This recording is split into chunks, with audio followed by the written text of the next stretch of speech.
Death by Cakes, previously published as Piece of Cake. Written by Clementine Moore and published by Starfall Publications. Book 2 from Ginger Burnet, Cozy Mystery Series. Save more with our ebook and audiobook bundles on our website, starfallpublicationsbooks.com. Subscribe for more audiobooks. Enjoy. Chapter 1. Chiswick Park Academy was a hive of excitement. After a quiet summer housing only international boarding students with no plans to return home for the holidays, students had flooded back in a tsunami of chatter, shrieked reunions, and the clatter of hundreds of feet on ancient stone floors. The current eye of the storm was in the Academy's chapel. On this second week of September, the first week of the new term, for those students that attended the Academy, there had been a variety of special events arranged. Today was an exclusive Harvest Festival-style event to showcase the best of the high-quality produce and artisan creators that this particular patch of Gloucestershire, England, had to offer. From her display table in the chancel, Ginger Burnet watched with no small amount of amusement as George Harvey, the headmaster of the Academy, blushed and stammered his way through an interview with a film crew from BBC Southwest. The Academy, at the suggestion of several members of the faculty, had invited beloved local television personality Sarah Sontag to report on the event. She was well known on both a local and national level as a vocal proponent of buying local and supporting independent small businesses. According to Ginger's close art teacher friend Bonnie Nat, who was far more tapped into the gossip around the Academy, Sarah had leapt at the chance to attend the event with a film crew in tow. "I wonder if Harvey thought he'd get dragged up in front of the cameras?" Bonnie asked, glancing up at the visibly uncomfortable headmaster, while she helped Ginger arrange her display of stunningly beautiful and delicate cakes. The way he's sweating and the fact that he wore that tie he hates suggests he didn't, and also that he might be behind on laundry. Ginger briefly delayed her chuckle of amusement. She narrowed her hazel eyes in concentration, tongue poking out of the corner of her mouth slightly. With the most delicate movements, she finished placing the tiny marzipan sculpture of a sleeping field mouse into position.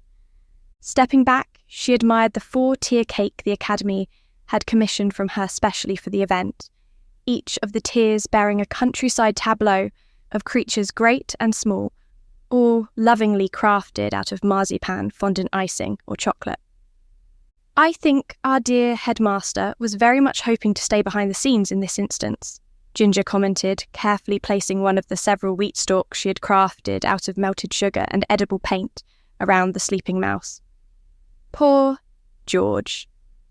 "Poor George indeed," Bonnie echoed, stretching up on tiptoe as she finished assembling the large canvas backdrop of the rolling Gloucestershire countryside that she had painted for the cake of the rolling Gloucestershire countryside. "Amelia, can you please hook up that other side for me?" The 16-year-old, after a year of helping Ginger in the Melville House Cafe on campus and attending Ginger's classes the previous term, had become an unofficial apprentice at some point over the summer. Now, she looked up from where she was hand-drawing a sign for the cake display using chalk paints, the warm yellow of her head wrap bringing out the flecks of gold in her amber eyes. Wiping off her hands, she quickly hurried over to the other side of the table, helping Bonnie attach the landscape painting onto the display frame to form the background for the cake. "That looks incredible," commented the woman to Ginger's left, who, according to her charmingly rustic sign, made organic jams, preserves, syrups, and pickles using only local produce. "I keep expecting all the little creatures to start moving at any moment." "Thank you," Ginger beamed, shaking her soft chestnut bangs out of her face. "Seeing people enjoy it makes all the late nights of sculpting worth it." "She's been shut in her garage for the last week making the critters," Bonnie pointed out, a note of pride in her voice.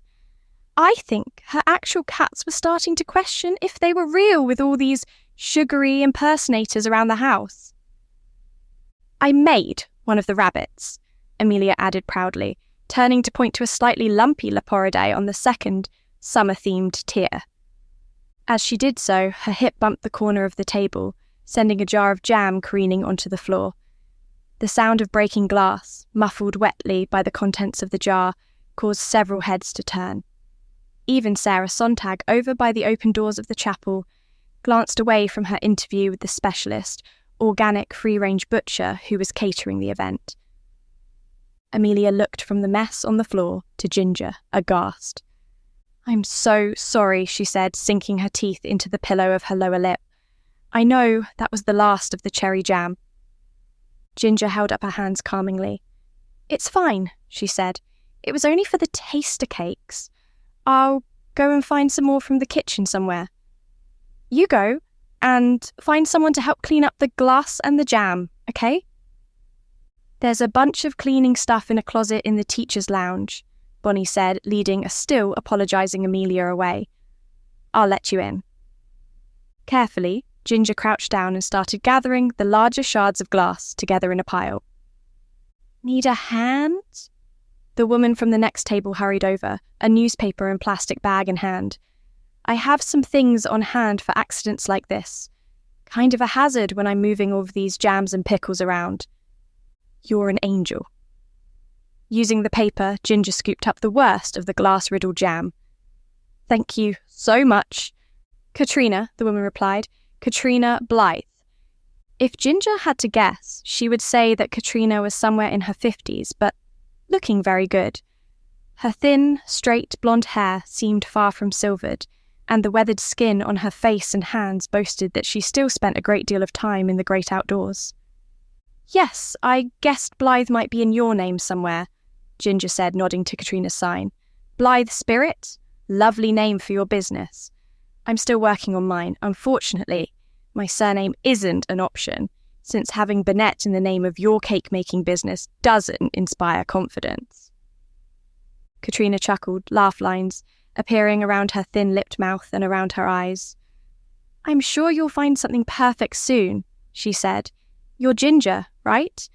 I think I stalked through your Instagram the other evening when I was looking up who else was invited to this thing."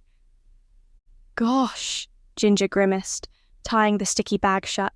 "You're more prepared than I am. I only know who a few of these amazing vendors are because my mother goes to the big farmers market in Lamington every other week." "Well, your photos look incredible," Katrina said, her brown eyes warm with earnestness. "Do you take them yourself?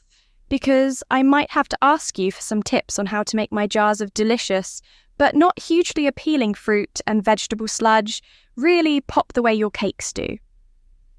She held up a finger before Ginger could answer. "Speaking of which..." Stepping away to her table, Katrina grabbed an already open jar of bright red jam and brought it over to Ginger. "It's perhaps not the same as the jam you were planning to use," she said, "but this is my summer berry conserve. Sweet, with a pleasant sharpness. Try some. See if it will work for your cakes." Ginger dipped the tip of her pinky into the jar to take a taste. It was exactly as Katrina had said, sweet, with a lovely, sharp twist at the end to stop it from being overwhelming.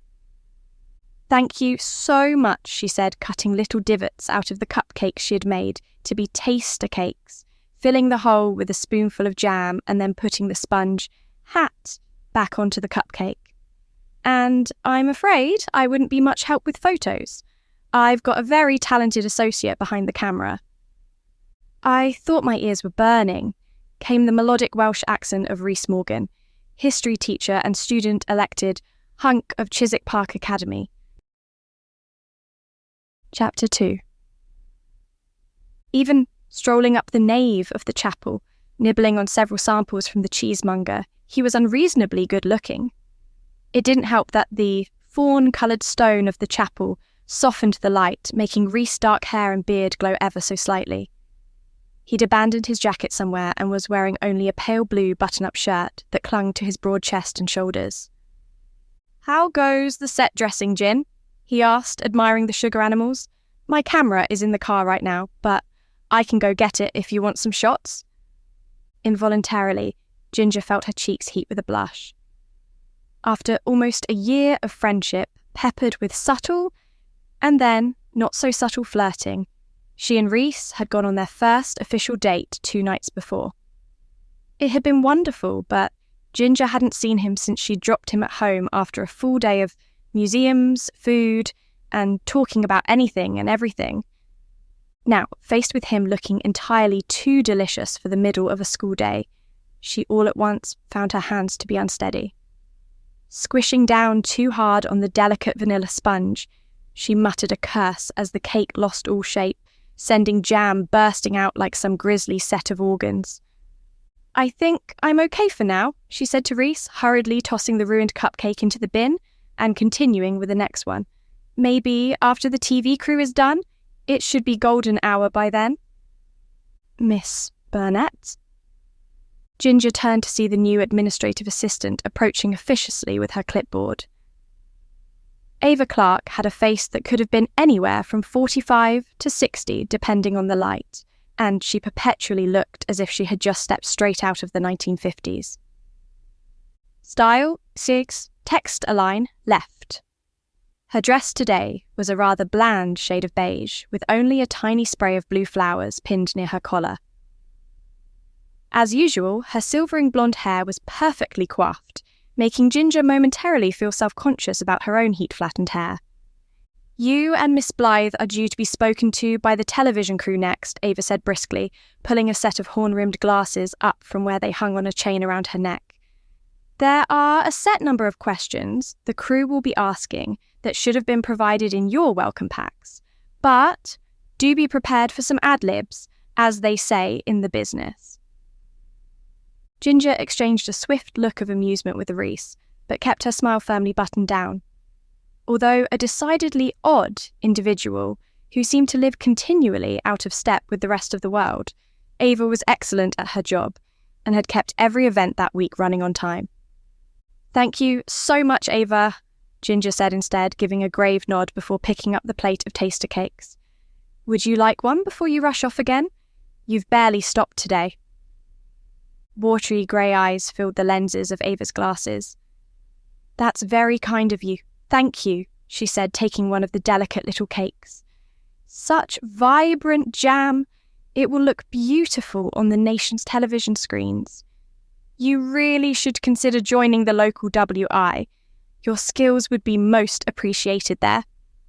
Rhys faked a cough to hide his involuntary laugh, turning away to stare intently at the squirrel, hazelnut clutched between its paws, on the autumn-themed tier of the cake. If Ava noticed, she didn't say anything. "I have Katrina to thank for the jam," Ginger said, forcing herself to ignore Rhys for fear that he would set off her own giggles. "Mine met a rather sticky end, and she kindly gave me some of her mixed summer berry conserve as a replacement." "There aren't plums in the conserve, are there?" Ava asked Katrina, suddenly looking at the cake as if it was a grenade. "I am terribly allergic." Katrina frowned in concern. "There are, I'm afraid. I'm so sorry." "Not to worry," Ava said briskly. Her posture snapping straighter, she saw the TV crew starting to make their way toward Ginger and Katrina's tables in the chancel. "I shall leave the two of you to your interviews with Ms. Sontag." Ava glanced at the nibbled cake in her hand. "I shall dispose of this somewhere, although it's such a shame to waste one of your delicious creations," she said to Ginger, then glanced down to the sticky patch on the floor. "Please make sure that is cleaned up quickly." Ginger gave a quick mock salute, but Ava had already hurried away. "She's an odd one for sure," Katrina said, shaking her head before snapping her fingers as she thought of something.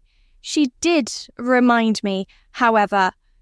Ducking behind her table, Katrina began digging through a large denim-quilted handbag that looked homemade. Once again in control of his mirth, Rhys turned away from the cake, an admiration in his eyes that made Ginger blush anew. "I know you texted me last night saying you thought the robin on the winter tier looked top-heavy, but I don't see a feather out of place," he said, surprising her by pulling her into a swift but firm hug. "You knocked it out of the park, Gin. Well done." "Thank you," she muttered against the firm breadth of his chest, trying not to think about the fact that the light sandalwood cologne he used was quickly becoming one of her favourite scents. When he pulled away, Ginger was surprised to find herself feeling disappointed, despite knowing that the display would no doubt have already caught the eyes of the gossip mongers among both the students and the faculty. "I'll come back when it's quieter to take some photos of your masterpiece," Reese said with an almost shy grin. "Good luck on your TV debut." Ginger glanced away, tucking her hair behind her ear. "Do interviews for surviving a murder house not count as a debut?" she asked with a wry chuckle. Reese rolled his eyes, and Ginger once again found herself appreciating his ability to laugh at the dark parts of her past with her, rather than smothering her in pity. "Fine. Your TV debut for positive reasons," he amended, retrieving his cheese plate from the corner of her table and returning back out into the slowly moving tides of students, teachers, parents, and locals attending the event. "You're going to do great." Ginger watched him leave, a small smile on her face and a pleasant fluttering in her belly.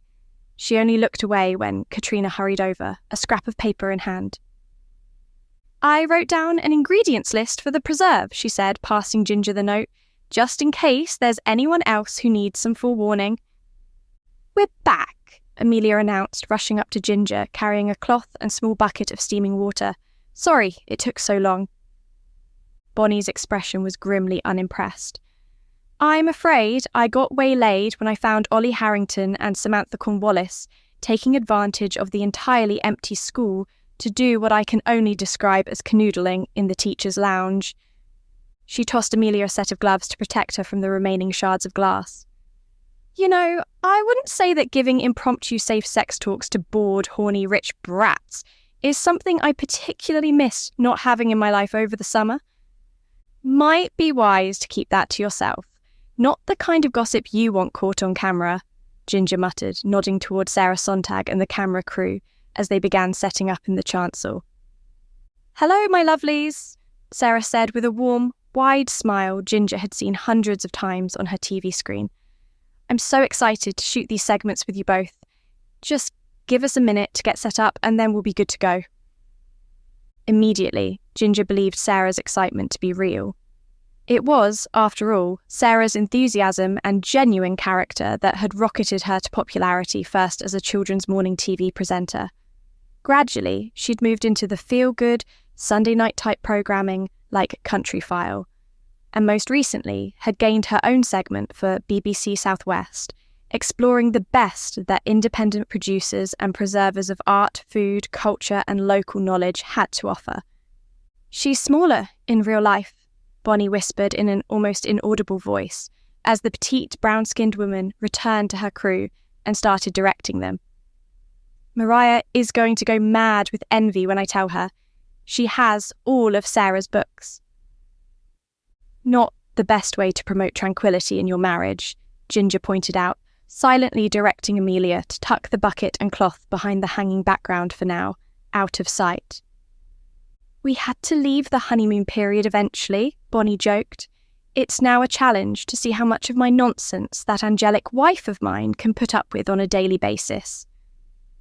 Ginger quickly flapped a hand at her friend to quiet her as Sarah Sontag wandered over to admire the cake. "This is absolutely magnificent," she breathed, staring in awe at Ginger's cake.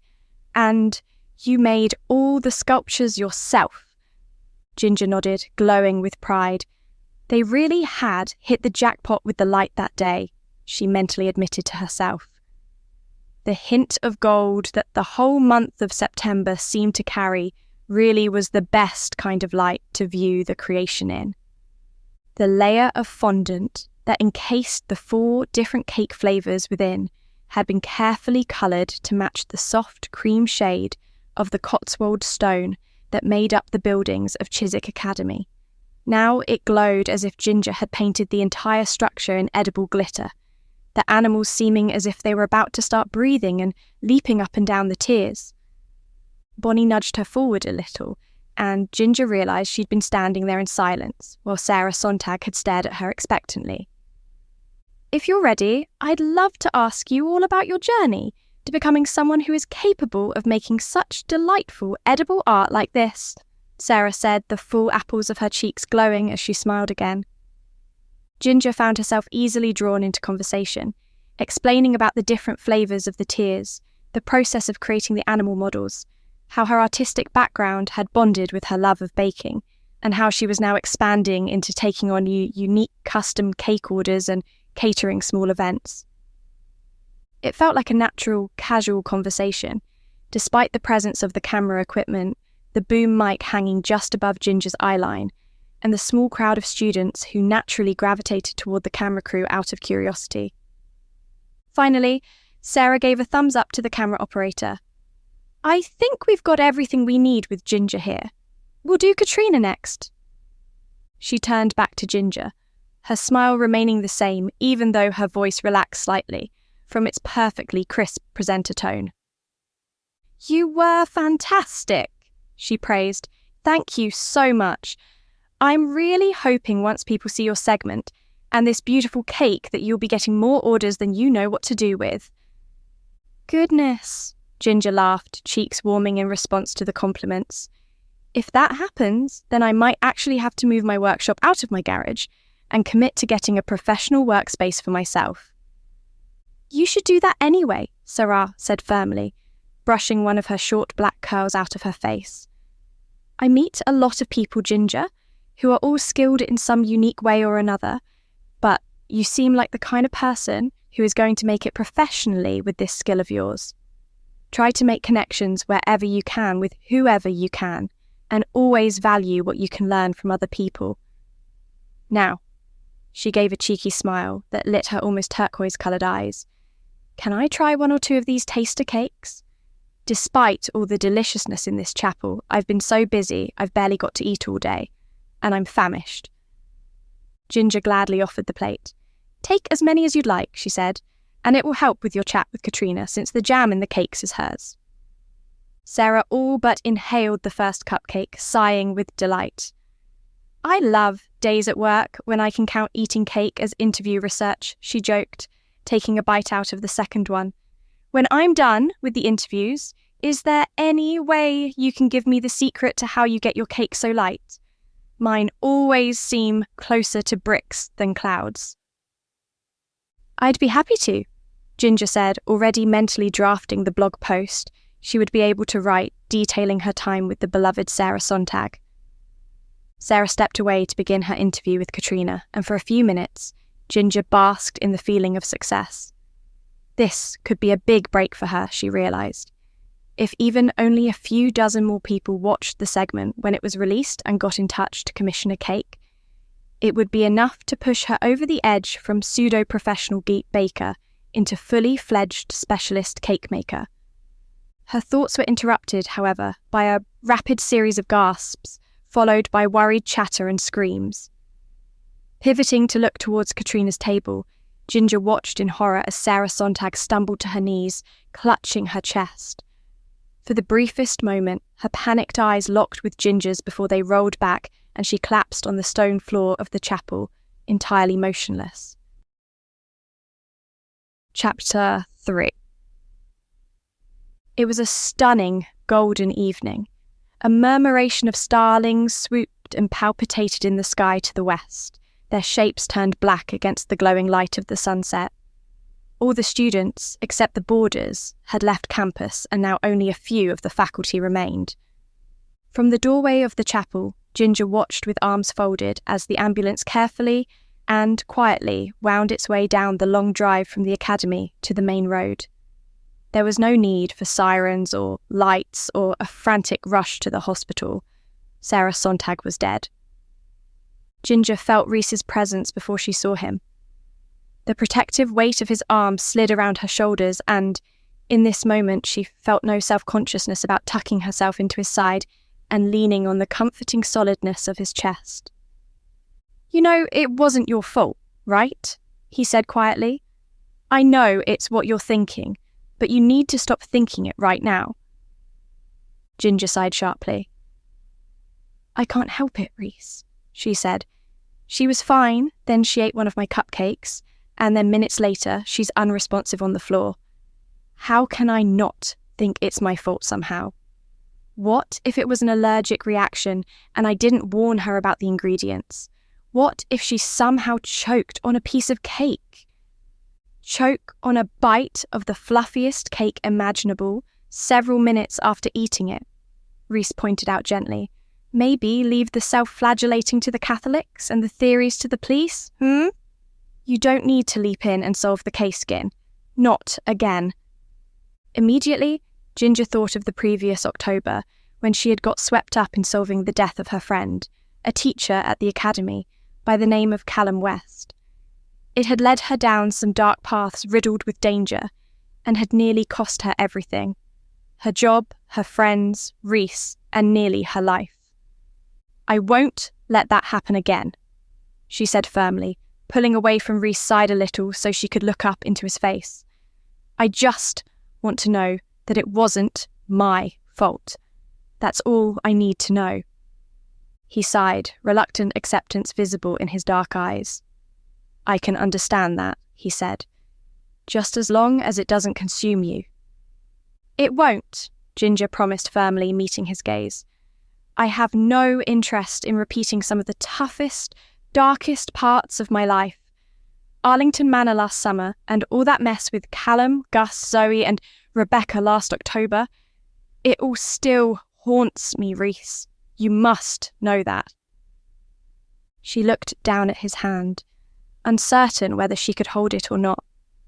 Eventually, she went for folding her arms and leaning back against the warm stone of the doorpost, but keeping eye contact with him.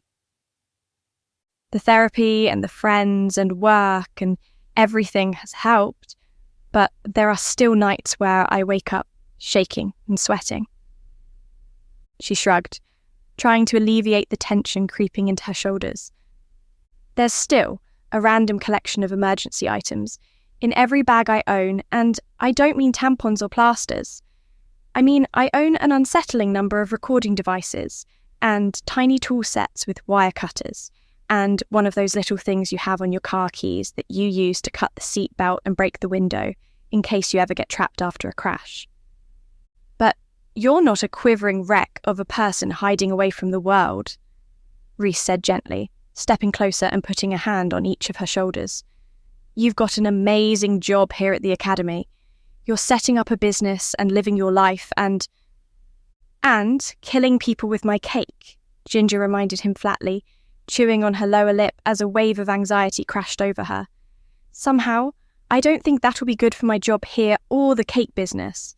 Damn, I've got that big commission for the silver wedding anniversary next week, and I can't afford to give them the deposit back if they cancel because of this. Deep breath. That's not going to happen, Reese said, squeezing her shoulders again. You're the most tenacious person I know. Things might be a bit bumpy for a few days, but you didn't do anything wrong. Everything will be fine.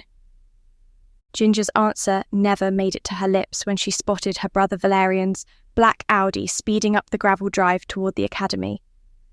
Behind him trailed a convoy of police vehicles that Ginger unfortunately knew from experience to be the crime scene investigators. Go and talk to him, Reese said before she could even excuse herself. He might have some news or some kind of information to calm your worry. I need to talk to some of the faculty anyway about how we're going to handle this alongside classes starting back. Thank you, Ginger replied softly as he removed his hands from her shoulders. And I haven't forgotten about your sister coming to visit this weekend. Bonnie and Mariah are on for dinner at my place if you and your mother and Sonia, Reese reminded gently. And you need to find out if your brother is bringing that guy he's been dating, but don't worry about that now. He looked over to where Valerian, or Ryan as he preferred, was parking in front of Melville House, the reception building of the sprawling academy campus. There are more pressing issues right now, Reese finished, raising a hand in greeting to Ryan as the elder Burnet sibling got out of the car. Let's hope we can maybe get some photos of the cake after the police have gone over the scene. Ginger hummed a non-committal agreement, hurrying down the front stairs of the chapel and across the car park to her brother. After a significant bump in his career path the previous year, Detective Valerian Burnet had returned to active duty and was now working in the larger town of Lamington about 40 minutes from Greater Chiswick. In an uncommon show of emotion, Ryan wrapped her up into a tight, all-encompassing hug before she could say anything. When he pulled back, the look he gave her was one of intense concern. "Are you okay?" he asked.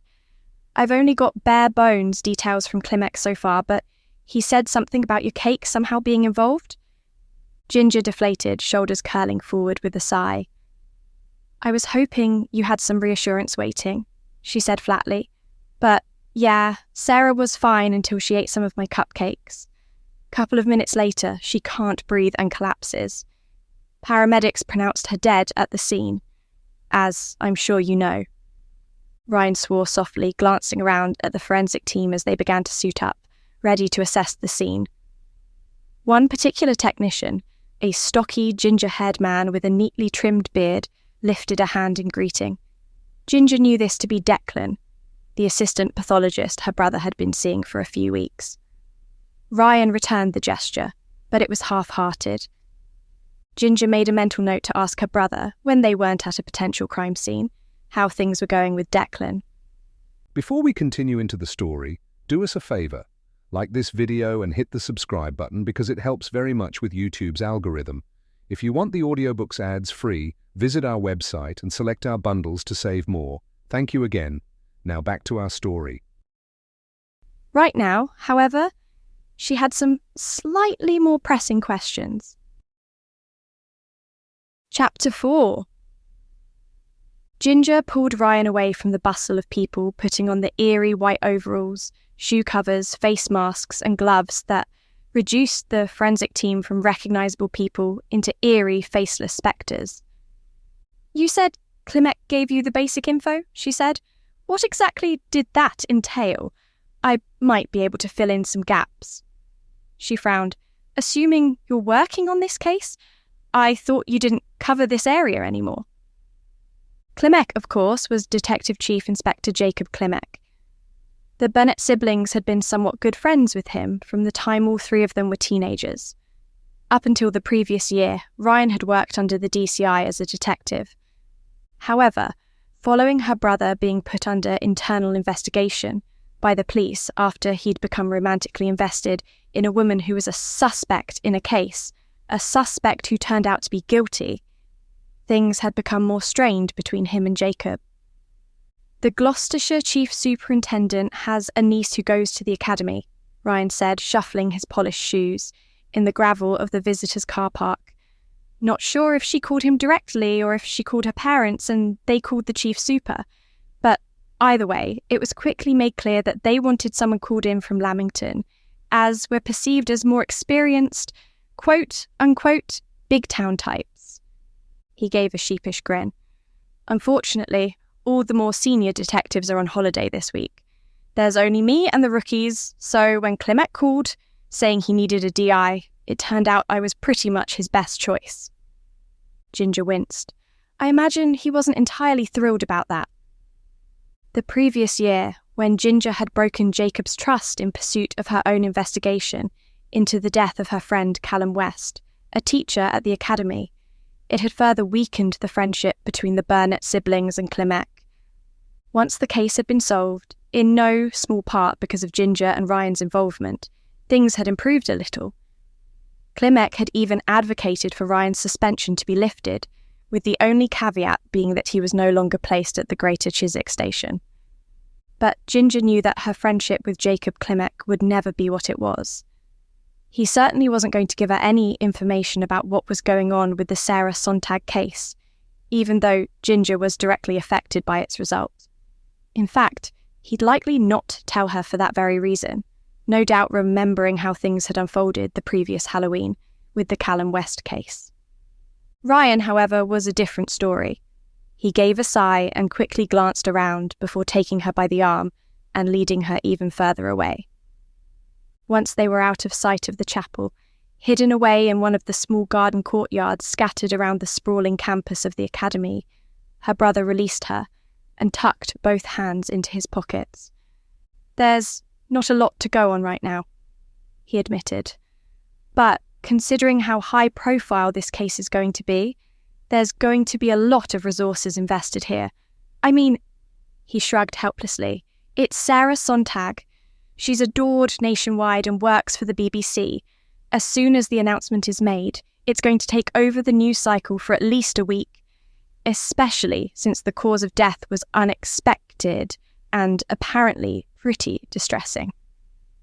Ginger slumped onto a sun-warmed wooden bench, scarred with graffitied names of students, both past and present. Her brother winced. Sorry to bring it up. Is this you, in the nicest way possible, trying to say that I'm going to be a suspect? She asked weakly, seeing Sarah fall to the ground in her mind's eye over and over again. Because, no, what happened to Sarah Sontag is definitely what I would call distressing, and I say that as someone who has found the body of a friend. Ryan didn't answer for a moment, looking back in the direction of the forensic vans. I'm not saying you'll be an immediate suspect, he said eventually, but it might be a good idea to ask for a few days off. Since it's one of their own who has died, you can bet that journalists and all kinds of media people are going to be camped out around the academy, or creeping through the town, looking for anyone connected. And when they find out that I might be even vaguely involved, Ginger said wearily, picking idly at the skirt of her sparrow-patterned sundress, all the gossip rags are going to be digging up everything they can about Arlington Manor and the case last Halloween. She heaved a sigh. This is going to suck. I'm sorry to intrude. The two siblings turned simultaneously to see George Harvey, the academy headmaster, hovering at the edge of the courtyard. He looked as if he had aged 10 years over the course of the afternoon. Unsurprising, considering that this was the second sudden death on campus during his time as headmaster. I couldn't help but overhear your brother's suggestion to take some time away from the academy, Miss Burnet, he said, walking closer, unconsciously tangling his fingers together in the manner he did when nervous. In this matter, I am in agreement. Not that I think you have anything to do with what happened to Miss Sontag, he said hurriedly, eyes going wide behind the lenses of his glasses with their thick black frames. But I think a little distance for the next few days would be best for you and for the school. Headmaster? Appearing as if by magic from behind a tunnel trellis heavy with honeysuckle, Ava waved a mobile phone in George Harvey's direction. We've got another concerned parent on the phone. The headmaster visibly deflated, another weight tossed onto the already crushing burden he carried. Getting to her feet, Ginger brushed dust from her seat and squared her shoulders. Don't worry about me, headmaster, she promised. Consider me out of sight and out of mind until things have a chance to settle. I'm sure the students will survive a week or so not knowing how to make meringues. Harvey gave her a thankful look over his shoulder as he hurried toward Ava and the phone. I shall call you myself to invite you back to campus, Miss Burnet, he promised. Thank you for your understanding, Ginger. As the headmaster and Ava hurried back toward the privacy of his office, Ginger turned to her brother and shrugged helplessly. I was hoping I'd be able to stay crime scene free for life, she joked wryly, but it seems I've relapsed. Might as well interview me now, Detective Inspector. Chapter 5. Ginger couldn't help but glance up at the viewing mirror placed on the wall opposite her. At lunchtime, on a quiet Wednesday afternoon in the Greater Chiswick police station, she highly doubted the observation room would be packed with people. Still, she couldn't help but feel uncomfortable, shifting on the flimsy plastic chair she'd been given to sit on. Internally, she chastised herself for fidgeting so much. Although she knew she had nothing to hide and was guilty of nothing, anyone who might be watching from behind the mirror no doubt found her inability to stay still at least slightly suspicious. When the door opened, Ginger startled so forcefully that the metal legs of the chair shrieked against the concrete floor.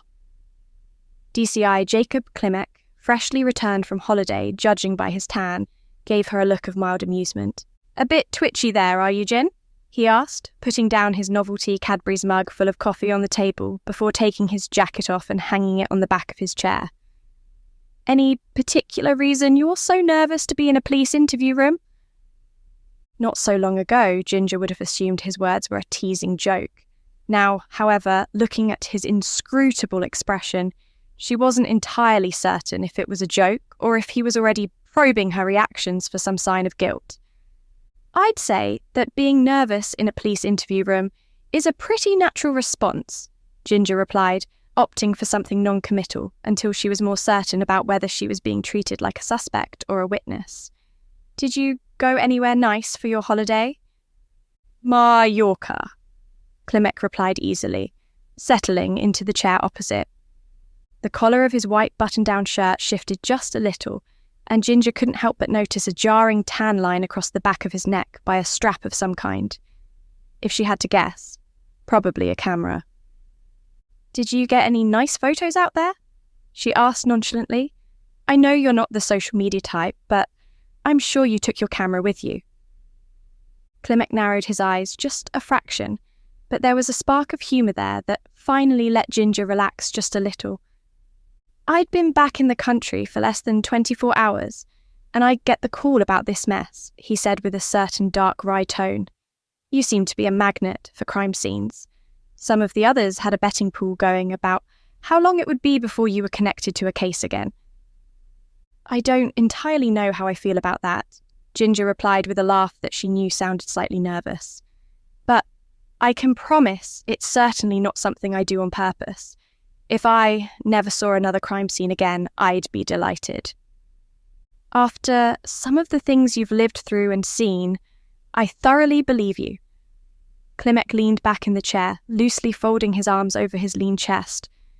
You've got to clear some things up for me, Gin, because right now, it looks like Sarah Sontag was poisoned by a cake that you made. Ginger felt the blood drain from her face and she rubbed her eyes. The poor woman, she whispered, then looked up at Klimek, hoping he could see the innocence in her eyes. And you're sure it was poison and not an allergic reaction? An allergic reaction would be tragic. There was no doubt about that, and Ginger knew she would never fully forgive herself. But poison, on the other hand, carried with it a range of implications that were far more horrifying.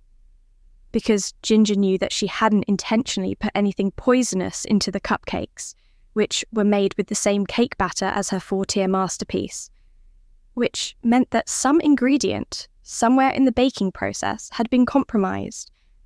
Leaning her elbows on the metal-top table, Ginger pressed the heels of her hands to her temples and stared at Klimek. His eyes were more guarded than she was used to. How certain are you that it was the cake that killed her? Ginger asked. Because I swear, I didn't put anything in it that could have poisoned someone. Of course, I wouldn't. And yet, Sarah Sontag was poisoned by your cake, Klimek pointed out, tone mild even though the words were relentless. Help me fill in the missing pieces. His face softened a fraction. Maybe it was an accident, Gin? Ginger shook her head. Impossible, she said. What was the poison? Do they know? Can you even tell me? Glancing quickly into the thin file he'd brought in with him, Klimek said, Taxine alkaloids, according to the autopsy, most commonly present in trees from the Taxus baccata family. Her mind racing, Ginger frowned. It was a natural poison, she asked. I mean, maybe some of the foliage I'd used to decorate the cake and the table might have been toxic. I thought it was all safe, but I could have made a mistake. Although that wouldn't explain how she ingested the poison. Klimek closed the file. I looked it up. Taxus baccata is apparently the common yew. Closing her eyes, Ginger tried to picture her display table in the chapel exactly as it had been on the day. Had there been yew? She'd asked Amelia to go and gather some foliage for decoration. Perhaps the girl hadn't recognised the highly poisonous tree for what it was. The forensic team took everything on your table to do with the cakes and decoration, and are slowly working through testing it all for more signs of the poison, Klimek said. Sorry about that, by the way. I saw the pictures and some of the little icing creatures down in the lab. You obviously worked really hard on it all.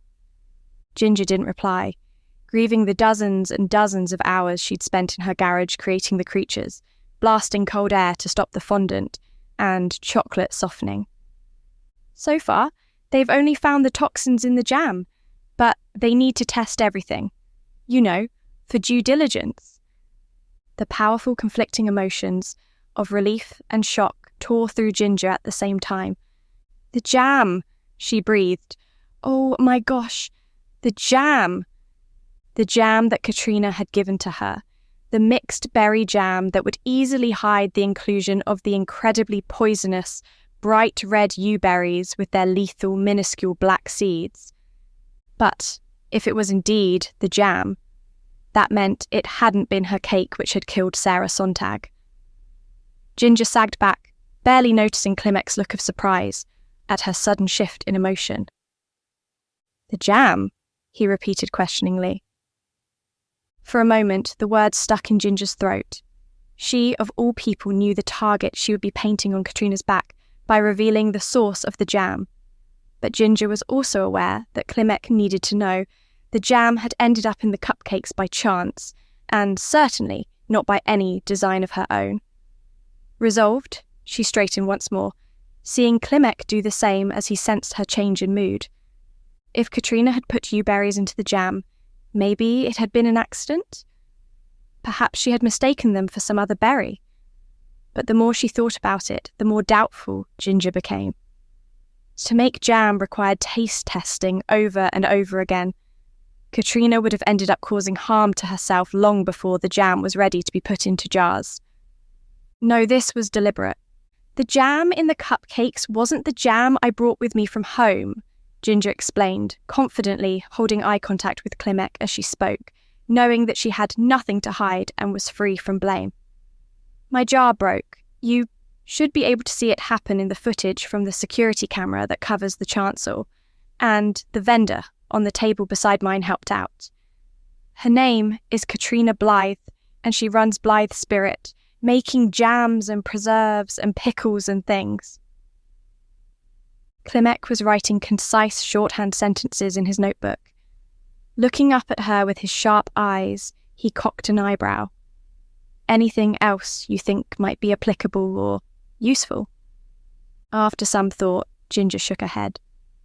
Only that when I tried the jam, it tasted really good, she said. I guess I didn't eat enough of it to affect me, but poor Sarah ate several spoonfuls of it in the cupcakes. She said she hadn't really eaten anything that day. Maybe that's why the toxins affected her so quickly. Possibly, Klimek said ponderously, adding to his notes.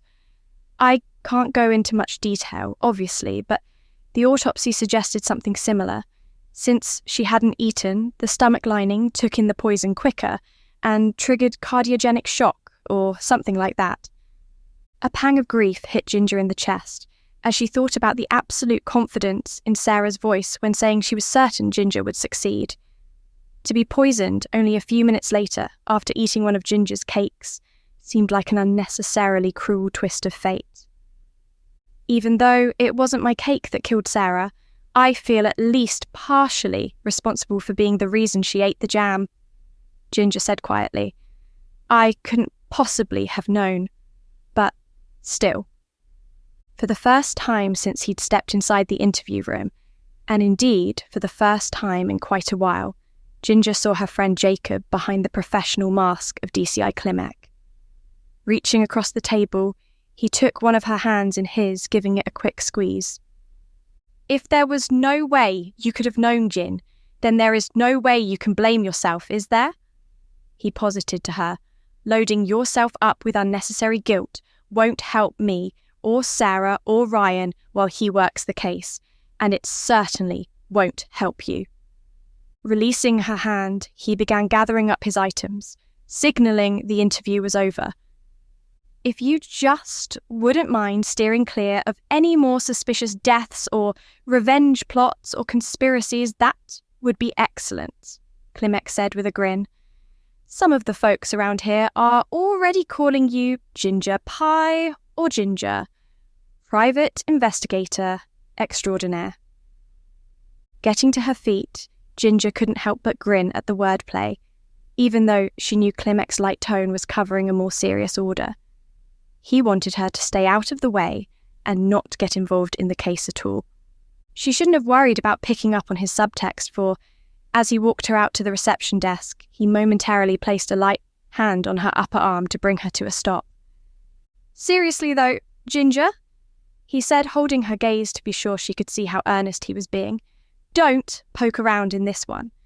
You'll only end up bringing down a deluge of unpleasant media attention on yourself, on me, on the station, and on Ryan, who, now that you're on the road to being cleared, is going to end up being the poor sod in charge of this whole mess." "Even without all of those very good reasons," Ginger replied, "I have no intention of sticking my finger in this particular pie." She couldn't help but twitch a smile. "Even though you all might insist I'm the PI, I swear I'll be keeping my head and going about my usual life until I'm cleared to get back to work at the academy."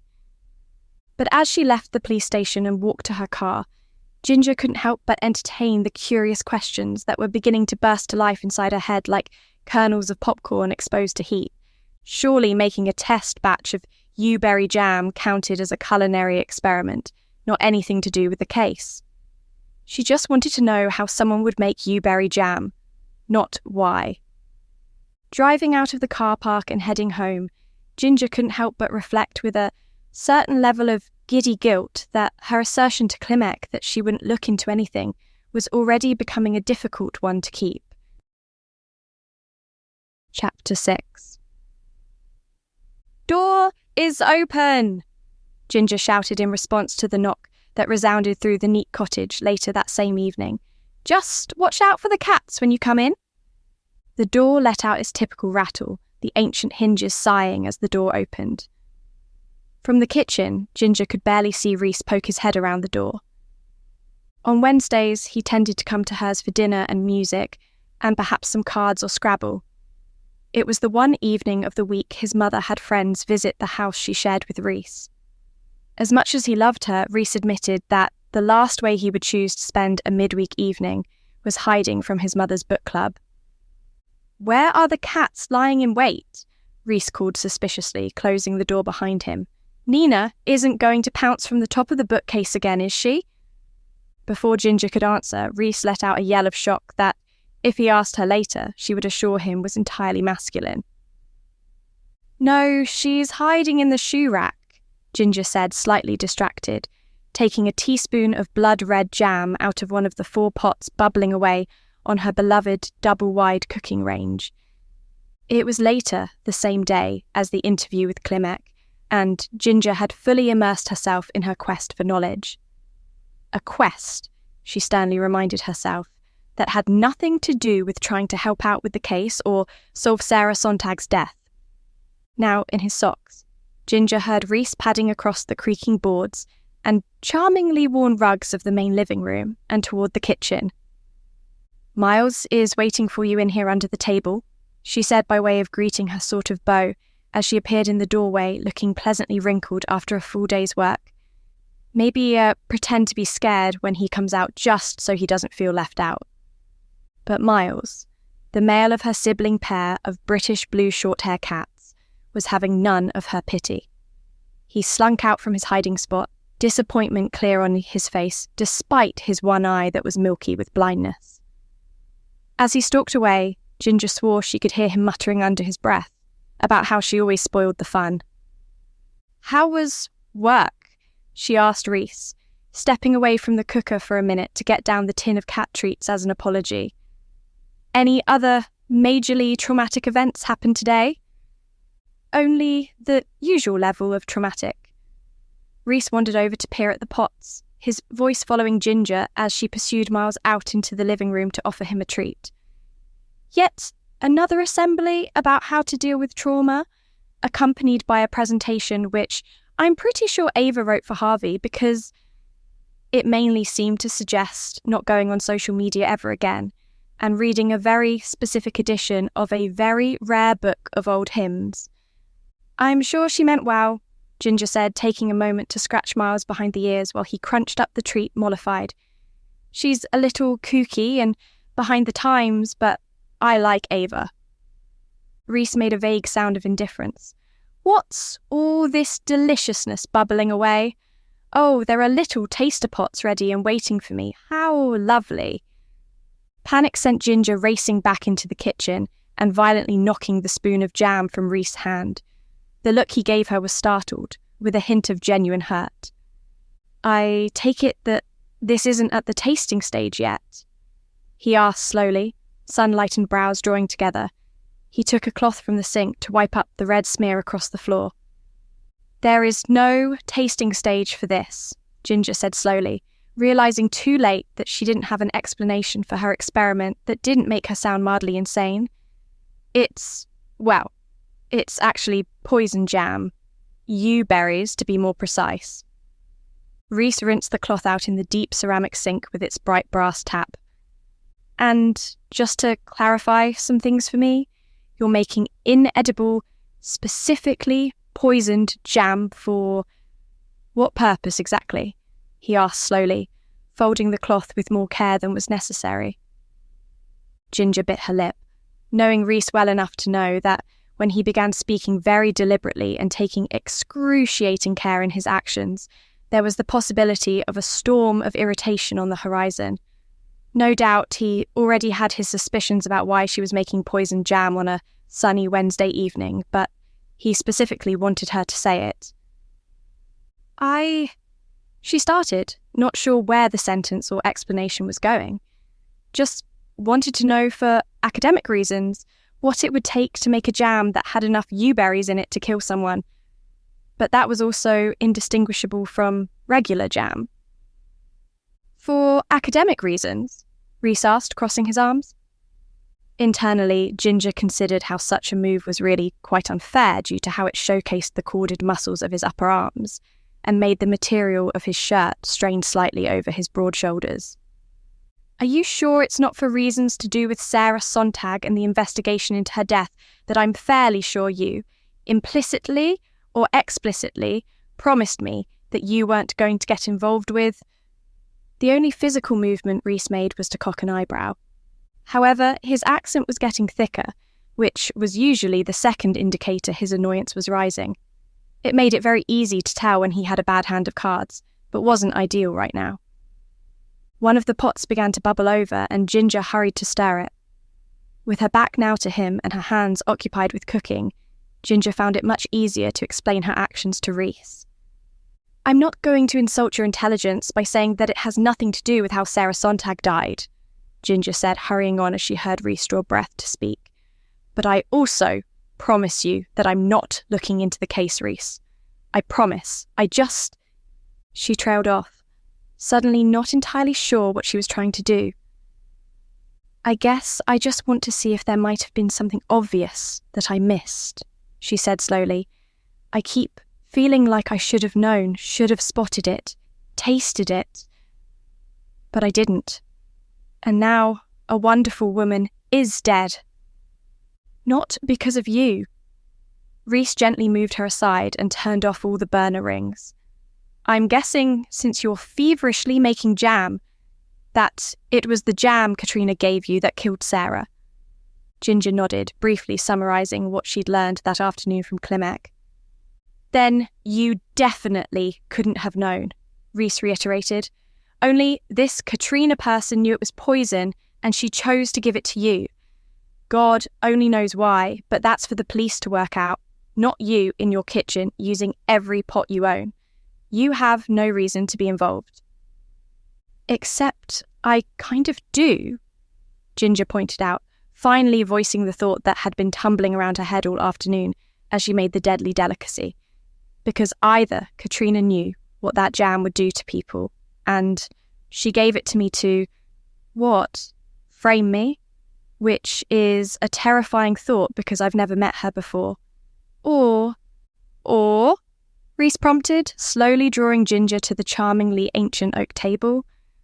Or she also had no idea and I've just pointed the police in the direction of an innocent woman. Ginger sighed, rubbing her eyes. So, I'm involved to some extent, whether I like it or not. But I don't want to be, why don't we talk about and do something that doesn't involve murder and conspiracy? Rhys offered after a few moments of soothing quiet, gently knocking his knee against hers, where they sat face to face on the kitchen chairs.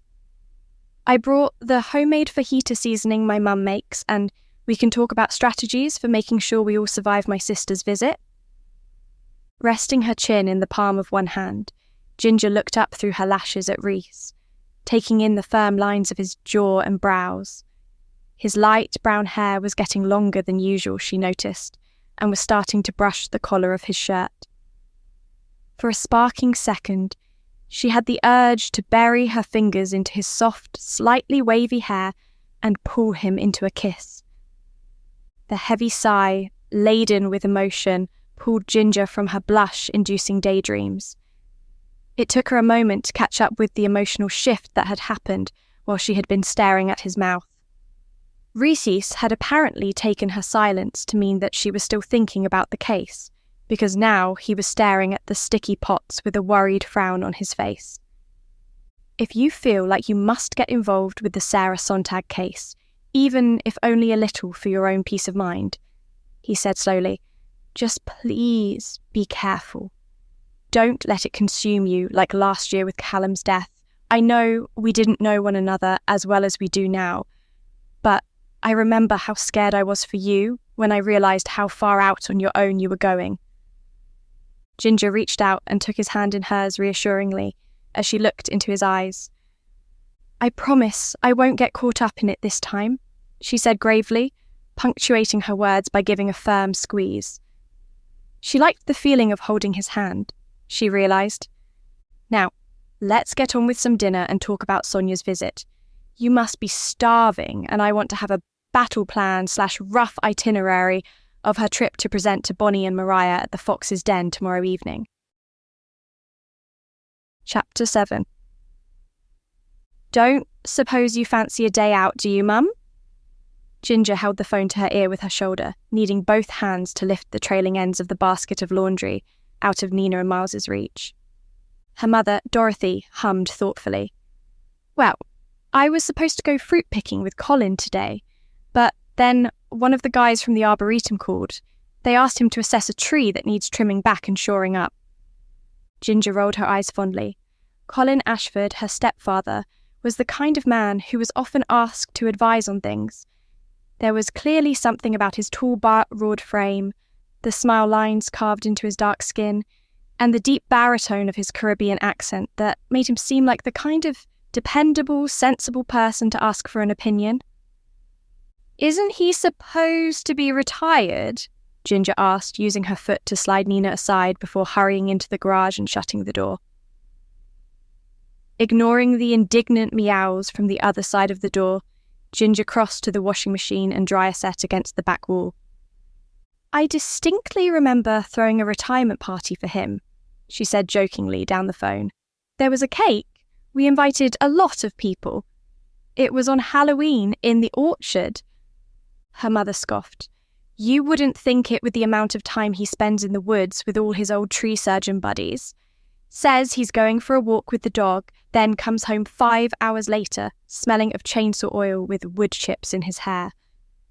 So, is that a yes to my offer of a day out?" Ginger started the washing machine, then returned to the cottage, the empty basket propped under her arm. "I'd love to go fruit picking, especially if they have nice pears. Rhys's sister, Sonia, flies into Bristol tomorrow, and I'm making my pear, walnut and goat's cheese tartlet for dinner.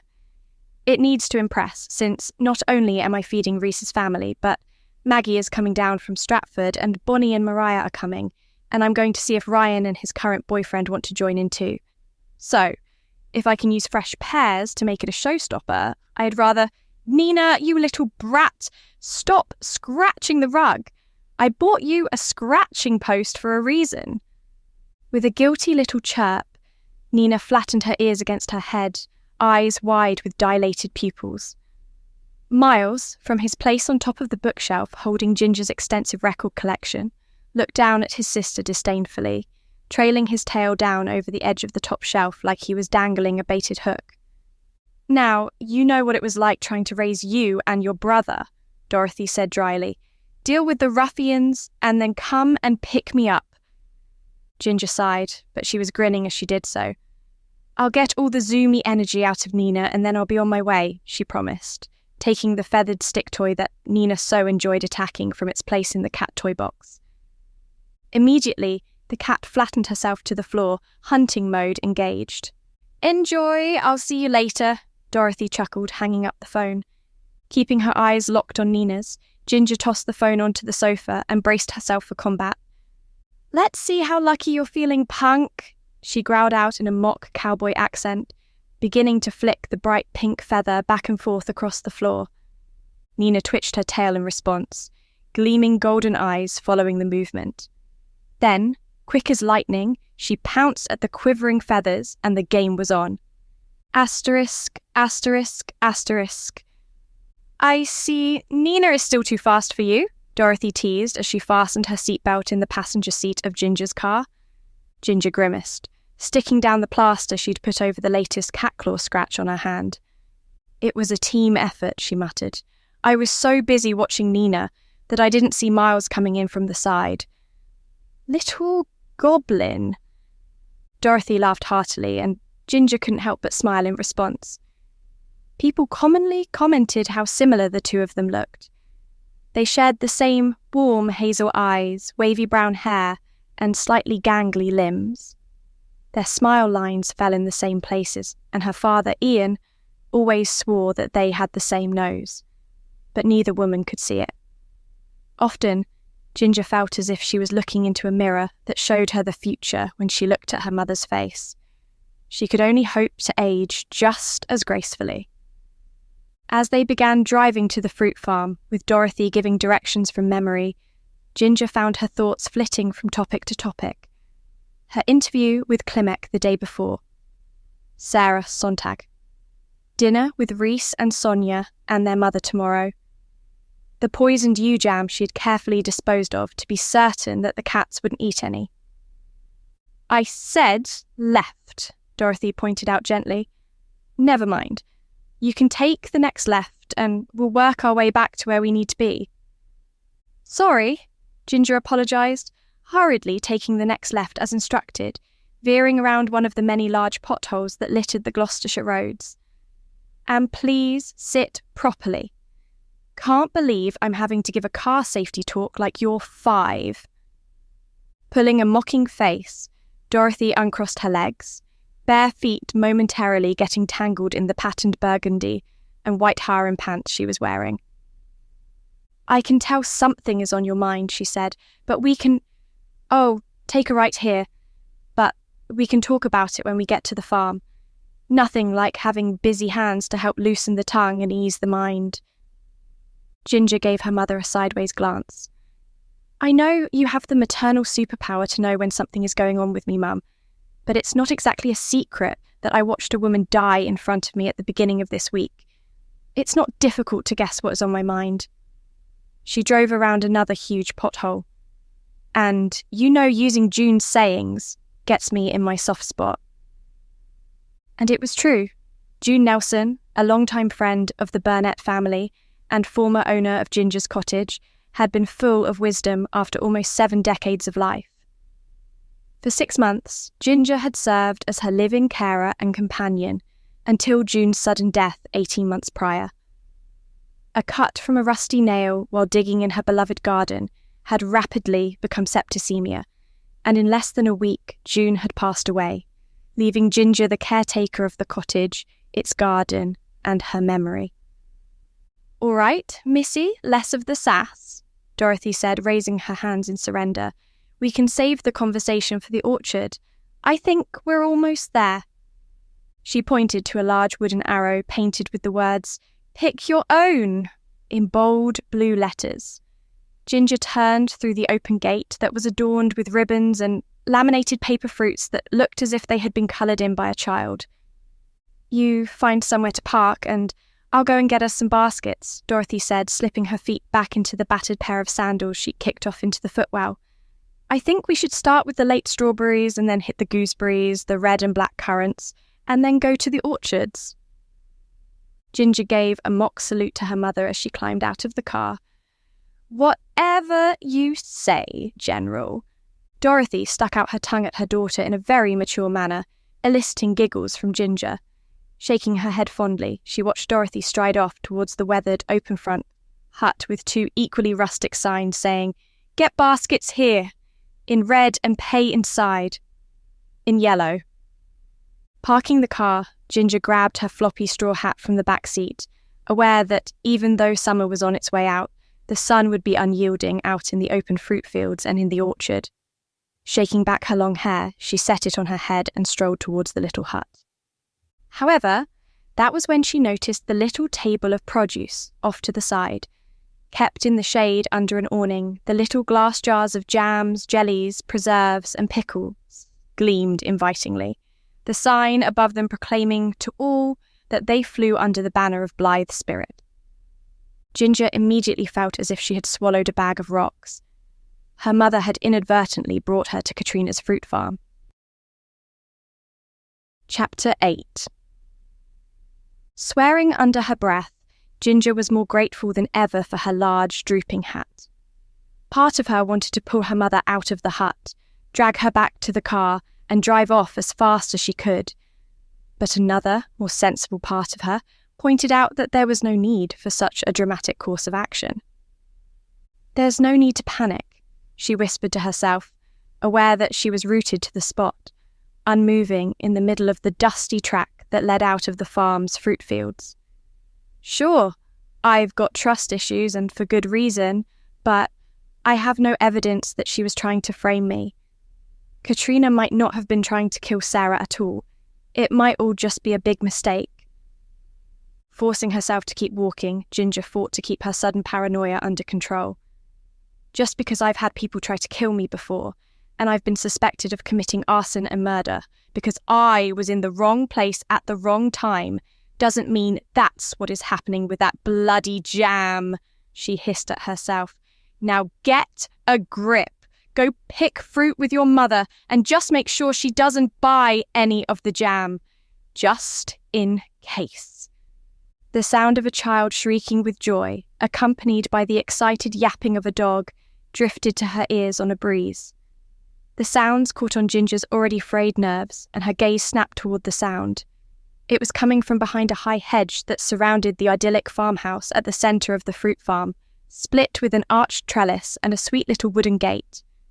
As Ginger was looking, however, Katrina herself came charging out of the gate, a phone pressed to her ear. The other hand was massaging her temples in a way that spoke of intense stress. On instinct, Ginger dropped to one knee, hiding her face with the brim of her hat, and pretended to fiddle with her shoe. The hot, flat farmyard helped the sound to carry well, and so Ginger suddenly found herself eavesdropping on the tense conversation Katrina was having. "Sorry, I just needed to step away from Alfie for a minute," she said, voice heavy. "He might be my son, and I love him, but he's trying my last nerve today. But he's 9, so that's really no surprise." Katrina's voice sounded far more strained and sharp than Ginger remembered from their conversation in the chapel. It quickly became obvious why, as the older woman sighed. "I've been told I need to go to the police station in Lamington for an interview with the detectives who are looking into Sarah's death," she said. "It's honestly the last thing I need right now, considering the other court case I'm already dealing with. He's accusing me of all kinds of nonsense, saying he was poisoned, that I'm an unfit mother for Alfie. Ex-husbands are just a constant delight, aren't they?" Although feeling terribly exposed in the middle of the car park, Ginger couldn't help but prick up her ears at this detail. Another court case? More accusations of poison? Either Katrina was having a run of very poor luck, or she was attempting some kind of master plan that was going very poorly. Ginger instantly felt guilty for the thought, chastising herself for casting such aspersions without any real evidence. Thanks to Arlington Manor and Callum's death last year, she of all people knew what it was like to get swept up in legal proceedings and bewildering court cases. "Look, if they're not going after Ginger who made the cakes, then they're coming after me," Katrina snapped, glancing back toward the house as the barking and giggling reached new volumes. Ginger took the opportunity to run in a crouch to hide behind a large barrel. She knew she was actively listening in now, but Katrina had mentioned her, so it was justified, right? If it was the jam that killed the poor woman, then I have no idea how, Katrina said, suddenly sounding defeated. In fact, the more I think about it, I'm not even sure it was my jam. There was a pause as the person on the other end of the phone spoke, and Ginger took those precious seconds to process. If the jam hadn't come from Katrina, then where the hell had it come from? The other member of the conversation apparently asked a similar question as Katrina let out a frustrated sigh. I don't know where it could have come from, all right? It looked like one of my small taster jars of the summerberry conserve that I was going to put out, so it didn't have an actual label on it. I only handed it to the cake maker beside me because her jar fell on the floor. Katrina huffed a laugh, shoving some of her greying hair out of her face. Hey, maybe it was the cake and I'm getting stressed over nothing. I researched this Ginger Burnet some more, and she's been involved in far more murder cases than any regular person should. Anger pulsed hot through Ginger's chest at this, and for a split second, she wanted to step into view, but she resisted. It wasn't like Katrina was wrong, she thought wryly. There came a sudden yowl of pain from the hidden garden, and Katrina rubbed at her face again wearily. I'll call you back, my love, she said. I think Alfie provoked the dog into nipping him again. There was a pause. Yes, I'll let you know what the interview is about. This involves you too, darling, and don't worry, we'll get rid of these irritating obstacles soon enough. Well, that's wonderfully reassuring, Ginger muttered as Katrina hurried out of earshot back toward the house. Ginny, dear, what are you doing down there? Glancing up guiltily as if she was a child caught red-handed doing something she wasn't supposed to, Ginger found her mother looking down at her with a somewhat bemused expression. I was tying my shoe, she said, trying to be nonchalant as she got to her feet. Dorothy cocked an eyebrow. You're wearing pull-on ballet flats, darling, she pointed out. Oh! Ginger looked down, flushing as she remembered that she was indeed wearing her favourite pair of flats, which were entirely devoid of laces. Yeah, I forgot about that. Shall we just pretend this never happened and go pick some fruit instead? Dorothy suggested, holding out a dark green cardboard basket with a thin metal handle. I think that's for the best, Ginger agreed quickly, taking the basket. So, you wanted to do strawberries, gooseberries, both kinds of currants, and then hit the orchards? The two of them set off into the pleasantly hot afternoon, arm in arm, swinging their empty baskets loosely by their sides. The baskets didn't remain empty for long, however, and the afternoon passed in a blur. The sun was hot, the ripe fruit gleamed, and the air was perfumed with the musky sweetness of the gently decomposing windfall crop. When Ginger and her mother returned to the car park, laden down with their third batch of fruit that day, they were sun-kissed and laughing, mouths sticky with the juice of quickly stolen samples they couldn't resist. I don't know if I'll be able to eat anything at pie and mash night down at the Fox's Den this evening, Ginger groaned, setting down the two overflowing baskets of pears she'd picked in addition to several baskets of strawberries, red and black currants, apples, and a surprise basket of damsons from a tree in the hedgerow at the back of the orchard. I think I'm full to the brim with fruit. Dorothy glanced at her watch. If you're meeting people at the Fox's Den, we'll need to hurry home, she said. It's nearly 6 already. We usually close at 5, said the lanky teenage girl behind the counter as she weighed each of the baskets to calculate the price. But you looked like you were having so much fun out there. I didn't have the heart to come and tell you. Both Dorothy and Ginger immediately stumbled over themselves to apologise, but the girl waved it off. Honestly, it's fine, she said, typing up the total on the rattling cash register that wasn't even attached to the simply constructed service counter. My mum owns the place, and she doesn't mind. Better than having the fruit go over and rot in the fields. Ginger bit down on her tongue to resist the urge to ask Katrina's daughter any kind of questions. Not only would they likely come off as weird rather than casual, but Ginger had promised Reese and Ryan and Klimek that she wouldn't get involved in the case. And asking questions definitely counted as getting involved. So she stayed quiet. However, as she drove out of the gate, her mother already half dozing in the passenger seat, and the back seat lined with baskets of fruit, Ginger caught sight of Katrina feeding a large fire on an open patch of grassland by the gate. The smoke was thick and heavy, but Ginger was still able to see that Katrina was burning freshly cut boughs of foliage and lumps of tree stump. The detail that wormed its way into the back of Ginger's mind, like a maggot in an apple, was the fact that the branches were all adorned with bright red berries that identified the trees as yew. Now, why would Katrina be burning a huge amount of freshly cut yew trees if she had nothing to hide? Chapter 9. Nearly an hour later, Ginger crashed through the door of the Fox's Den. It was pie and mash night, a famed night of the week in Little Chiswick's favourite pub, and the place was packed. People were chattering, eating heaping plates of freshly cooked pies and creamy mashed potatoes, and sipping on pints of local beer while the pub's owner Stu walked from table to table, chatting with the regulars. Finally, spotting the familiar breadth of Reese shoulders and the gleaming copper afro belonging to Bonnie's wife Mariah, Ginger weaved between the tables toward the booth that her friends had secured for the evening. I know, I'm so late," Ginger panted, flopping down into a miraculously empty chair at her group's table. "I'm sorry, I was out with my mum and the afternoon just disappeared. Oh my gosh, Maggie!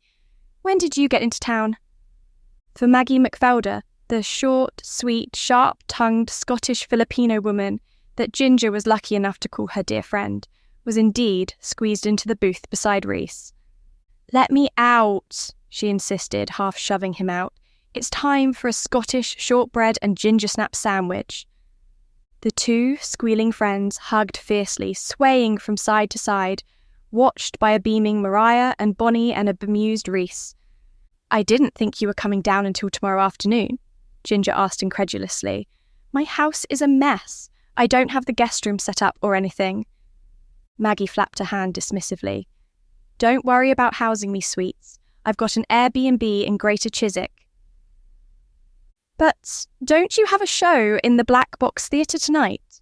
Ginger asked, momentarily only half listening. From over by the bar, Stuart Mill, the proud owner of the Fox's Den, caught her eye, mimed taking a drink, pointed at her, and raised his eyebrows. The question was obvious. Did she want a drink? With a grin and a thumbs up, Ginger pointed to herself and then the rest of the table. A round for all of them. Stu by now knew their beverages of choice. "We would be in the Black Box this evening, usually," Maggie said, shooing Reese to slide out along the bench of the booth and ushering Ginger to sit beside him. Only one of the main spotlights fell out of the ceiling in the middle of a rehearsal this morning. She grabbed her pint of beer and drained half of the remainder. "So, the Black Box is closed until that's fixed up, and they've checked out the ceiling for any structural weaknesses. Figured I'd take the opportunity to leave a day early for my little break." "I just feel sorry for the lighting team," Bonnie said, clearing aside empty glasses as Stu arrived with a tray of frothing pints. "I imagine the theatre wasn't thrilled." Don't be," Maggie said with a grin that made her silver lip ring catch the light. "The lighting crew for this show are the arrogant sort. I told them that they were putting too much weight in one spot, but no, I'm just the sound designer and shouldn't have an opinion." Squeezed in beside Reese, their thighs pressed together in the limited space, Ginger gave him a shy smile. "Are you lot finally ready to eat?" Stu asked in his broad Gloucestershire accent, eyes twinkling. "I've got your usual orders set aside, just waiting to go into the oven." "You're too good to us, Stu," Ginger said gratefully before taking a deep draught of her cider. "And did you manage to ask your daughter if she wants that cake for her son's birthday? I've got a few cute ideas already sketched up from what you said little Dylan is interested in." Her stomach sank as Stuart's face took on an expression of nervous awkwardness. About that," he said, rubbing the back of his neck.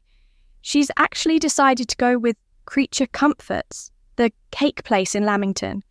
Just because the Sarah Sontag story is all over the place right now, and apparently some gossip rag found out your cake was apparently the cause of death and, well, she just doesn't want any drama from the other mums over the cake, and although she wasn't looking at them, Ginger could feel the pitying looks she was getting from her friends around the table.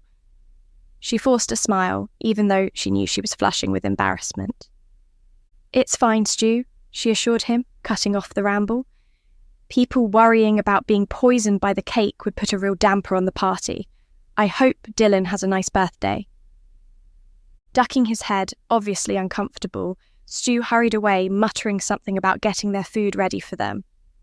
"I know I already made all the expected jokes to lighten the mood when you texted me about the Sarah Sontag thing," Maggie said, drawing on the sticky tabletop with drips of condensation from her glass. "But I can make them again if it will lighten the mood." Ginger groaned, thudding her forehead onto the table and covering her head with her arms. "Which eldritch deity did I accidentally piss off? Because no regular uncursed person would get tangled up in this many crime scenes."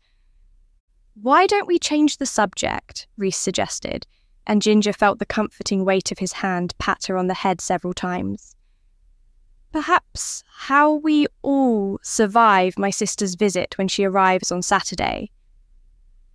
Or we can talk about how Ava, the headmaster's miracle-working assistant, is now also the RE teacher," Bonnie said, tapping insistently on Ginger's hand to get her to pay attention. "Hey, stop moping and listen to the gossip." "It's pretty good gossip," Mariah added, nudging Ginger's glass into her hand. "Oh, I'm always here for gossip," Maggie said. "Is there ever a dull moment at this school you lot work at?" "Sometimes," Reese replied mildly, "but not often. It's a school full of hormonal teenagers with rich parents. The drama practically writes itself." With a show of faux reluctance, Ginger groaned and dragged herself to sit upright. She sat back, arms folded, and listened as Bonnie unveiled the latest development at the academy. "So, you know how Brett freshened up the curriculum, even though a few of the parents made unhappy noises about it," Bonnie said, referring to the effortlessly cool American RE teacher who was also the assistant coach for the girls' lacrosse teams, by his first name rather than as Mr. Simmons. "And how those same parents melted in the face of his charm, and how they eventually agreed with his argument that the students can go to the chaplain to learn about religion, and that his class was to expand their understanding of the world through the lens of faith, belief structures, and the philosophy of religious texts." Maggie found herself. "Check out the brain on Brett. Please tell me that he hasn't died under mysterious circumstances as well. I want the chance to see how flustered he gets during a conversation about how religion has been used to erase and control indigenous cultures across the planet." "I'd enjoy being there for that as well," Mariah said, lifting her glass to tap it against Maggie's. "Especially since, despite what the name suggests, Brett is First Nations himself and has some very interesting thoughts on that topic." "Yes, we all agree. We love Brett," Reese said, folding his arms. Ginger had to hide a smile. Was Reese sulking a little about no longer being the cool new teacher on campus? "What happened to Brett?" she asked, subtly shifting slightly closer to Reese so their shoulders brushed. "Why has he been replaced by Ava? She's sweet, but I imagine she doesn't exactly hold the same views as him." "You would be correct," Bonnie said, eyes lighting up with dramatic flair as she set the scene, except that she was the only one available to step in and offer to take over the class for a few days after Brett started throwing up uncontrollably this morning and then passed out in the dining hall. "Is he okay?" Ginger frowned. "Seems a little early for the return to school bugs to start circulating. We've only been back less than a week." Bonnie shrugged. "No one else on the faculty or any of the students have come down with anything yet. He blamed it on food poisoning from that dodgy fried chicken place in Greater Chiswick." Reese winced. Yes, I made the mistake of eating there once when I was visiting to view potential rental houses. It's the kind of mistake you only make once." "Well, It looks like he's going to be off for a few days at least, Bonnie said.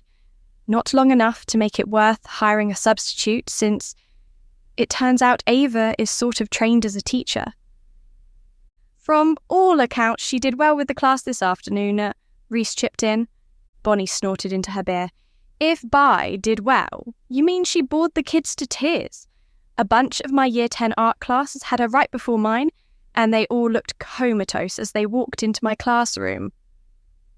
I'm more worried about Harvey being unable to find anything in his office, Reese said.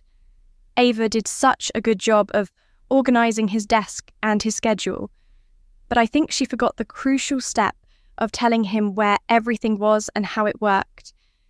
I ended up having to escort that woman Katrina, you know, the one who was selling all those jams at the Harvest Festival, to his office this morning because he completely forgot they had a meeting. Ginger nearly choked on her drink. Why had Katrina been visiting the headmaster? Chapter 10.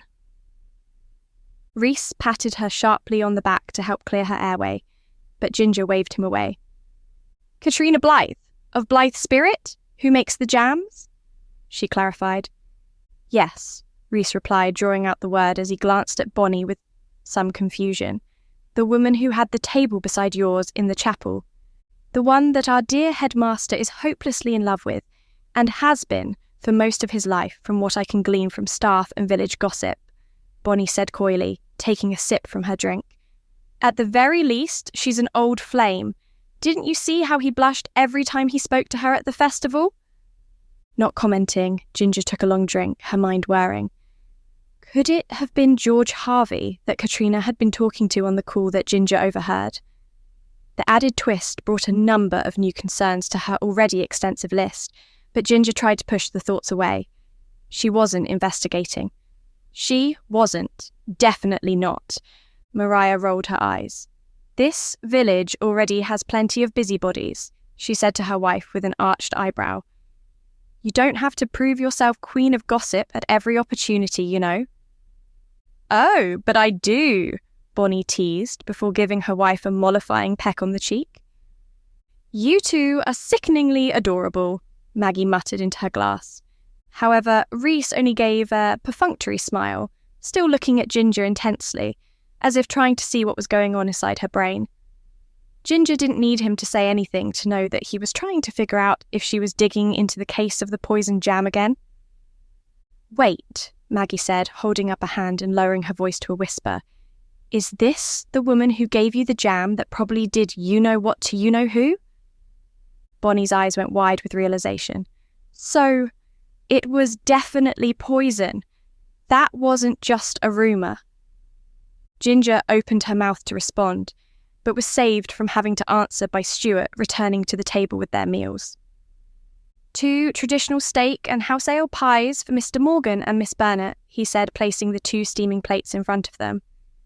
Then he turned to the gangly, red-headed teenage boy who, from the state of his apron, worked as a pot washer, but had been press-ganged into carrying the tray of plates out to the table. Then a chicken and broccoli pie for Mrs. Bonnie Bichonat, and 1 paprika-smoked mushroom pie for Dr. Mariah Bichonat, and, finally, he took the last plate off the tray with a flourish, the lamb and roasted beetroot pie for our Scottish visitor. Enjoy your meals, folks, and let me know if you need anything else. With a bow, Stuart left the table to continue his rounds of his clientele.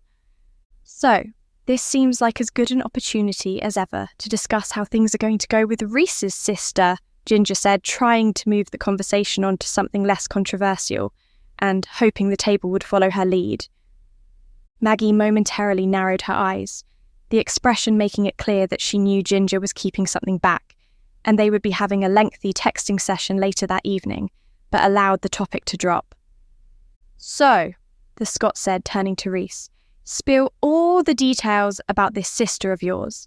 It's pretty clear that you're not looking forward to it, so explain. We'll see what we can do to make the trip easier for you and your mum. How is Rosanna these days, by the way? Reese grinned at the mention of his mother. Effortlessly elegant, as always, he said, looking forward to seeing my sister, although God knows why. As the conversation continued, everyone took up knives and forks, except for Bonnie, who opted for a spoon for the whole meal and dug into the mouth-watering fare in front of them. Ginger looked on with bemusement as Rhys took out a small food storage tub from his rucksack under the table. He then, as he did every Thursday that he partook of pie and mash, night at the Fox's Den, proceeded to scoop half of the mini mash mountain off his plate and into the box. "What?" he asked when he caught Ginger's look, a grin of his own tugging at his lips. "I might eat more than just couscous and grilled chicken these days, but you know I still like to watch my portion sizes. Besides, Ma then gets to put it in the soup she makes herself for lunch." Ginger just shook her head and continued enjoying her own meal. The short crust pastry was the perfect balance of crumbly, buttery and light, providing a delicious vehicle for the thick, rich gravy filling each of the pies. As always, the taste of Stu's famous ale was an excellent accompaniment to the slowly caramelized onions and tender, grass-fed beefsteak that made up the pie filling. A few months before, Ginger had suggested to Stu to switch over from the generic supermarket beef to local cuts from a butcher in Greater Chiswick. Everyone, including Stu, had been quick to admit that the slight increase in price was more than worth the better taste and quality. "Did you ask Ryan if he's joining us for the meal yet?" Rhys asked. "And is he bringing a date or not?" Although in the process of mixing some of the sweet, fresh green peas into the mash and gravy on her plate, Ginger dropped her fork to the plate and dug her phone from her bag. "I completely forgot," she admitted, tapping out a brief text to her brother. "Done now. We'll see what he says." "Are you trying to get as many people to be a buffer between you and your sister as possible?" Mariah asked. "I take it you don't get on." Rhys pointed at her with his fork. "Don't psychoanalyze me and my sister's relationship before she even gets here, Mariah." Mariah twitched one of her sleek eyebrows upwards, and Bonnie snorted with amusement. "You don't need a PhD in psychology to guess that you and your sister have a strained relationship," Bonnie pointed out. "It's true," Maggie added. "I've only met you like a dozen times, Rhys, and even I know you don't like her." Rhys didn't say anything for a long moment, instead awkwardly poking at his food. Ginger knew a little of the cause of both his reluctance to speak and the tension with his sister Sonia. They had shared many a lengthy conversation while cooking, or after dinner, or while listening to music in the living room. The knowledge shared had woven together, slowly creating a solid base of friendship long before she had plucked up the courage to ask him out on an actual date. Tapping her foot against his under the table, Ginger tried to catch his eye to make it clear that she was there as support if needed. Except, from the surprised and then sly look that Maggie gave her, Ginger realised that she might have miscalculated the distance under the small table with her foot. "Playing footsie with your fella now, are we, Gin?" Maggie asked with a short cackle. Ginger felt her face heat, but she grinned wryly as her embarrassment broke the thin skin of tension that had fallen over the table. She saw Rhys's shoulders relax, and, once the laughter faded, he shrugged. "Sonia and I were actually really close when we were growing up," he said. "I struggled with my weight and social anxiety through secondary school with being bullied and excluded, and she always had my back. Through more than one kid who was bullying me into a hedge or a dustbin or something of the sort." "I'm conflicted now," Bonnie chipped in, "because I like the sound of her, but we're not supposed to like her, right?" Rhys gave a sigh of frustration and sat back. "I'm not saying Sonia is the devil incarnate," he said. "She's my sister, and I love her, but things have been tense over the past few years since my dad passed away. He had a long, drawn-out illness that was difficult to watch unfold, but gave everyone he knew and loved a chance to see him, to say farewell and put things to rest. But Sonia..." He trailed off, but no one needed him to fill in the blank. Sonia hadn't returned to the UK from her home in Spain to see her father in his final days. She didn't come to the funeral. Reese said quietly, his arms now folded across his chest as if to protect himself from attacks on his heart. She's a corporate lawyer in Spain and apparently couldn't get away from work to come home for the funeral or the wake.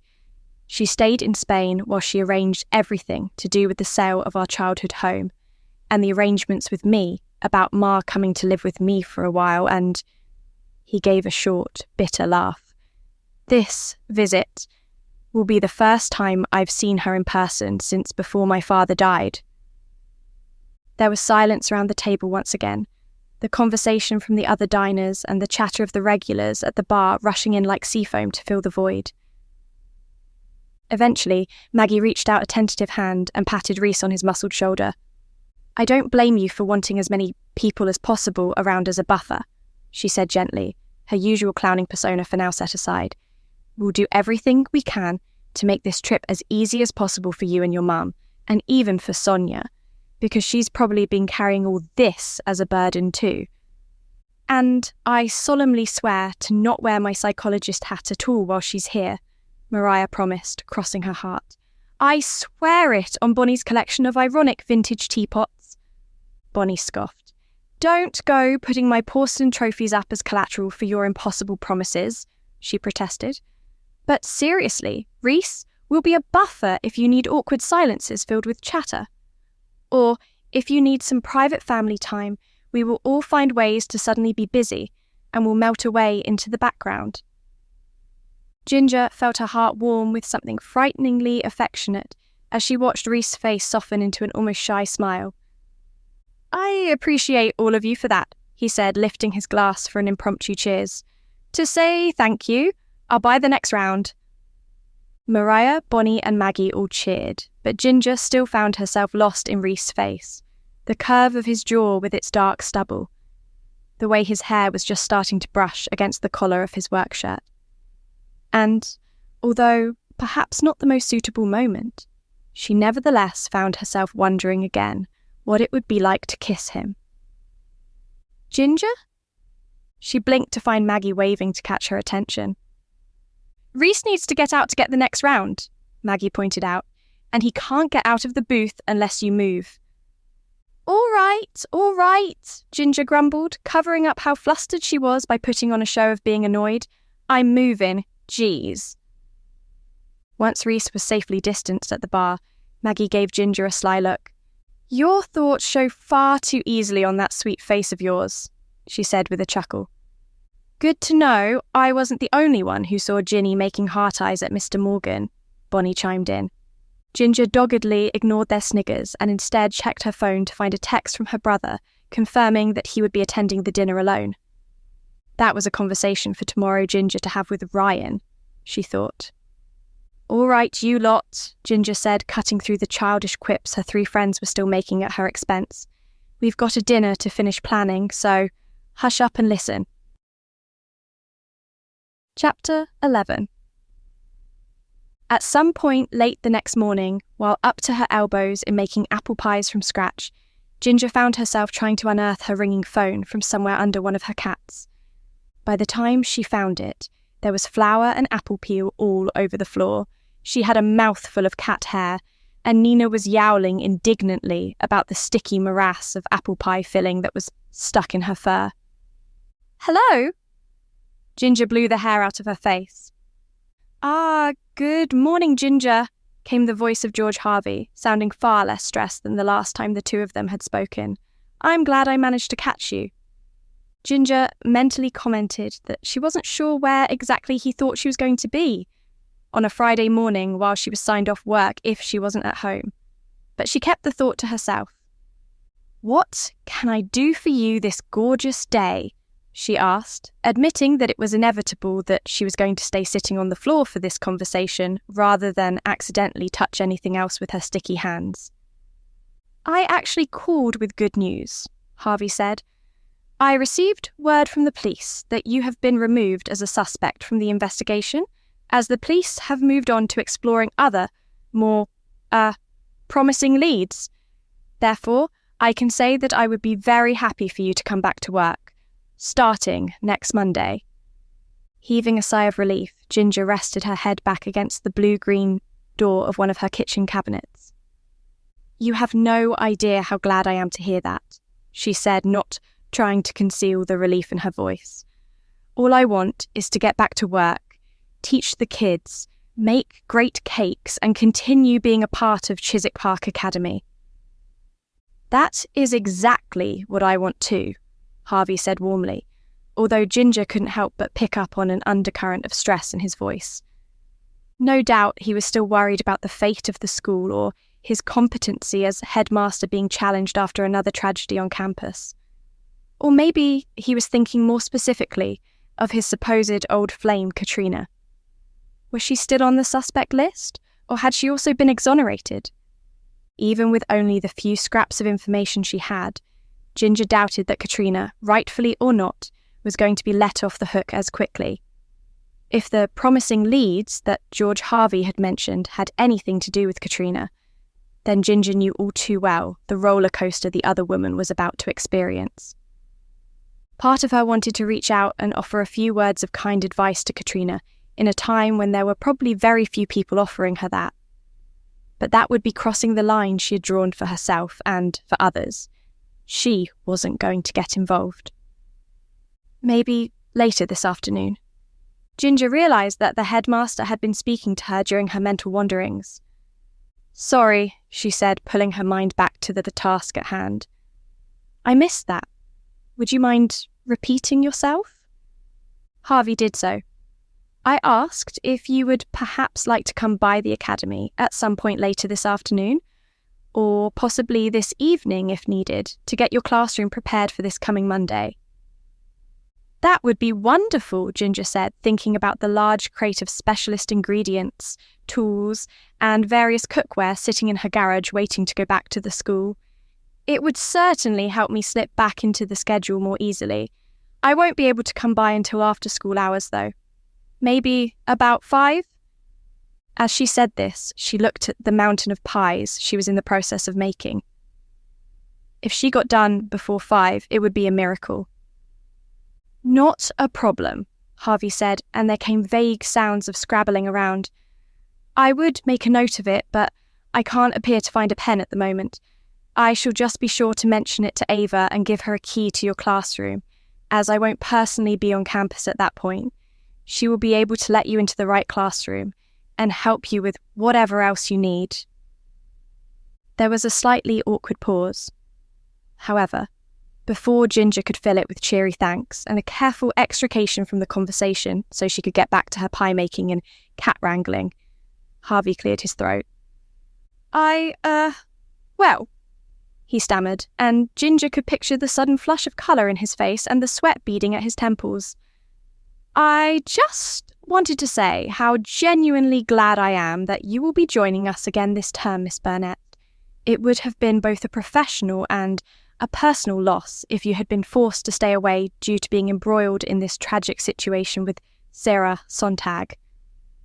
"I am equally glad, I assure you," Ginger said, her tone laced with dark humour, like treacle in gingerbread dough.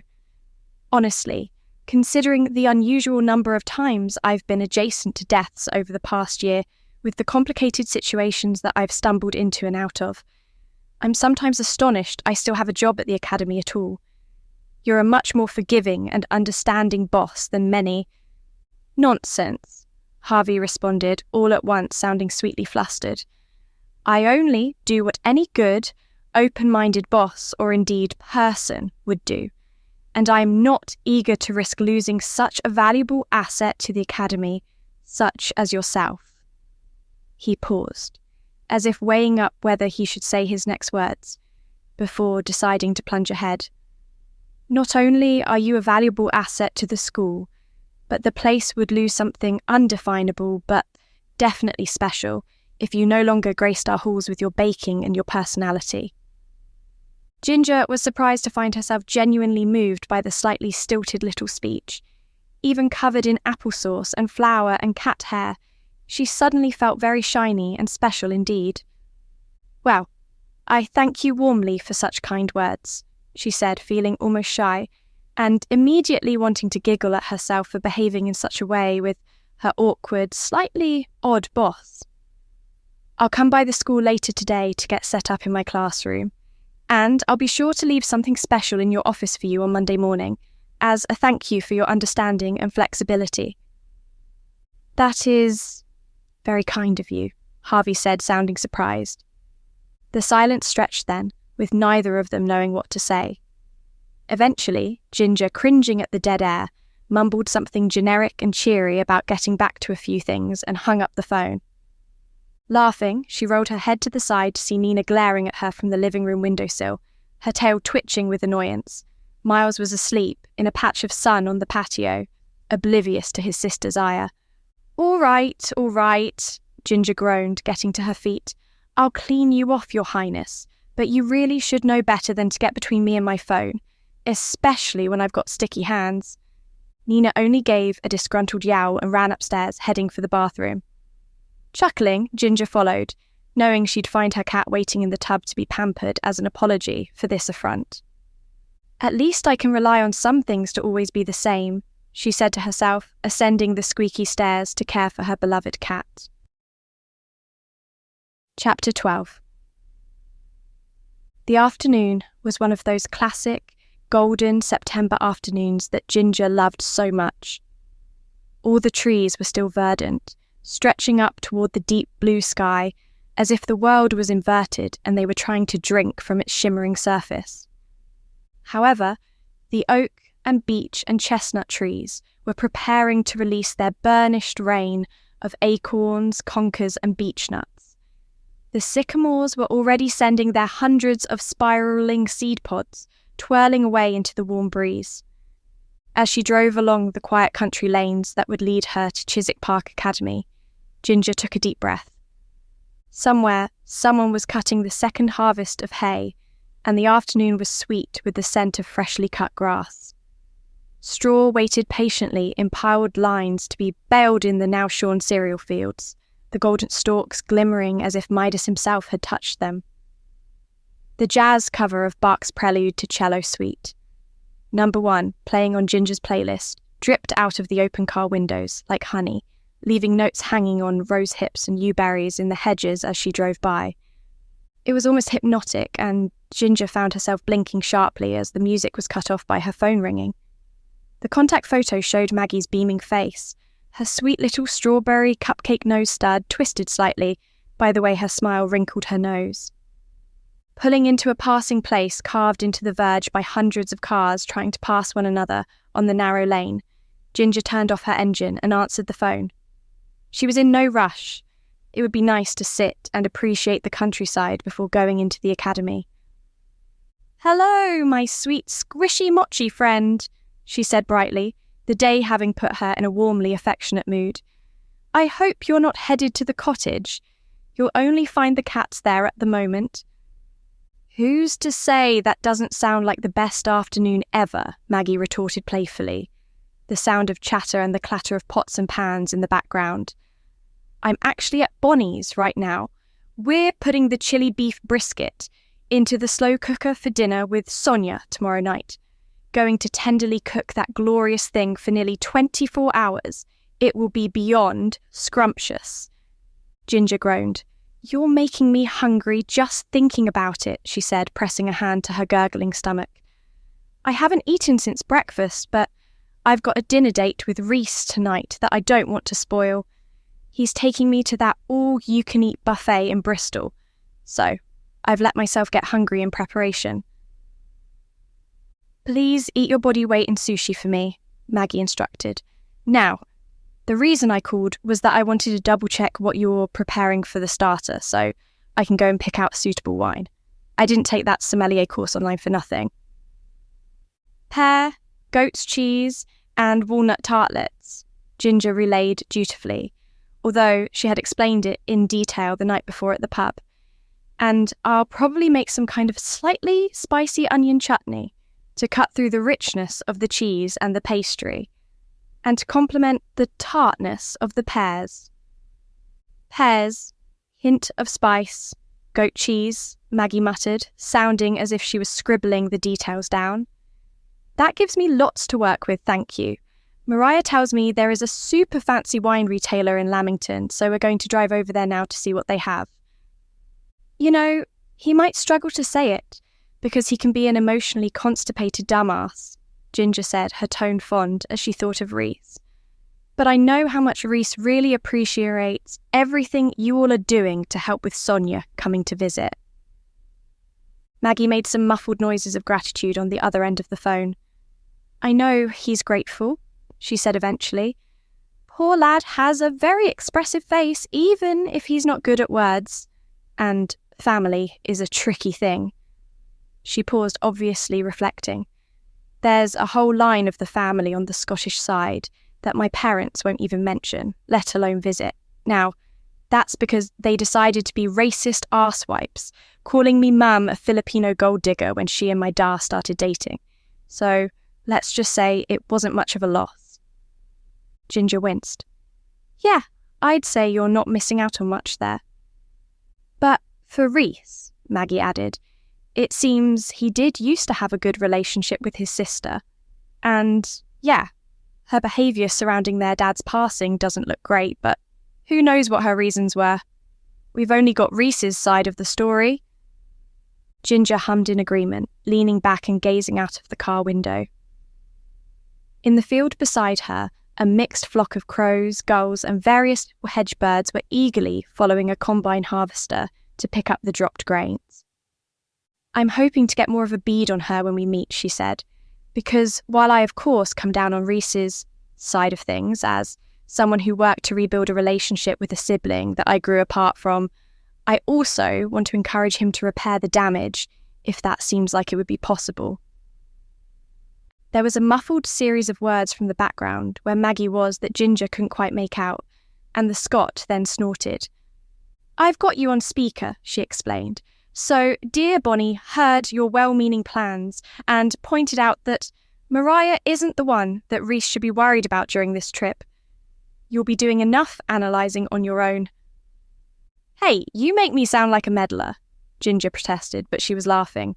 You are, Maggie pointed out, but for good. And hey, I'm sure he'd rather you were nosing around in his emotional problems than running off investigating murders again. Ginger grimaced. He might have encouraged me to promise to not do any investigating into the Sarah Sontag thing, even though, and perhaps specifically because I'm involved, she said, but quickly added, which I am very much in agreement on. I just want to focus on work at the academy, enjoying the fact that Reese and I are slowly tiptoeing into dating and making my customers happy. All right, little Miss Soundbite, Maggie said dryly. I can see you've got that well prepared for when you inevitably end up poking around in something. Now, go get on with your day. I'm going to buy wine. Ginger rolled her eyes, amused, trying to ignore the shred of guilt that her internet search history would prove that she had, maybe. Been poking into a few little things to do with the Sarah Sontag case. Ye of little faith, she teased, starting the car up again. I'm perfectly capable of minding my own business. For now, I'm off to Chiswick Park to drop off all my baking stuff, and then I'll be heading off to Bristol with Reese, so I won't be easy to get in touch with for the rest of the day. The wine will have to be a surprise then, Maggie said. Enjoy your time with your buff nerd. Talk later. Saying goodbye, Ginger hung up, chuckling a little as she pulled out of the lay-by and continued on to Chiswick Park Academy. Chapter 13. Ava was waiting outside the main building, pleasant and smiling. As usual, she was dressed in a style more suitable for the 1950s or 1960s. It briefly reminded Ginger of Lily Fletcher, the adorable 20-year-old that she had met during the horror at Arlington Manor. Last Ginger had seen on Instagram, she was currently in China visiting her grandparents and eating a terrifying number of dumplings. Even in the midst of all the murder and mayhem, Lily had still remained dressed to the nines in her cute and quirky vintage outfits and bright red lipstick. She had been like a butterfly. In contrast, Ava was more of a moth. Her dress was a plain blue, somewhere between royal and navy. A thin brown belt, which matched her practical brown court heels, around Ava's spindly waist was the only accessory. Her horn-rimmed glasses were attached to their plain chain as always, and her silvering blonde hair was pinned into a tight and flawless bun. "Glad to see you made the trip safely," Ava said in her usual overly formal tone as Ginger got out of the car. "The headmaster informed me of your need to visit your classroom to reinstall your equipment for next week." "Yes," Ginger confirmed, lifting out her crate of equipment and kicking the back door of her car closed. "I hope you haven't been waiting for too long." "Not at all," Ava said smoothly with a smile. "Come along now. I'll let you into the classroom and help you get set up." The two chatted easily as they walked the empty, echoing corridors of the school. At this time on a Friday, all the classes were done, the after-school clubs had concluded, and all the sport teams had the night off. The minibus service provided by the school was no doubt trundling back and forth into Lamington, where there was a cinema, fast food outlets, and pubs for those students in their final year who had turned 18.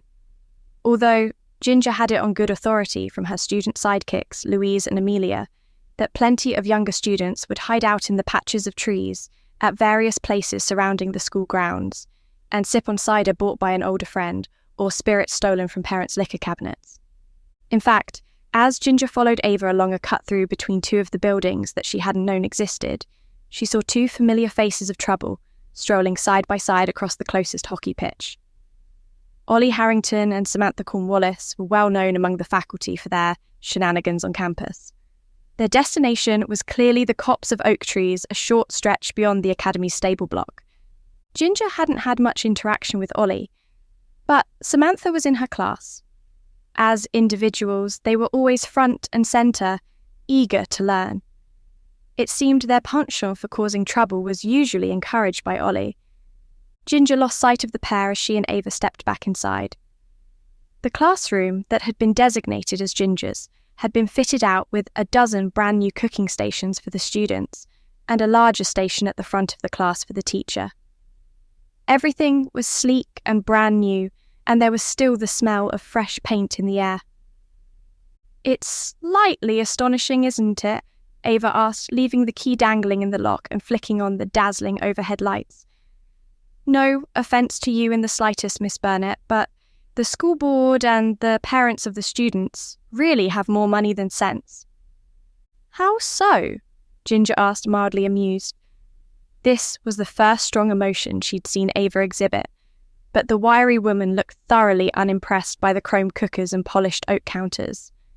"Well, outfitting this whole room like this with all these fancy utensils, paying someone to teach cookery, rather than the parents taking their role seriously and instructing their own children in something as universally required as cookery." Ava tutted, shaking her head. "It just distresses me to see this generation becoming so helpless in so many simple ways." Ginger, setting her second favourite mixer onto the shelving unit built into the wall for her equipment, made a noise that wasn't exactly agreement, but didn't come across as vehement disagreement either. "I find that most of the students I instruct already have a solid grasp of cooking skills," she pointed out, putting away the rest of her supplies.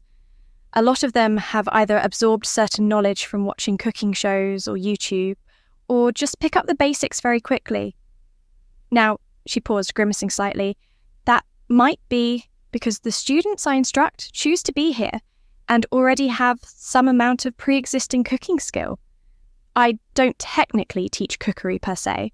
This class is more of an art elective, instructing the students in the craft of combining food science with sculpture and fine art." Ginger smiled to herself, remembering how Maggie had been the one to come up with that particular summary of the course when the two of them had frantically been writing up the course outline for George Harvey to present to the school board. Ava chuckled, shaking her head. "I'm fairly certain I read those words in a letter I proofread for Headmaster Harvey when he was presenting the course to the board as a new elective," she said with a wily gleam in her pale eyes. "But while the sentiment might be mostly formal, speak for the board, perhaps I have been too quick to judge what you'll be teaching here. The cake you made for the Harvest Festival was awe-inspiring, if you'll excuse me being so enthusiastic." Ginger had to face the shelves to hide her smile. The tone of voice Ava had used to express her, apparently overwhelming, enthusiasm was very much her usual speaking voice, but with a fraction more volume. "Such a terrible shame it had to be destroyed," Ava added with a sigh. "A waste for sure after all that time you spent on it." Ginger shrugged, trying to seem casual, even though the thought of her beautiful cake with its precious animal companions being sliced apart and destroyed made her heart ache. "A cake is always a temporary piece of art," she said, putting away the last of her sculpting tools. "I always remind myself when I'm making a project of that scale and detail that it is being created in order to be consumed. But the destruction of the art, of the cake, will bring pleasure to those who eat it, or," Ginger sighed, "it's supposed to bring pleasure, not accidentally poison people." "It was an unprecedented occurrence," Ava pointed out. "It's just a shame your cake went to waste because of the actions of that Blythe woman." From the subtle twist of her lips and the less subtle implication that she considered Katrina to be responsible, it seemed that Ava was not a fan. At the mention of the mysterious fruit farmer, Ginger immediately felt herself torn between curiosity about what Ava knew, or thought she knew, and the promise she'd made to not investigate. Chapter 14. "I think the police are still figuring out exactly what happened," Ginger said cautiously, leaving the crate propped inside a cupboard. "Do you know her well?"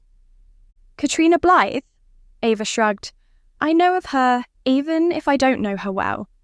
She's had meetings with Headmaster Harvey a few times this week." "What about?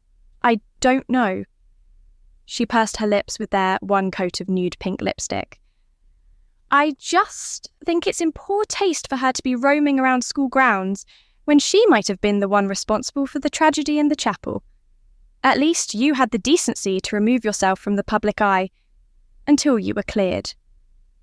After all the harassing emails I've been getting this week from gossip magazines and newspapers, it's nice to hear you say that," Ginger admitted, subtly glancing at her watch as she walked past Ava back out into the corridor. She still had plenty of time to get to Reese and for them to drive to Bristol in time for their reservation. "Do you have somewhere to be?" Ava asked, closing the door. "My apologies if I've kept you with my chatter." Wincing internally, Ginger realised she perhaps hadn't been as subtle as she'd hoped. "Not at all. I was just making a mental note that I needed to remove my puff pastry from the fridge and begin making tartlets when I get home," she said. She wasn't entirely sure why she chose that particular white lie, except that she and Reese had agreed not to be overly open with the fact they were dating. The tartlets were at the front of her mind and served as a quick excuse. "Style, texture line, left." "Sweet or savoury?" Ava asked, brightening at more talk of cooking. She suddenly scowled, however, patting at the pockets of her dress. "Where did I put those keys?" Silently, Ginger pointed to where the keys hung in the lock of the classroom they had just exited. "Sort of both," she said in response to Ava's question. As they walked back toward the car park, Ginger briefly outlined her recipe for the tartlets, making a vague reference to the fact she was making a large number for a social event. "Is it a faculty event?" Ava asked when Ginger dropped Bonnie and Reese's names. "I hadn't seen anything in the staff calendar, but I've only just been given access to it now I'm teaching religious education." It was clear the older woman was aiming to be nonchalant, but there was something almost pathetic in how eager she clearly was to interact with the rest of the faculty as a teacher. Ginger longingly glanced toward her car at the other end of the car park, wishing she could escape this conversation, which was rapidly becoming more and more awkward. Well," she cleared her throat, "it's more of a private event with friends. Reese has family visiting and a few of us are planning a meal. It's nothing grandiose, I promise." "Liar," her mind whispered. "Maggie is getting wines to pair with every course. This is a fancy event." Ava nodded, quickly covering the flash of disappointment with a smile. "I understand, not to worry. My mistake." Just as Ginger was starting to edge toward her car, Ava's face brightened again. I have some excellent chutney that would be perfect for your tartlets, she exclaimed. I had a glut of plums this year, and I turned a good portion of them into this delicious plum and shallot chutney, an old recipe of my mother's that I updated with a little extra spark. My pantry is full of jars of it. Would you like some? The offer in any other situation would have been a godsend, as Ginger had never had much luck with pickles or chutneys. But she couldn't help but get the feeling that if she agreed, it would begin some kind of long-standing food exchange between the two of them, the rules of which Ginger wasn't sure she would understand. Ava was lovely, but Ginger didn't have space in her daily life for such a task. That sounds wonderful, Ginger said non-committally, trying to back toward her car. Could I possibly come by your place tomorrow to pick them up? Just email me your address? Oh, Ava frowned. I don't have a personal computer, and using one at the school would be an incorrect use of resources. Why don't you come and pick them up now? Ginger paused. There was no reason for her not to, and it seemed that there was no way out of this without hurting the feelings of a woman who was clearly just trying to be thoughtful. Sure, Ginger replied, hoping Ava didn't live too far away. Glancing at her watch again, Ginger began to get paranoid that she wouldn't have time to get to Reese and that she'd have to drive to Bristol alone to meet him at the restaurant. Wonderful, Ava said with a motherly smile, and it's such a lovely evening for a walk too.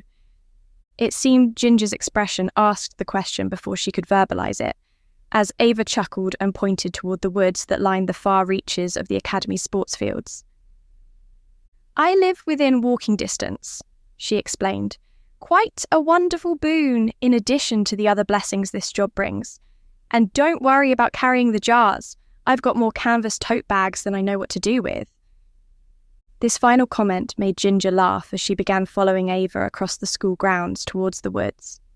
She reminded herself that she had nothing to worry about, that she had plenty of time to get to Reese House, and that she should just enjoy the last of this warm afternoon and the kind offer of food from a colleague. Are most of these canvas totes from the Lamington Farmers Market? She asked. Because if so, I think we've both crossed paths with the same individual. Soon, the two women were chatting and laughing, strolling across the open sports pitches toward the cool promise of the leafy woods. Chapter 15.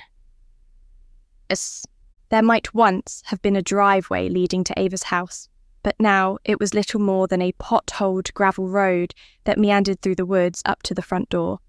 Ginger couldn't help but be entranced by the scene before her, trailing behind as Ava led the way to her home. It was clear from the size and architecture that the house had once been something of a grand affair.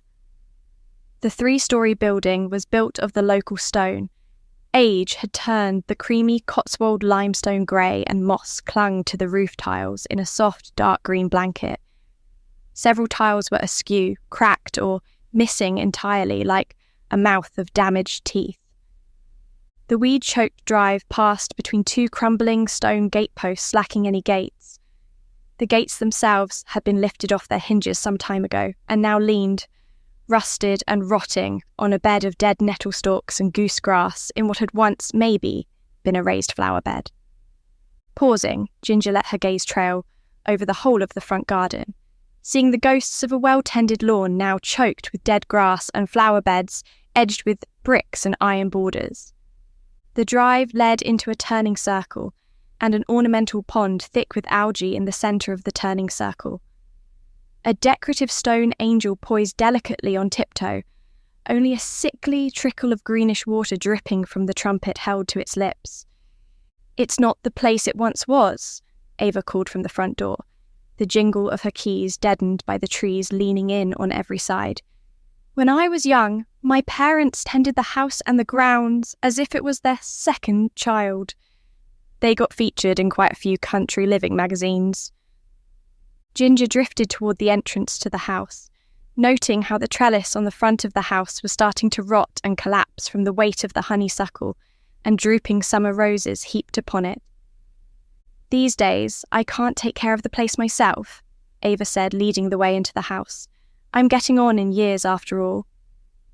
It can be tough, Ginger agreed, The cottage I live in now used to belong to June Nelson. I don't know if you remember her. When I became her carer, the main thing I helped with was all the heavy lifting to keep the garden up to her usual standard. I remember June Nelson well enough, Ava said, voice becoming more distant as she walked deeper into the house. Her passing was a terrible loss to the village. My condolences. Thank you, Ginger murmured as she followed the older woman into the pleasantly cool, dim, and slightly musty interior. Instantly she felt as if she had stepped into a time capsule or a private museum. If the BBC ever needs somewhere to film their next period drama, I know where they can go, she breathed. Ava, this place is incredible. Despite the slight layer of dust that covered everything, the house was beautifully arranged. Scrubbed stone floors, dark wooden furniture that had likely been in the house for several generations, and an eclectic collection of landscape paintings, taxidermied birds, photos, and a heavy grandfather clock in front of an earth-toned tapestry gave the place a lived-in, if slightly dilapidated feeling. Come through to the kitchen, dear, Ava said, sounding much more relaxed than she ever had in the school setting, likely due to the familiar surroundings. I'll make us some tea while I dig through the pantry for those jars of chutney. Ginger quickly glanced at her watch, wanting to be mindful of the time, but also to not appear to be rude. I've got time for some tea, she murmured to herself, mentally timing the walk back to the school and then the drive to Reese House. It'll be fine. The insistent, rising squeal of a stove-heated kettle drifted to Ginger down the long, gloomy corridor that led to the kitchen. Following the sound, Ginger found herself in a large room with a high ceiling and several large windows burning with the day's golden hour light. Ava had opened a rear door to let in the afternoon breeze, bringing with it the fresh green scent of the trees. Make yourself comfortable, Ava insisted, setting down 2 floral-patterned cups and saucers, a matching teapot, and a small milk jug. I'll have the tea ready in a jiffy, don't you worry, and it's none of that tea bag in a cup nonsense, I assure you. My mother was always horrified at the notion, and I followed in her footsteps. Ginger took a seat at the well-scrubbed but aged table, trying to smile but feeling her heart sink. She'd been expecting some tea bag in a cup nonsense, not a full tea-making ceremony. It might come down to the wire getting to Reese on time, but she'd committed to this now. Ginger didn't have to be a genius of observation to see that Ava didn't get many visitors. To offer human companionship and then take it away would be unbearably rude. And so Ginger stayed at the table, nodding and smiling as Ava bustled about the kitchen, prepping the tea and little cucumber finger sandwiches, and then discovering she had a box of jam tarts in the fridge. Soon, a veritable feast had appeared on the table, and Ginger found it harder and harder to keep up her smile. By the time the tea was actually poured, the anxiety regarding the rock and the hard place she'd found herself in was punching her in the gut. You know, Ginger said tentatively, setting her cup of admittedly excellent Earl Grey with the lemon back onto the saucer. I'd be happy to come out here and spend some time getting the garden back into shape if you would like. Autumn is on the way, so it's a perfect time for a bonfire and prepping the ground to reset through the winter. Then, when spring arrives, you have the opportunity to return it to the glory you remember from your childhood. Part of Ginger's offer was in earnest. The thought of revitalising the garden with Ava brought a real frisson of excitement to her chest, and the whole framing of the situation reminded her fondly of dear June. But the less generous part of her whispered that, if she made a promise to return, it would seem less rude when she inevitably had to duck out of this social visit. Ava's face lit up, lifting Ginger's hopes. That is so kind of you, the older woman said, sounding genuinely moved. It's rare to find someone these days who is so thoughtful and generous. Mildly uncomfortable with the praise, Ginger tried to shrug it off, looking down into her lap as if embarrassed in order to sneak a look at her watch. Her heart sank. If she stayed more than 5 minutes longer, she would officially be late for her date. Steeling herself, Ginger took a breath. "Would you mind getting that chutney for me?" she asked. "I'm afraid that the thing I need to do this evening... Well, please be discreet about this, but I actually have a date with Reese this evening, and so I really need to get going soon." At Ginger's mention of needing to leave, there was an unmistakable flash of disappointment on Ava's face. It pulled at Ginger's heartstrings, but Ava quickly had the emotion concealed. "Of course," Ava replied smoothly, her tone once again measured and formal as she set down her teacup. "Give me just one moment and I'll find you a few jars of it." Getting up from the table, she opened a small door in the wall by the wooden dresser with its chipped and faded crockery and disappeared down into the cool darkness. "Damn it, now I want an underground pantry," Ginger muttered, gulping down the rest of her tea, along with the remains of the somewhat mediocre jam tart Ava had forced upon her. By the time the older woman returned, Ginger had tidied her cup and saucer into the large, stained porcelain sink under the window and was looking out the back door at a smaller garden, heaped with a tangle of greenery. "Is that the kitchen garden?" Ginger asked curiously, turning away from the rear door. "I thought I could spy a few different herbs out there." Ava held out a small wicker basket containing several glass jars. "It is indeed," she said. "Mother used to use it for herbs, fruit bushes, some vegetables, that sort of thing. I've tried to keep it maintained, but my back just isn't what it was, and I can't afford a full-time gardener anymore." "I'll help you with that too," Ginger promised, gratefully receiving the basket and subtly trying to drift in the direction of the front door. "This was so much fun, Ava. I can't wait to get back out here and tackle the garden with you. If I didn't have this date with Reese, I'd already be wrist deep in the earth, I can assure you." "Enjoy your evening," Ava said with a somewhat frosty smile, clearly still disappointed that her chance to entertain had been cut short. "I shall see you at the academy on Monday, Miss Burnet." Unsure of how to respond to such a clear dismissal, Ginger opted for a small, awkward wave before showing herself out. Once out in the evening air, however, she quickly got hold of her anxiety and tossed it aside. She would make it up to Ava, but for now, she had a hunky history teacher to go and flirt with. Chapter 16. "You've got a real soft spot for older women, haven't you?" Maggie teased after Ginger finished telling her about Ava and the unexpected tea party. "There's June. May she rest in peace. Pretty sure you've adopted Susan as an extra granny. And now, Ava." Ginger chuckled, carefully basting the pears she was cooking off for the tartlets in a bubbling mixture of butter and the fruit's own juices. "Susan is everyone's granny," she pointed out, referring to Susan Ford, the adored elderly woman that she and Maggie had met in the midst of the horror of Arlington Manor. "She's got her own YouTube channel now, did you know that?" "What?" Maggie gaped in amazement, pausing from where she was prepping the puff pastry for the tartlets. Since when did she get so tech-savvy? Apparently, a media company, a real one who wasn't trying to kill her, thought she had some star quality, Ginger said with a grin. "Well, they're right, but that doesn't mean I'm not wildly jealous. What a dark horse Susan turned out to be, getting YouTube famous before any of us." Maggie wiped the flour off her hands onto her apron, then took out her phone. "I'm sending you a reminder message to send me Susan's channel when we're done here." "Noted." Ginger took the pears off the heat, wanting the halved fruit to retain some amount of crispness, especially since they still had to go under the grill just before serving. "Are the tartlet casings ready to go into the oven?" "Aye, chef," Maggie said with a little salute. "Made 24 wee casings, but can always make some more if you think we'll need them." Ginger slid the first 3 trays into one of her 2 ovens, then gestured for Maggie to pass her the remaining trays as she opened the second.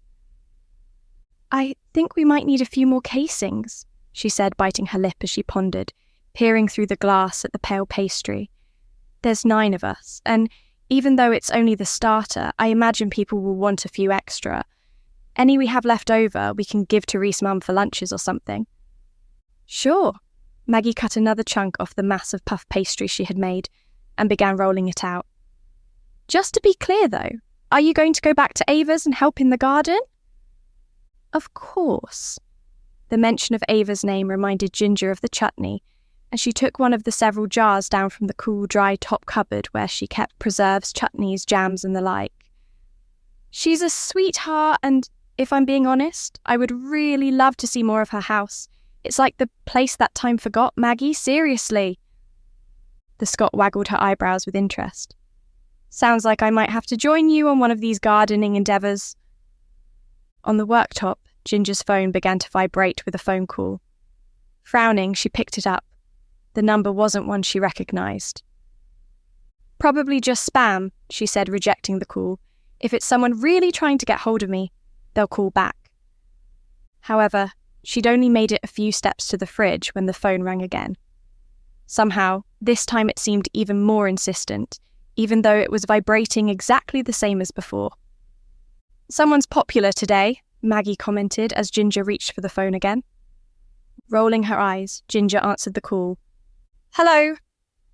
Listen, I don't know what kind of game you're playing, talking to the press like that, but I'm not going to just sit here and take this kind of slander, you hear me?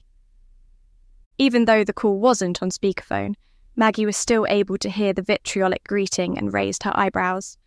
Who is it? She mouthed silently.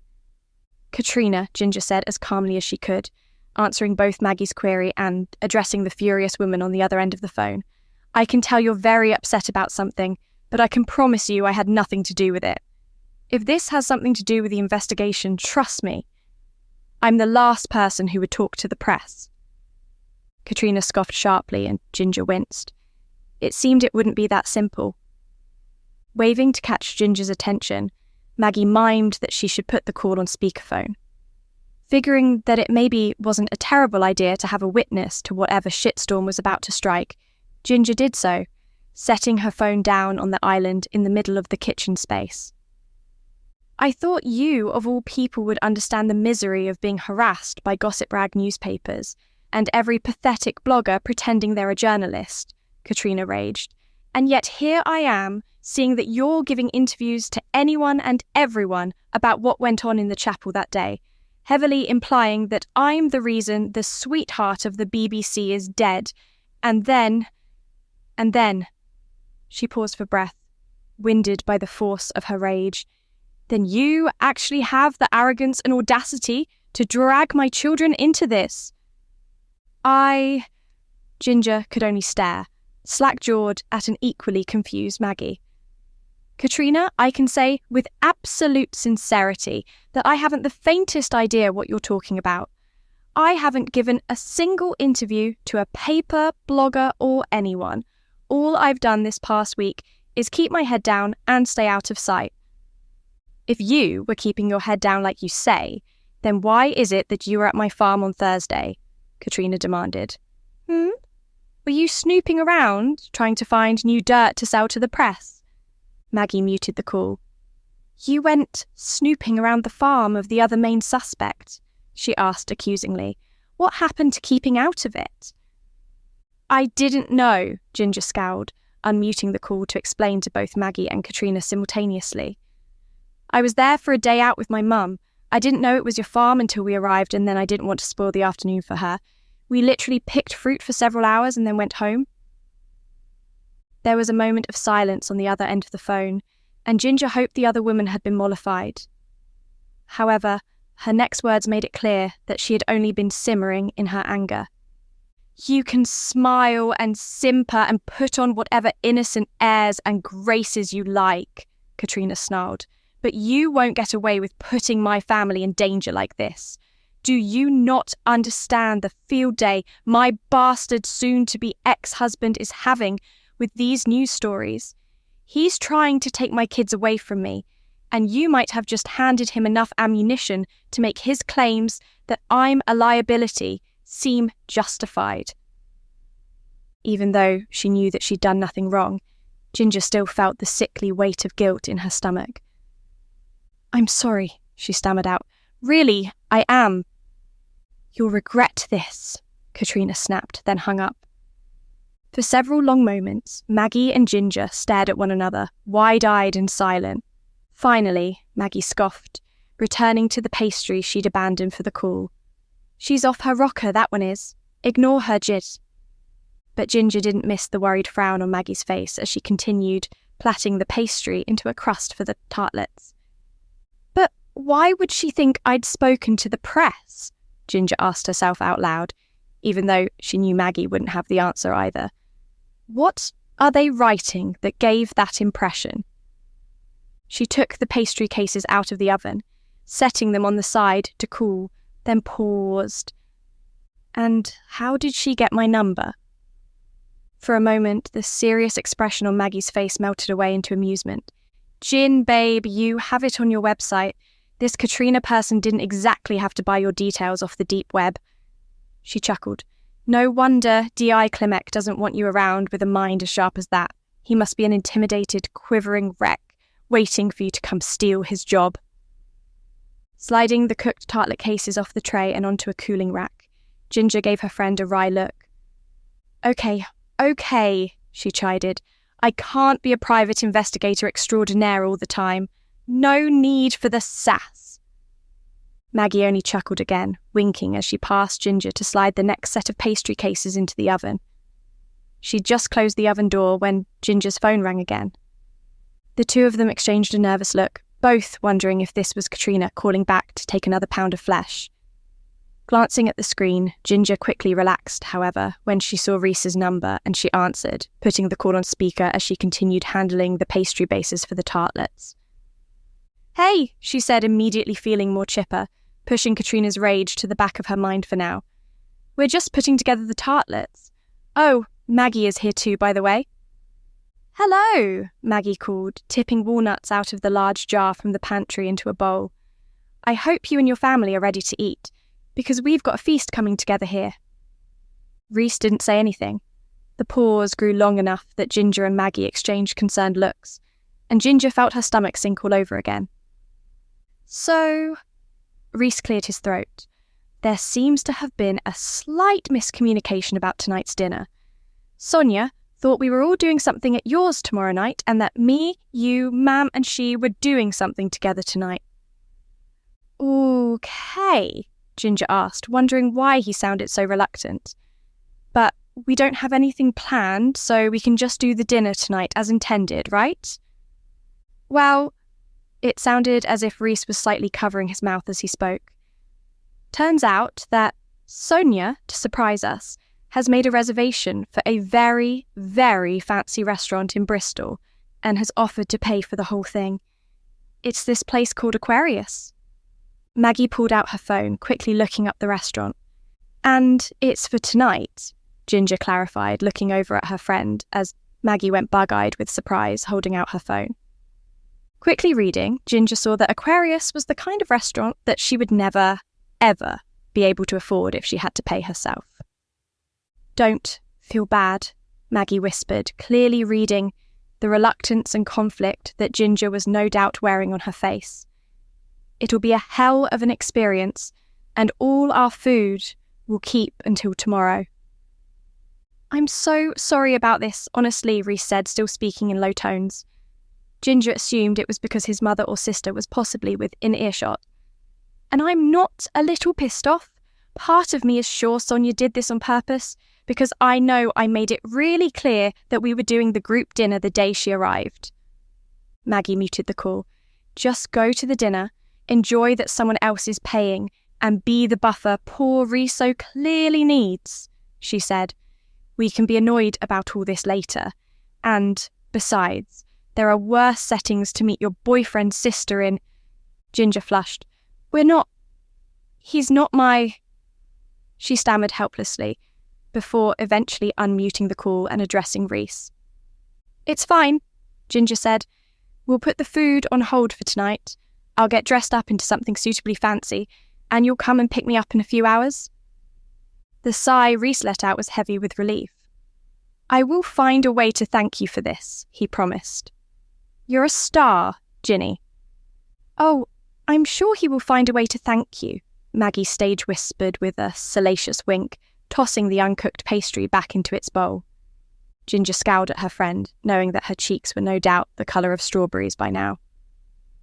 "I'll pick you up at 6, Rhys said awkwardly, muttering a quick goodbye, and then hanging up. "You're the worst. The absolute worst," Ginger said to Maggie matter-of-factly, before burying her face in her hands. "Okay, now come upstairs with me and see if I have anything in my wardrobe suitable for this terrifyingly fancy restaurant." Chapter 17. By the time coffee was served at the end of the meal, Ginger felt as if every single one of her nerves had been pulled as taut as violin strings. It wasn't the fault of any one member of the Morgan family, and it certainly wasn't due to the ambience of the Aquarius. The restaurant was elegantly lit with lamps that gave the impression of candlelight, decked out in gold and watery blue tones, draped in silks and chiffon. Ginger had been entranced the moment she'd walked in, but something about the almost forced intimacy of the circular booth they'd been seated in had quickly made her aware of the simmering tension between the two Morgan siblings. Sonia herself was a delight, confident, eloquent, amusing. She was tanned from the Spanish sun, and her long straight hair gleamed the colour of black truffles. Despite the simple styling, it was easy to tell that the haircut and products that Rhys's sister used probably cost more than Ginger's monthly bills. Yet, she didn't come off as condescending or tacky. Aquarius was the kind of restaurant that was so expensive that there weren't even prices on the menu, a fact that made Ginger automatically freeze. But Sonia had warmly insisted that everyone should get whatever they liked and leave the bill to her. It was here that Ginger first picked up on a specific note of tension. The one or two times that Sonia or the siblings' mother made some reference to Sonia buying dinner, Ginger felt Rhys tense up beside her. He didn't say a word about it, but the energy coming off him was similar to that of an agitated bottle of champagne, mere moments away from exploding. Part of her wondered if Rhys merely felt self-conscious at the financial flex his sister was performing. From what she knew of him, however, she suspected it went deeper than simple jealousy or irritation at what he might perceive as his sister showing off. Her observation that Rhys' tension came from a deeper place was supported by the fact that he also gritted his teeth or held his breath when Sonia discussed her life in Spain. It also didn't help that their mother spent long stretches of the dinner joyfully chatting with her daughter, often in fluent, rapid Spanish. This not only left Ginger continually lost with no translation, but she could tell it made Rhys feel pushed out of the conversation. He'd once confessed to her that he'd never really picked up any Spanish, despite his mother's attempts to teach him her native language. "I'm sorry," Sonia said at one point, noticing a confused look Ginger had given Rhys. "It's so rude of me to leave you out like that. I'm just so used to speaking Spanish all day, every day. I sometimes forget." Ginger opened her mouth to respond, but Rhys spoke first, not looking up from where he was folding up his linen napkin a little more aggressively than needed. "I guess that's what happens when you don't set foot in England for several years," he said with a tight smile. "But then, it's easy to get caught up in the exciting life Spain has to offer, I imagine." Sonia, just for a moment, scowled at the jab, but quickly smoothed her face into something more neutral and pleasant. "You should come and visit sometime," she said almost sweetly, nodding to the server as he served each of them a tiny, single-shot cup of exquisitely scented espresso coffee. "I've got an extra beach house that you are welcome to use." Ginger avoided eye contact with everyone, feeling thoroughly miserable to be caught up alone in the middle of this particular family exchange. She couldn't even excuse herself to go to the bathroom for a break. She'd used that ploy 3 times already, and she didn't want Sonia to think she had some kind of bladder problem. After the comment about the beach house, Rhys knocked back his espresso shot in a way that suggested he wished that it was vodka instead, then got to his feet. "I assume you're fine to drive Mam home, Sonia," he said flatly. "I need to drive Ginger home, and, after all, you and Mam have so many years of not seeing one another face to face to catch up on." He didn't wait for a response, stalking toward the exit. but Ginger lingered a moment longer, scrambling to find her handbag under the table and wriggle out of the booth. It meant she saw the flashes of rage, followed by genuine hurt, that rushed across Sonia's face before she got it under control. The meal was wonderful. Truly, Ginger stammered, backing away from the table slowly. I have never had food as good as this in my entire life, so thank you. I just hope you enjoy our slightly more rustic fare at dinner tomorrow. Sonia gave her a half-hearted smile. I'm sure it will be wonderful, and I can only apologise for the confusion about days. Ginger mumbled that it wasn't a problem at all before scurrying after Rhys. He had already picked up his coat from the cloakroom and was waiting outside in the car park. Can you believe her? He asked, voice heavily coloured with exasperation, as they drove away from the bright lights of Bristol and back into the velvet darkness of the countryside. Flashing her money and her job around like that, excluding both of us to speak Spanish with ma'am. I can't believe how rude she was. Ginger stayed quiet for the next 15 minutes or so, letting Rhys rant and vent every feeling that had built up over the course of the dinner. Finally, when the silences were longer than his exclamations, she looked over at him, only able to see the vague outlines of his face in the dark interior of the car. Feeling better for getting all that off your chest? She asked. Yes, he muttered. Thank you for letting me get it all out. Any time, Ginger assured him, leaning back in her chair and closing her eyes, suddenly exhausted by the emotional roller coaster of the day. I can't tell you how many hours Bonnie must have listened to me rant about Ryan. Me and him were not on good terms for a long time, until we kind of pulled back together during that whole mess with Callum and Gus and Zoe last year. The only murder my sister and I are going to be involved in together is one where either I kill her or she kills me, Rhys said sardonically. There was a short pause before he followed up with the question. You would tell me if I was being unnecessarily hostile to Sonia, right? Ginger let her hum hang for a moment. Yes, but I'd have that conversation when you weren't so pent up and tense. So, what you're saying is that I'm definitely being too hostile to her, right? Rhys asked Riley, pulling up in front of Ginger's house and turning off the engine. That is probably something I'm going to say to you tomorrow, before we tackle another dinner with your family, Ginger admitted with a soft laugh. But not tonight. We're both too tired for that conversation. Rhys found her hand in the darkness, and they sat in companionable silence, fingers tangled together. Ginger found the stress of the evening melting away with every breath, and her heart rate rose for quite a different reason.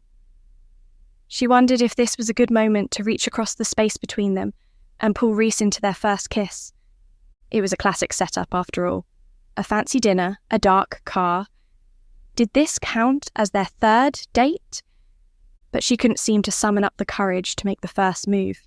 Besides, from the pensive way Rhys was squinting ahead of him, staring at nothing, he didn't appear to be in a suitable headspace for a first kiss. Do you want to come and have a quick cup of chamomile tea before you head home? Ginger asked, telling herself that first kisses could wait until after family drama was resolved. I've just finished drying a bundle, so it will taste extra good. Plus, it will give your mum and Sonia time to get to bed. You won't have to interact with them until the morning. Now, that is an offer I can't refuse, Rhys said, pressing a quick kiss to the back of Ginger's hand that made her heart flutter. And do you have a scone or some toast or something? Fancy restaurants always seem to have such tiny portions. I'm starving. Ginger chuckled as she opened the car door. I'm sure I can find something to fill that hollow leg of yours. Rhys followed her closely up the path to the front door. The comforting bulk of him close behind her, making Ginger second-guess her decision to delay her instigation of a first kiss. It would be so easy to turn to him right now, put a hand on his chest, go up on tiptoe, and just press her lips to his. Her musings quickly shattered, however, as the sound of Nina's distressed yowling leaked through the front door. Panic immediately flooded Ginger's body, and her hand shook as she tried to open the front door. She never makes that noise unless something is really, really bad, Ginger said to Reese, flinging open the door and rushing inside. Nina? Miles? Where are you, babies? Nina yowled again, running to the door from the kitchen, her tail thrashing with distress. Where's Miles? Reese asked, voice tense with worry, looking around all the usual hiding places in vain. It didn't take Ginger long to answer that question. Tears already filling her eyes, Ginger followed Nina into the kitchen. There, she found Miles stretched out on the floor, shaking, shivering, and barely breathing. Chapter 18. Before Ginger had even dragged herself out of the car on Monday morning, Bonnie was already hovering by her side. How is he? She immediately asked. Any news or updates? Ginger shut her car door and began staggering zombie-like toward the academy, letting herself get washed along by the streams of children pouring into the building for their morning classes. She had spent all of Saturday night in the starkly lit waiting room of the emergency animal hospital, waiting for news of Miles from the vet. They're keeping him under observation for another day or two, she told Bonnie, squeezing past a group of Year 8s almost entirely blocking one of the doorways. But they pumped his stomach just in time. Samples are in the lab now to see if they can figure out what it was that made him so sick. The symptoms suggested he was poisoned. The vet hazarded a guess that it was herbal rather than chemical, but I have no idea what he could have eaten in the house that would have nearly killed him. But he's okay, Bonnie clarified. He's going to pull through? It seems we're through the worst of it, Ginger said, a lump blocking her throat as she remembered just how still and heavy Miles had been in her arms as Reese had driven them at breakneck speed to the emergency hospital. I honestly don't know what I would have done without Reese and you and Mariah and... Ginger had to take a breath to hold back her tears, veering off the main corridor into a little window alcove out of the way of bustling students. The urge to ugly sob became even stronger when Bonnie, all 5 feet and no inches of her, wrapped her sinewy sculptor's arms around Ginger's waist and pressed her into a fierce but comforting hug. You just need to crawl through today and then go home for some decent food and a full night's sleep, Bonnie said gently as she pulled back.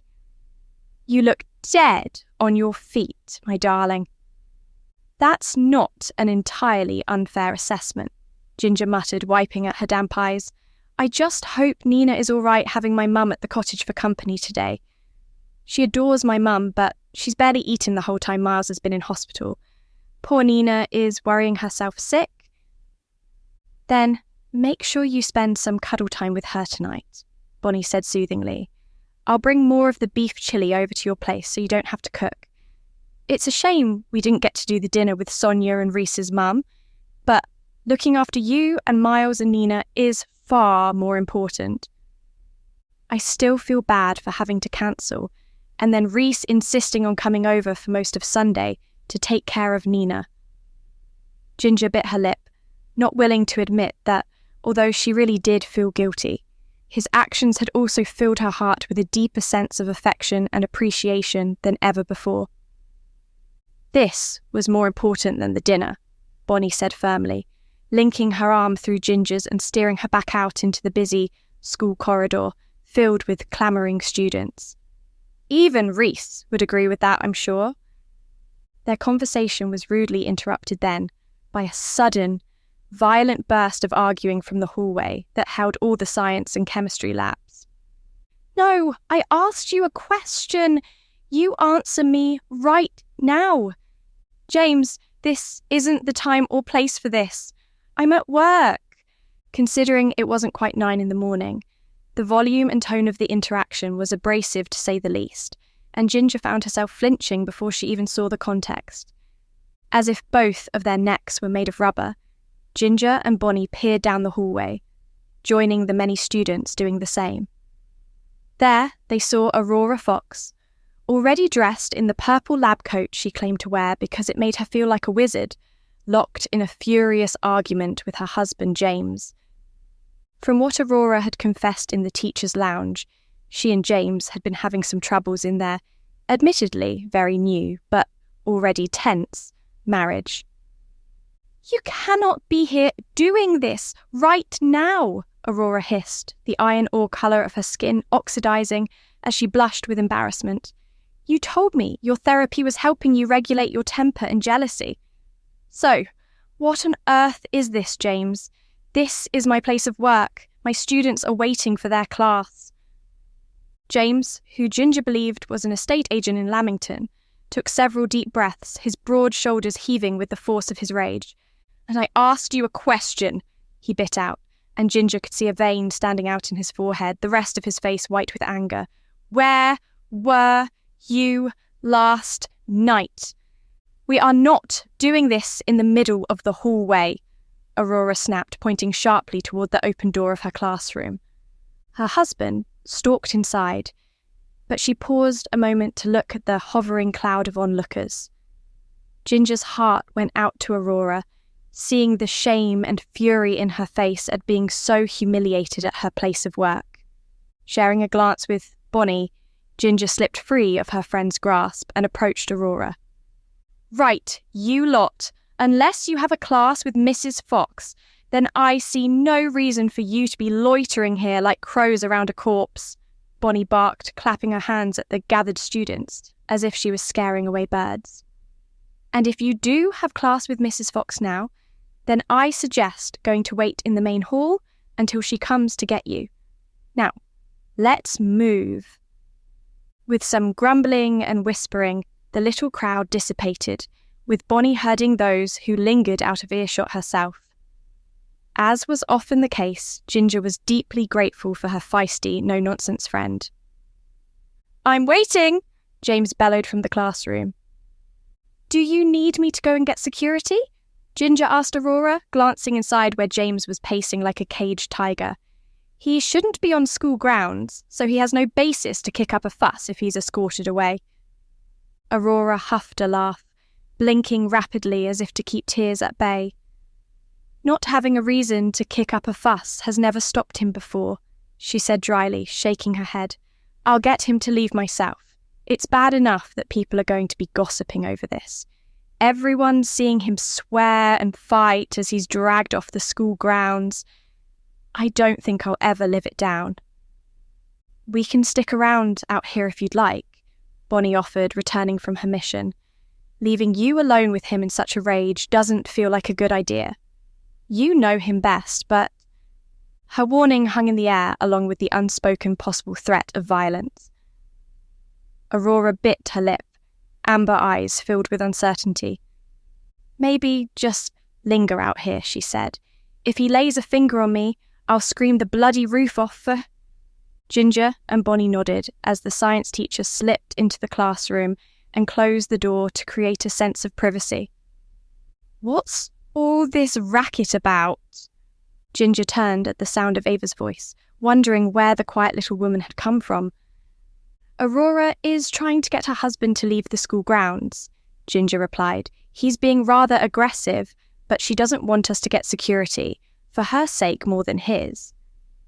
"Men can be such vile, faithless beasts," Ava said mildly. "My life has been significantly better without them in it." "Oh, men," Bonnie muttered, then mumbled an apology as Ava gave her a sharp look.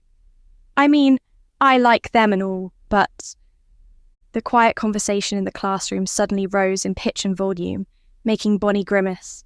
"Let's just say, I appreciate having a wife who doesn't come to my workplace to yell at me," she finished. Listening to the anger in James' voice, Ginger reminded herself to give Reese, dear Reese, who drove her and Miles to the animal hospital, who cared for Nina, who made her laugh and always had her back, a very long hug when she saw him next. It really shows that if you do not rigorously take note of your own character failings, then you are more likely to make poor decisions in choice of mate, Ava said, nodding knowingly. All this talk of accepting yourself as you are and embracing your personal faults, well, it leads to situations like this. She nodded toward the closed classroom door. If you are overly forgiving of yourself, then you are likely to be overly forgiving of others too. My mother, God rest her soul, was very thorough at drilling that lesson into me. In a motion that seemed more out of habit than any conscious thought, Ava reached for the small silver ring on a chain around her neck. Some may consider me a failure for holding my potential husband to the same unyielding standard I hold myself to, she said, seeming to rock up onto the balls of her feet and back down again. But I would rather hold those high standards than be yoked to a man like that. As if to highlight her point, James let out a roar of frustration that made Ginger and Bonnie look at one another with concern. Ava, however, only twitched a thin, pale eyebrow. Things seemed to rapidly be getting out of hand. Chapter 19. Just tell me where you were, James demanded, but now there was a desperate wheedling note to his voice that made Bonnie roll her eyes. It's a simple question. Why won't you tell me? And I'm wondering why it's such a huge deal to you, Aurora retorted. Where I was is irrelevant here, because this is about the fact that you clearly don't trust me, respect my boundaries and my autonomy, or... Both Ginger and Bonnie were startled as there came a loud bang. James had clearly hit one of the tables or a wall. You're clearly not being as careful as you think you are if I've got neighbours pushing letters through our front door about your cheating, he roared. Is it someone here at the school? One of your friends at that book club you say you go to? All of this is over an anonymous letter, Aurora replied, voice filled with disbelief and a weariness that broke Ginger's heart a little. You're unbelievable. Don't you dare lie to me, James growled, or I swear you'll regret it. The threat clicked together, something in Ginger's mind, like a piece of a puzzle finally slipping into place. Katrina's threat and Miles getting poisoned the same night. It wasn't crazy to think it might not be a coincidence, right? I'm going for security, Bonnie muttered. He cannot behave like this. I shall inform the headmaster, Ava said, wrapping her grey shawl tighter around herself. This is a disgrace. Both of them carrying on like this during school hours. Shameful. Before Ginger could defend Aurora by pointing out that she didn't want to be arguing with her husband at her place of work, Ava had scurried off toward the doors that exited into one of the central outdoor courtyards. Not exactly a bottomless well of empathy, is she? Bonnie muttered, rushing in the opposite direction to go and find a member of campus security. For a moment, Ginger stayed in place, her mind still poking and prodding at the possibility that Katrina was responsible for Miles's suffering. But there were more immediate issues at hand.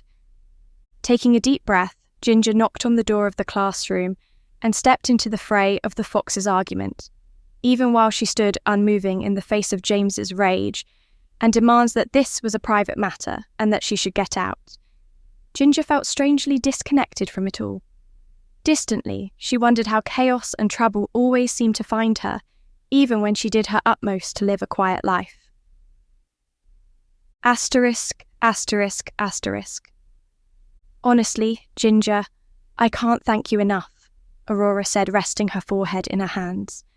I was so close to either starting to yell at him or crying or something that really wouldn't have helped.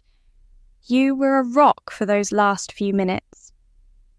It was lunchtime in the teacher's lounge, and Ginger, rather uncomfortably, found herself the centre of attention alongside an equally discomforted Aurora. The two of them had managed to take the little corner table, with Bonnie placing herself as a buffer in the third seat with her back to the room. In response to Aurora's thanks, Ginger could only shrug. Anyone else in here would have done the same, she said, incessantly checking her phone for some kind of update from either the vet or from her mum about Nina. No word on Miles yet? Bonnie asked gently. Ginger shook her head, sliding out of her seat and leaving most of her meal untouched. The signal might just be bad in here, she said. I'll go and have a walk around the school to see if I've missed any emails or calls. As she walked away from the table, Ginger heard Bonnie quickly and quietly summarising the situation with Miles. Aurora's sympathetic gasp was the last thing Ginger heard before she closed the door to the lounge behind her. Avoiding the raging noise of the cafeteria, Ginger wandered in the direction of Reese's classroom, where she knew he tended to sit during his lunch break on a Monday to grade the homework he'd set the Friday before. Indeed, peering through the little window, she saw him hunched over a pile of papers, a pen in one hand and what looked like a slice of cold Spanish tortilla in the other. She knocked gently before opening the door. "Are you completely swamped, or do you have time for a quick stroll around the hockey pitch?" Dropping the tortilla back into the tub along with his salad, Reese wiped his hand and mouth on a napkin and pushed back his chair. "A walk would be wonderful," he said with a grin. "I'm in dire need of a break from reading essay responses to the same 3 questions about the contributing factors of World War I over and over again. Besides," he closed and locked the classroom behind him, "I want to hear any updates you have about Miles and how Nina is doing without him. Any changes? And how's Aurora after that mess this morning?" Ginger shook her head, leading the way out into the blustery but sunny September day. "Aurora is shaken up and embarrassed and questioning her marriage, but otherwise unharmed. No news from the vet or my mum," she replied. "But I did have a rather worrying thought, and I want to run it by you because I don't know if my suspicion is justified or if I'm just being paranoid." She took a deep breath of the fresh air, turning her face to the sun. "First, though, tell me how things went with your mum and Sonia yesterday. I hope you shared my apologies for cancelling the dinner." Reese frowned, his mind still clearly caught up on Ginger's mention of her worrying thought. "Please," Ginger reiterated softly, brushing her little finger across the back of his hand, the most contact she dared to do while they were on campus out in public. "Distract me from all this noise in my head for a little while." And so Reese did. As they walked the perimeter of the hockey pitch closest to the school buildings, he vented his frustrations about his sister, balanced out with an amusing anecdote or 2 about his mother.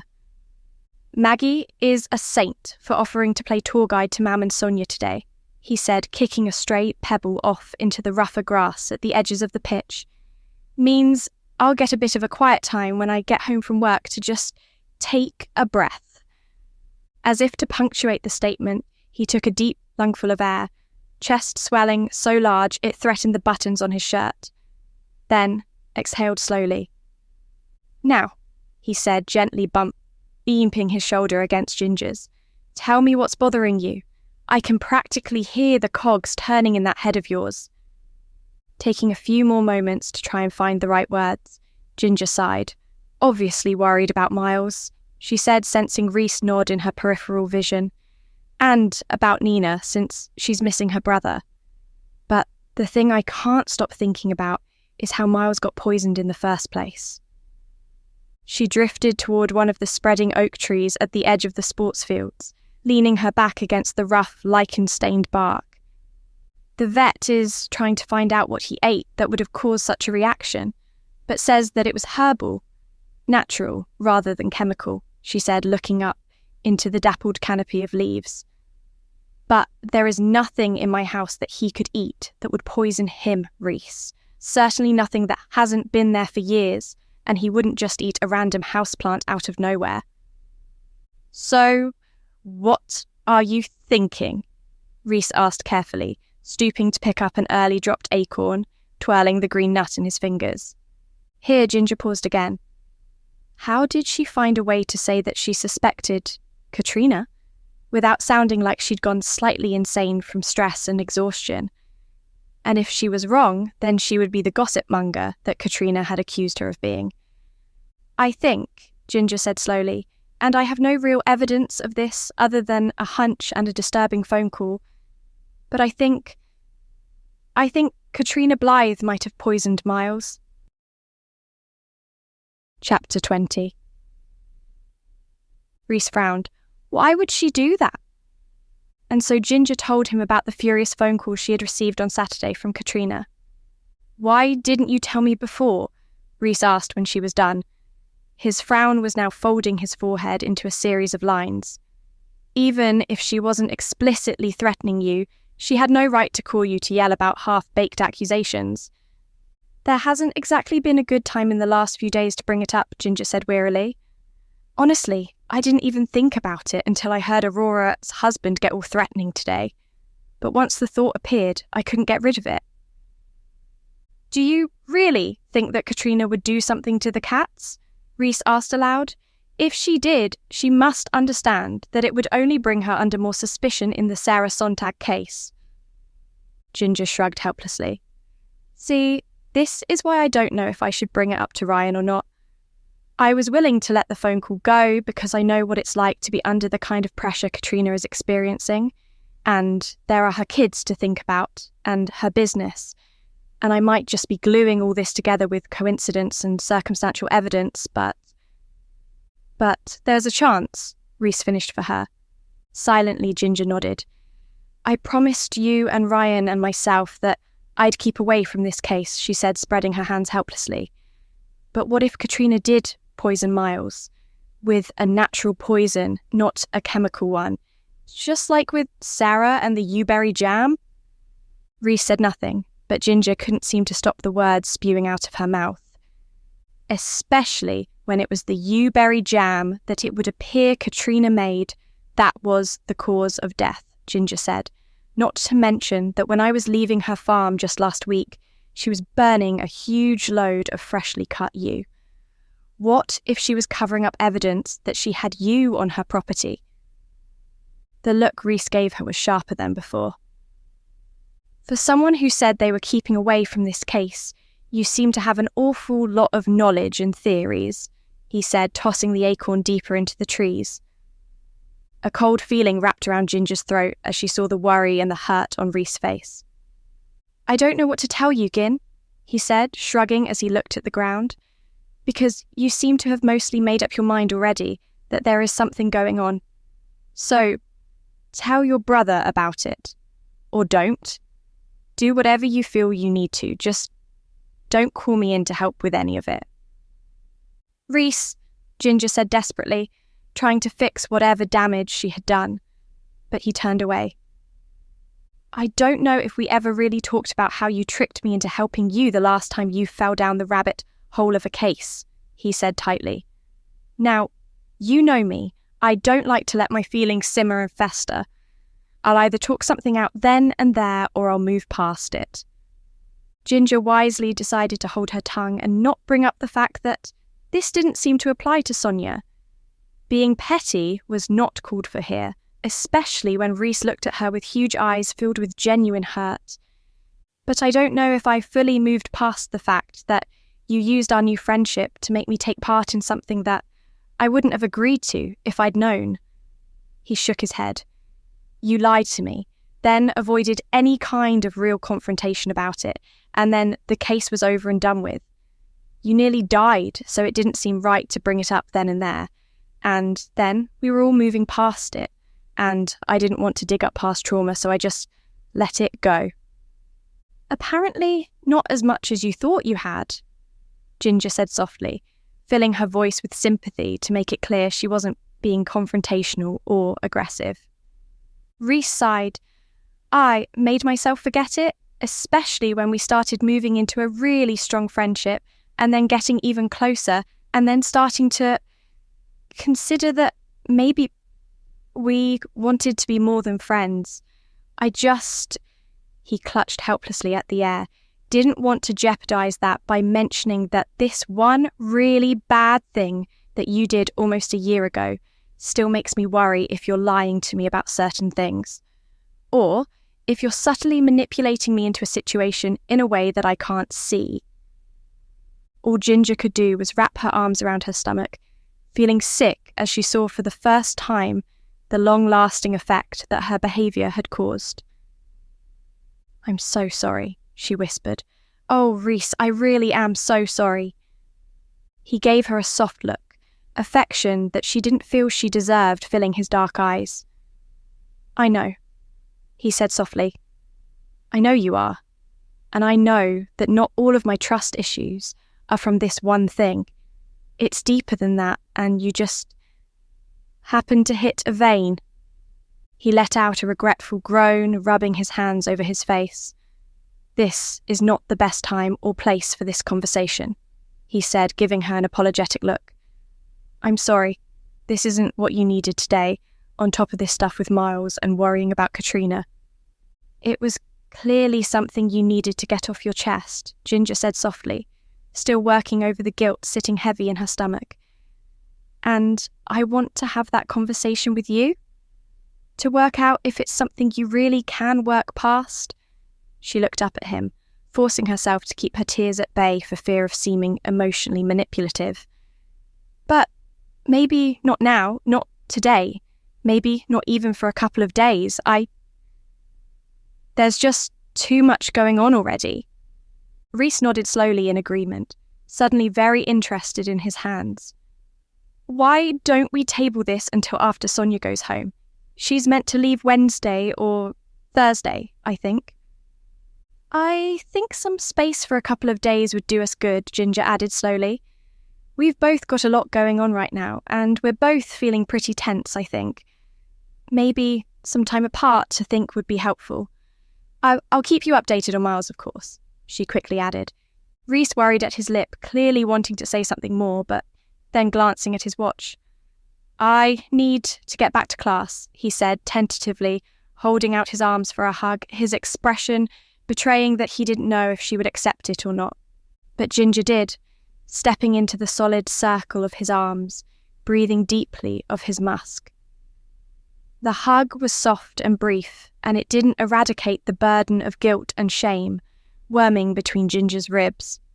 But it made her hope that perhaps not all was lost, that she and Rhys would be able to work everything out. Ginger watched him walk back toward the academy campus. She had a class to teach in just under half an hour, but for now she wanted to stay out in the warm sun, blissfully alone after days of manic interaction.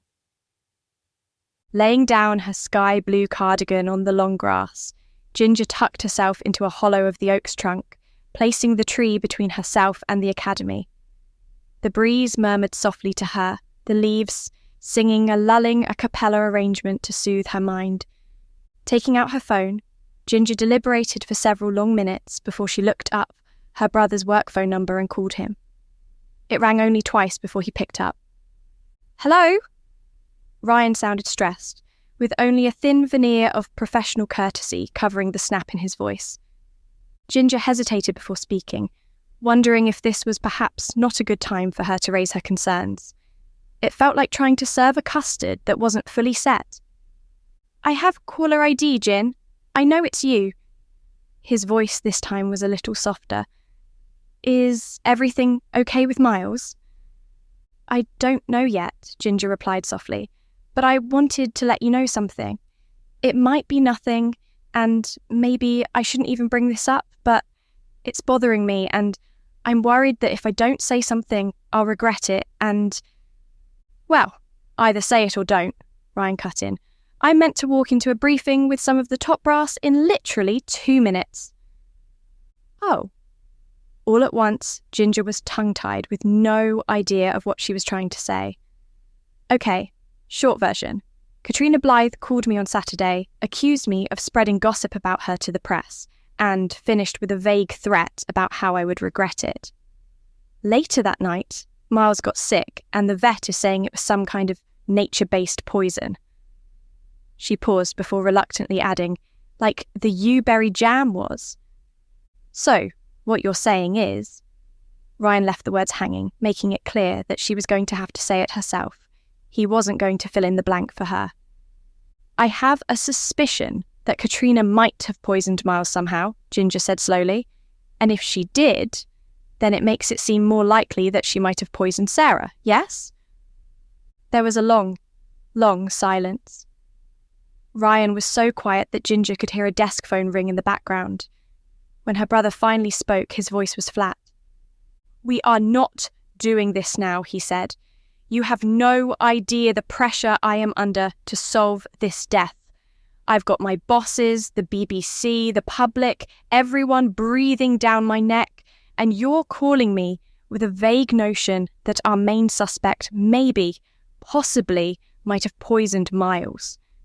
Do you even know what it was that he ate that made him sick?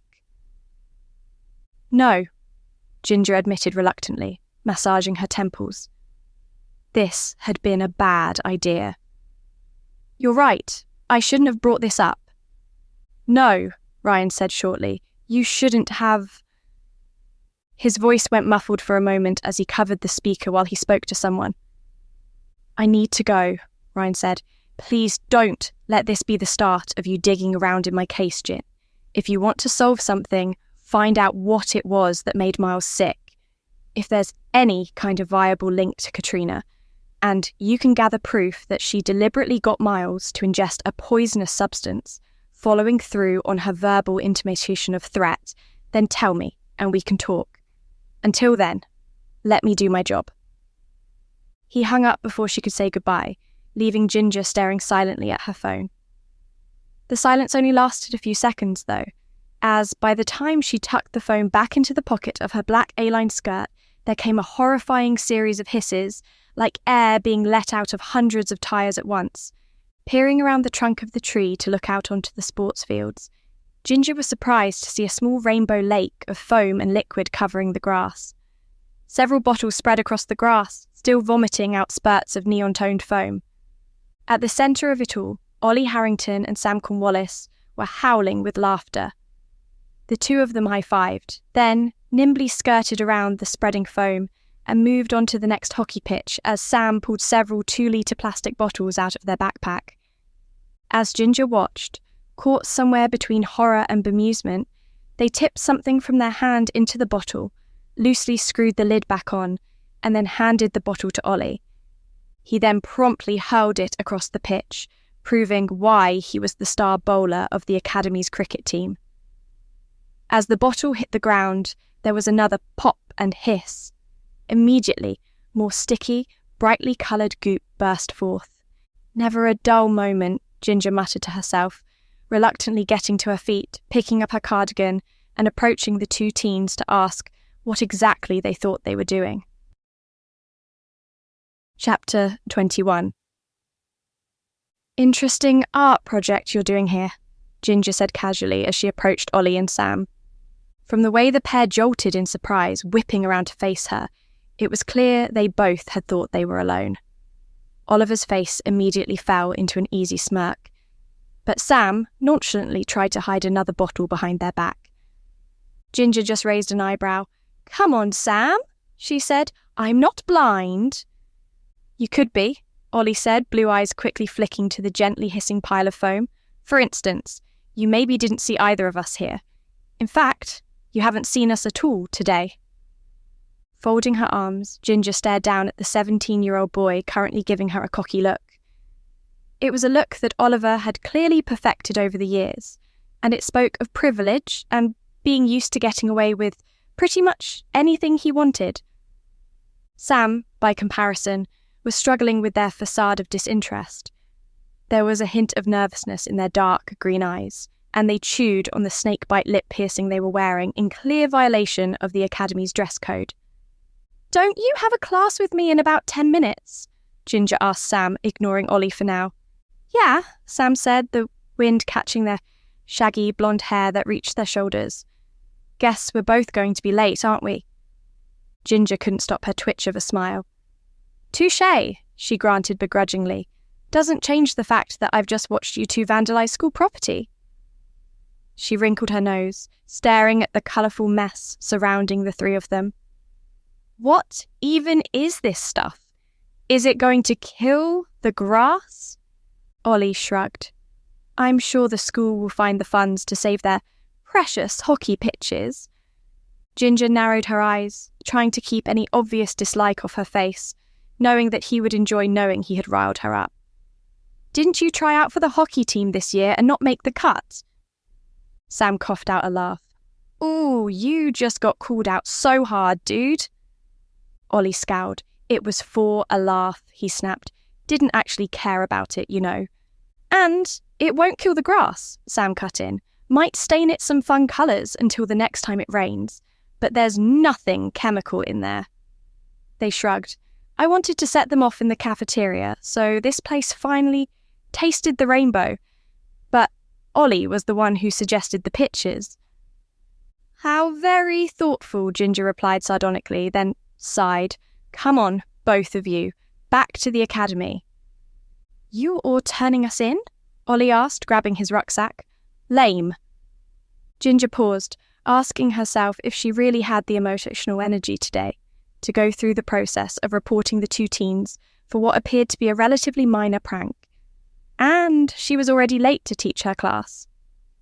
Maybe I am just seeing things today, she said casually, getting a mild burst of amusement at the look of surprise the little troublemakers exchanged.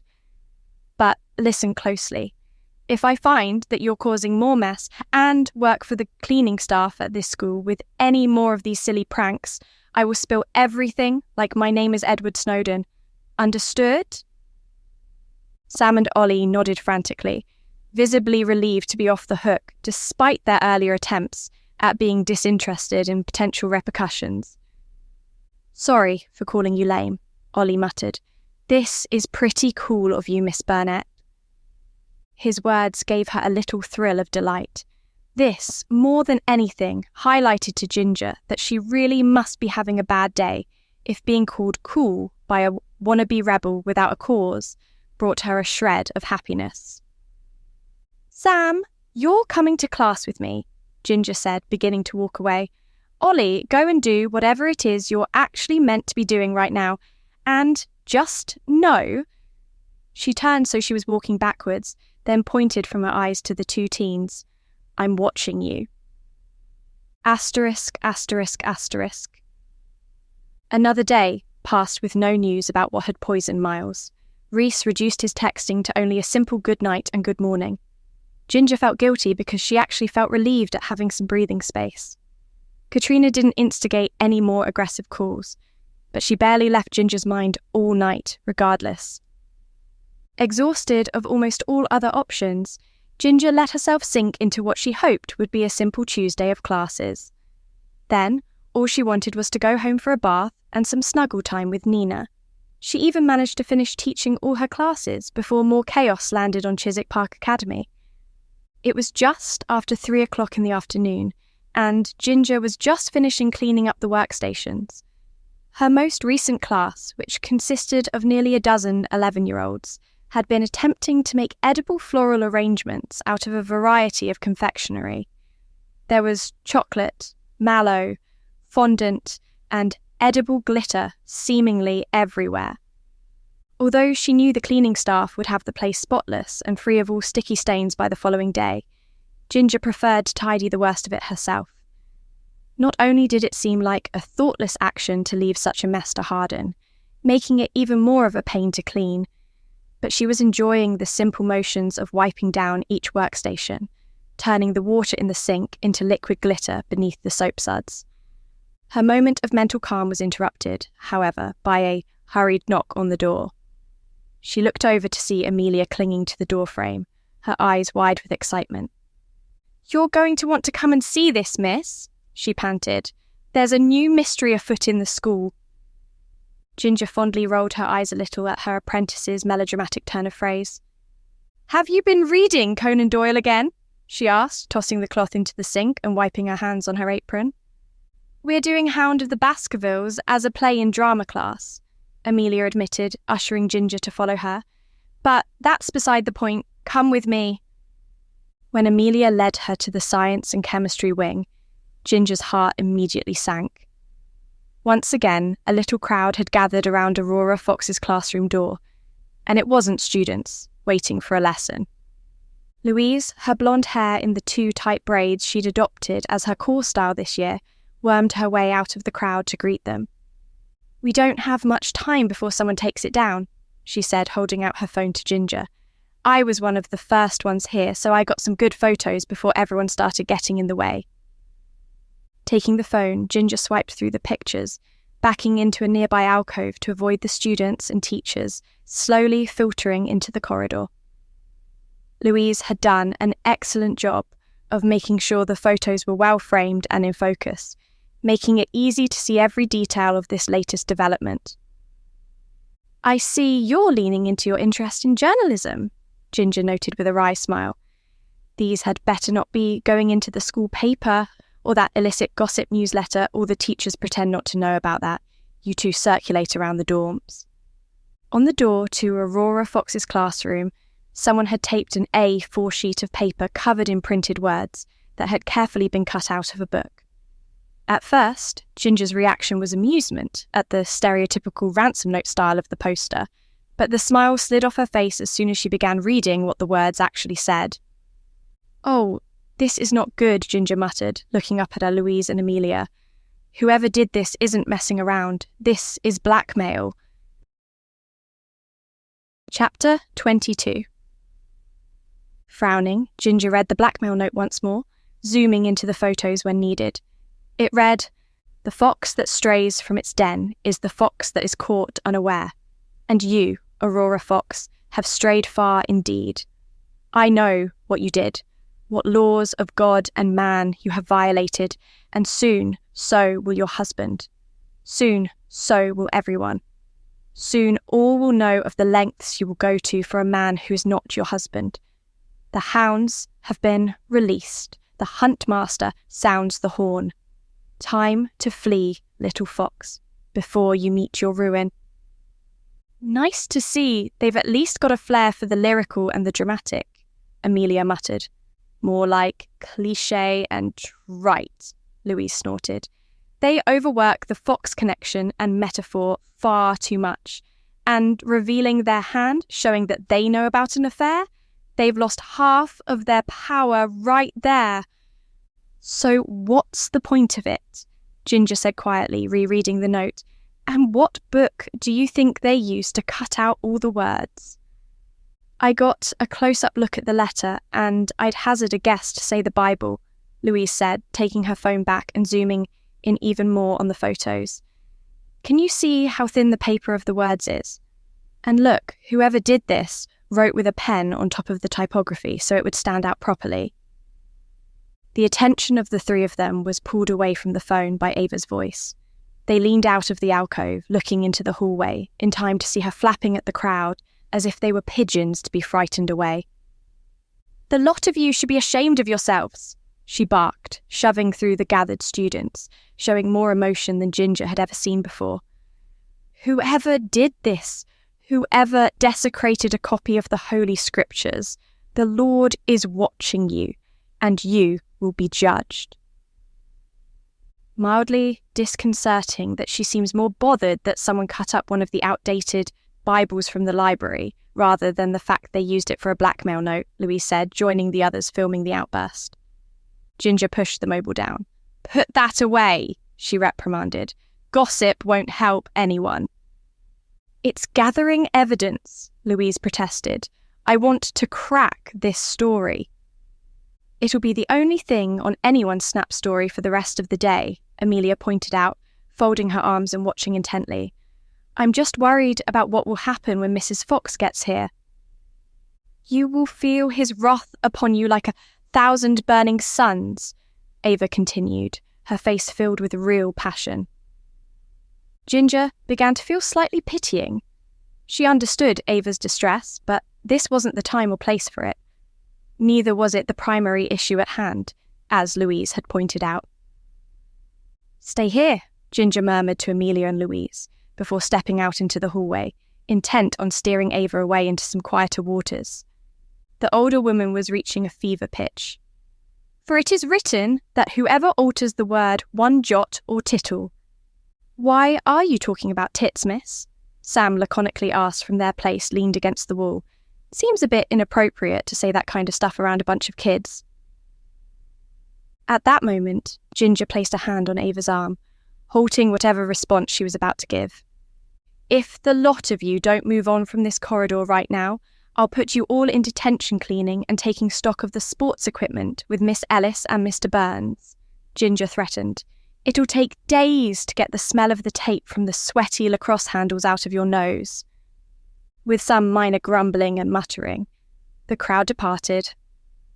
Sam was one of the last to leave, swinging their bag up onto their shoulder and shooting Ginger a flash of a smile. "A cruel and unusual threat," they acknowledged. "I can respect that, miss." "I'm flattered to have your approval, Sam," Ginger replied dryly. She steered Ava away from the door just as Aurora and Headmaster Harvey came striding into the science block. "Where is it?"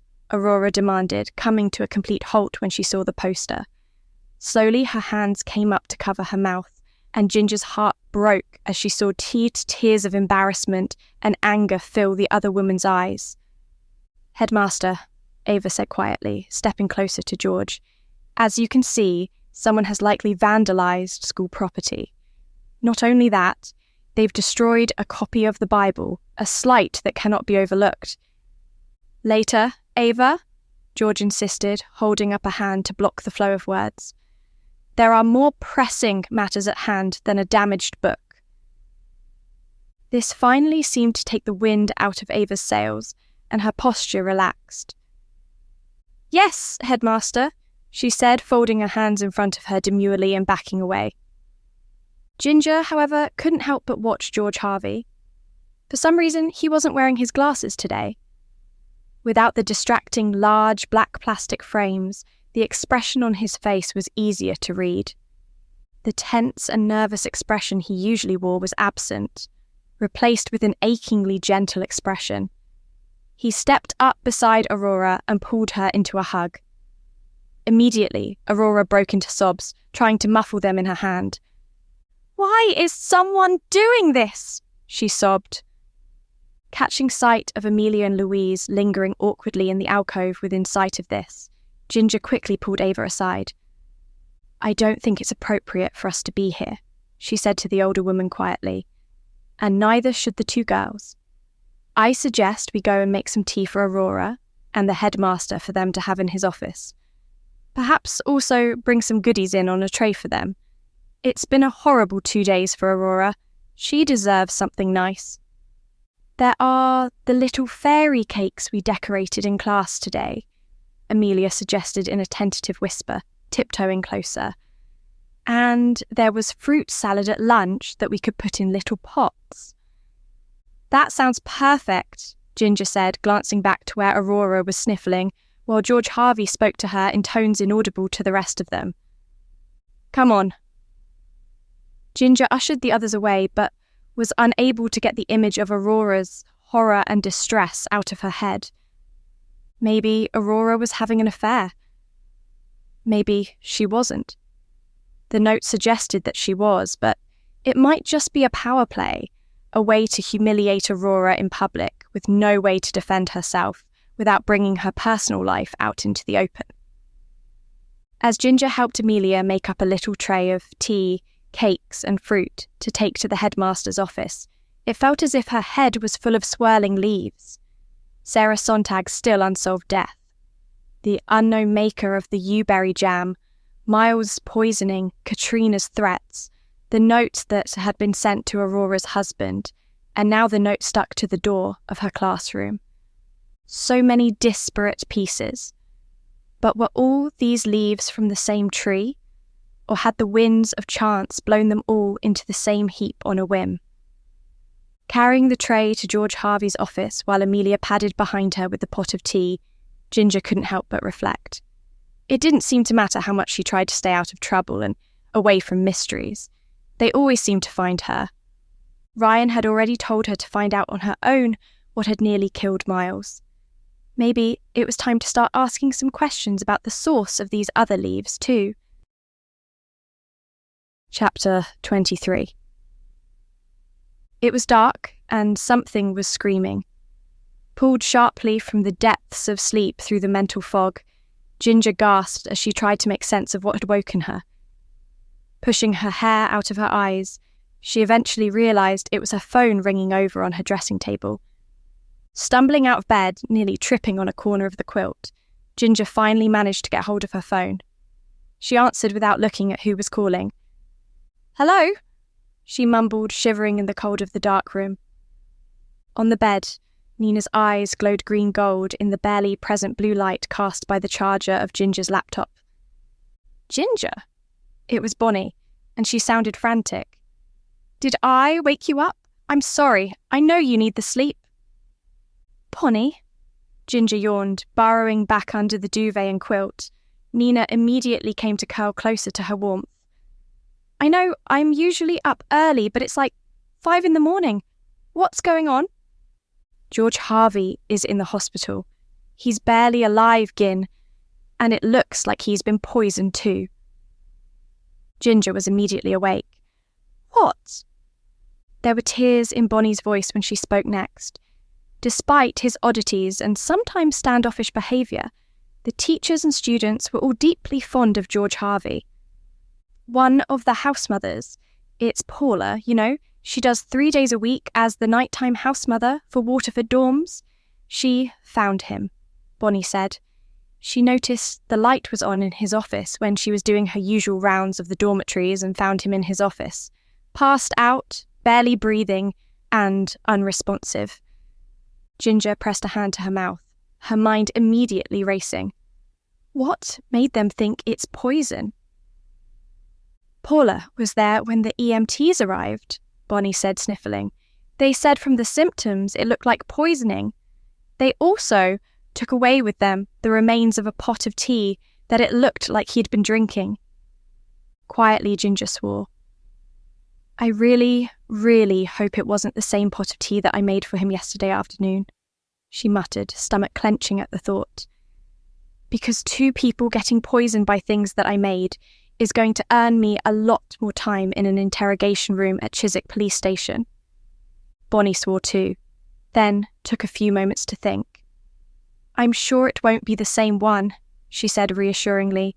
He might not even be poisoned. He's been under so much stress he's been watched like a hawk by the board since what happened to Callum last year. She sniffed again. Does it make me a bad person to say I hope it was a heart attack and not poisoning? I don't think so at all, Ginger said, leaning her head back against the wall and closing her eyes. A heart attack from stress is bad, but not as bad as someone trying to kill you. They talked vaguely for a few more minutes until Bonnie said she needed to call some more people to let them know what was going on. After hanging up, Ginger didn't move for several more minutes, instead just staring at her dark ceiling, while she absent-mindedly stroked Nina.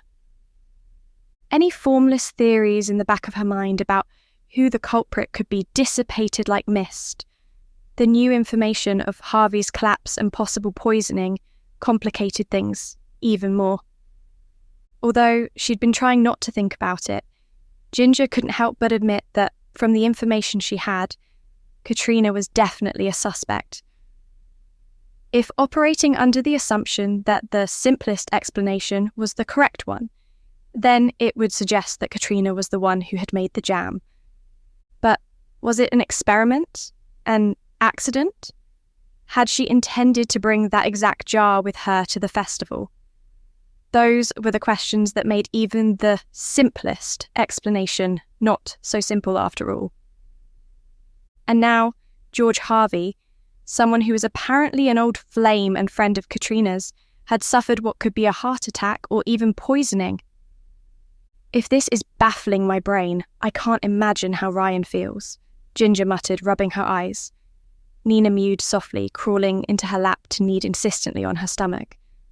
Are you hungry? Ginger scratched her favourite girl between the ears. Feeling a bit more like yourself? There's dry food in your bowl downstairs. Nina stood up and stretched, flicking her tail back and forth before hopping off the bed. She stopped at the door before looking back and meowing loudly. Okay, I'll make the special stuff for you, Ginger grumbled, reluctantly leaving the warm nest of her bed and hunting around for her slippers. Guess I'm not getting any more sleep this morning after all. Secretly, however, she was pleased to see Nina acting more like her usual self again.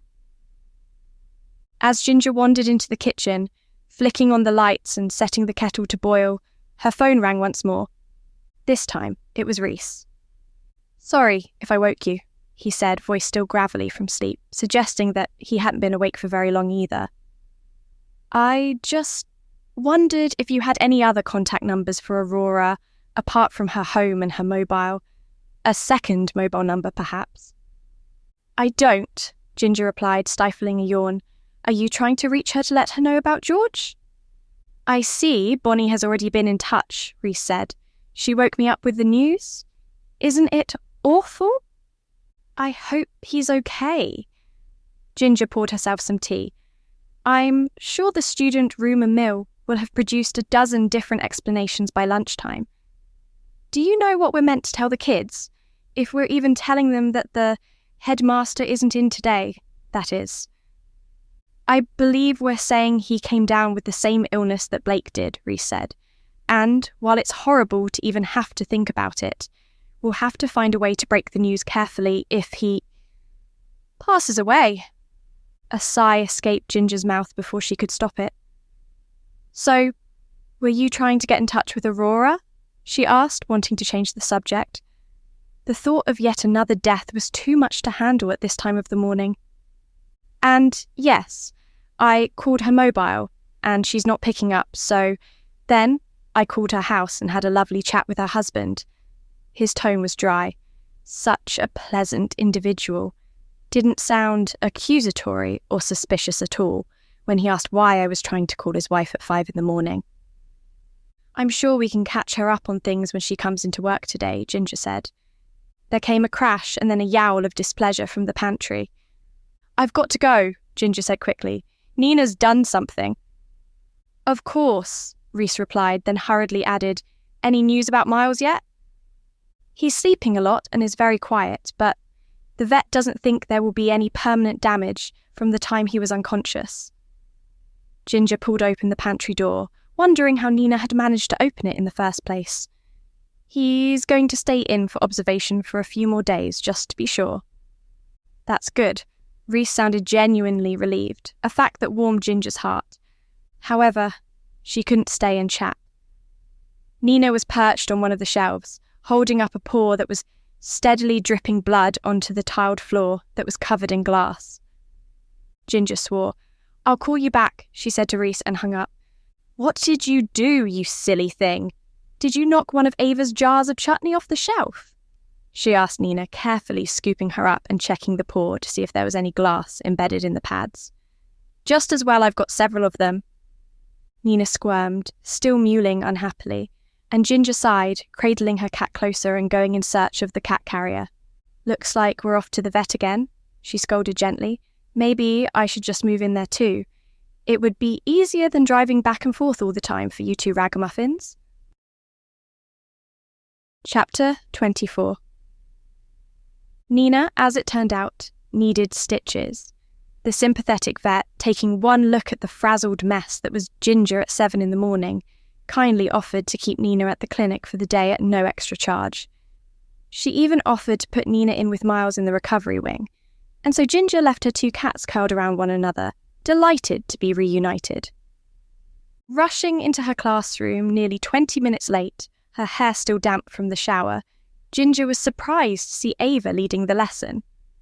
Now, once your scondo is ready, you can use a cutter or the rim of a glass to cut out the individual. Ah, Miss Burnet, there you are. From one of the workstations in the back row, Amelia widened her eyes at Ginger in a plea for rescue. Everyone looked bored out of their minds, being led through the incredibly basic process of baking scones. I'm so sorry, Ginger said, rolling up her sleeves and going to wash her hands. My cat sliced her foot open on some glass and I had to take her to the vet. Yes, Ava said with a prim smile. Miss Nash informed me of the emergency, hence why I offered to cover your class for you until you arrived. Is Nina okay? One of the students in the front row asked. They were all immensely fond of Ginger's cats, delighting in tales of the pair's hijinks. She'll be fine, Ginger assured them all, putting on her apron. She's staying with her brother in the recovery wing for the day. The vet said I can take both of them home tonight, though. I'm afraid you need to take that apron back off, Ava pointed out. You're needed at the main reception. Someone there needs to talk to you. Confused, Ginger slowly took the apron off. Do you know who? I'm not at liberty to discuss it in front of the students, Ava said, giving the room full of amused teenagers an almost suspicious look. It's the police, Amelia piped up from the back. The really hunky one that isn't your brother. We all know he's here because of something to do with Headmaster Harvey. Don't worry. Ah, Clemek. Was he just here to talk to her, or was he interviewing all the staff? Her heart sank as she wondered if he was here with bad news about the headmaster. I see the grapevine has been hard at work, Ginger said dryly as she hung the apron back on its hook. I'll be back as soon as I can, Ava. For now, you don't need to worry about keeping the students busy. We're looking at mixing and making edible paints, glitters, and glass today. She nodded toward the projector on the side wall. For now, you can put on an episode of The Curious Creations of Christine McConnell while the scones are baking. There were various fist pumps and noises of delight from around the room that made Ginger smile. Ava pressed her mouth into a displeased, or perhaps uncertain line before starting to tidy away the baking ingredients. I don't know how to work such technology, she said very deliberately, placing the lid back on the tub of sugar. I can do it, Amelia offered, raising her hand. All my scones are cut out and ready to bake, and I've helped set up presentations and stuff before. It'll be easy to log into my Netflix. I'll try and be back quickly, Ginger promised, then stepped up to Ava to squeeze her arm. Thank you so much for covering for me. I'd love to share a few of these scones with you tomorrow at your house, if you're free. We could discuss what you want to do with the garden and make a plan for this weekend. I am unfortunately not available at all this week, Ava said delicately, shrugging out of Ginger's grip. Another time, perhaps.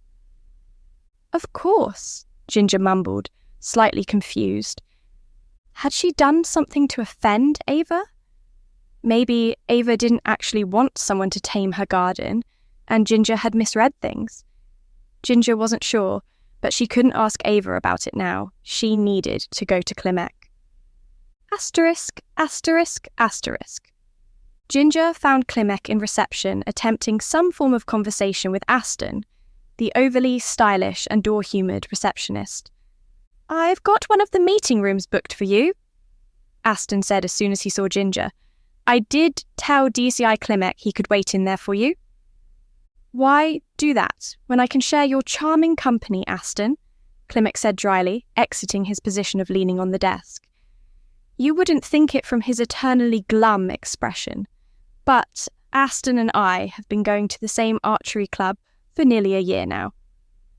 Perhaps it will cheer him up to hear that my class has just finished making scones, so there will be a little treat waiting in the staff lounge at lunch, Ginger said with a wink, trying to mask her nerves and curiosity with an overly bubbly smile. Let's get to that meeting room. Shall we, Jacob? He followed her along the carpeted corridor that led to one of the quiet wood-panelled rooms, toward the back of Melville House, the reception building of Chiswick Park Academy. Closing the door behind him, Clemek waited until they were both seated in one of the soft green armchairs. They were placed on either side of a small table, intended for tea or coffee, but actually only held a scattered layer of brochures and flyers for various events, services, and news bulletins for the school and surrounding village. Figuring it was best to grab the bull by the horns, Ginger took a deep breath and asked, "Is this about George Harvey?"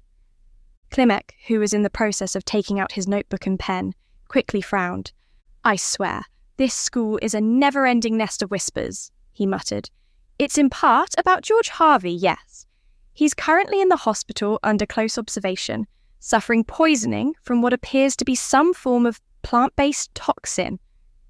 Ginger sagged back in her chair, feeling as if someone had just dropped a sack of flour on her chest. "There seems to be a lot of that going around," she muttered. "Do they know how?" Clemek uncapped his pen. From the cup of tea he was drinking, the plant has been identified as monkshood, also known as wolf's bane. The doctor said he has no idea how Harvey is even alive. Any more than a teaspoon of the stuff is lethal.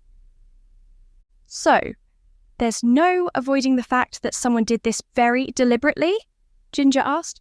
"There's no way it's an accident like the Yewberry jam might have been."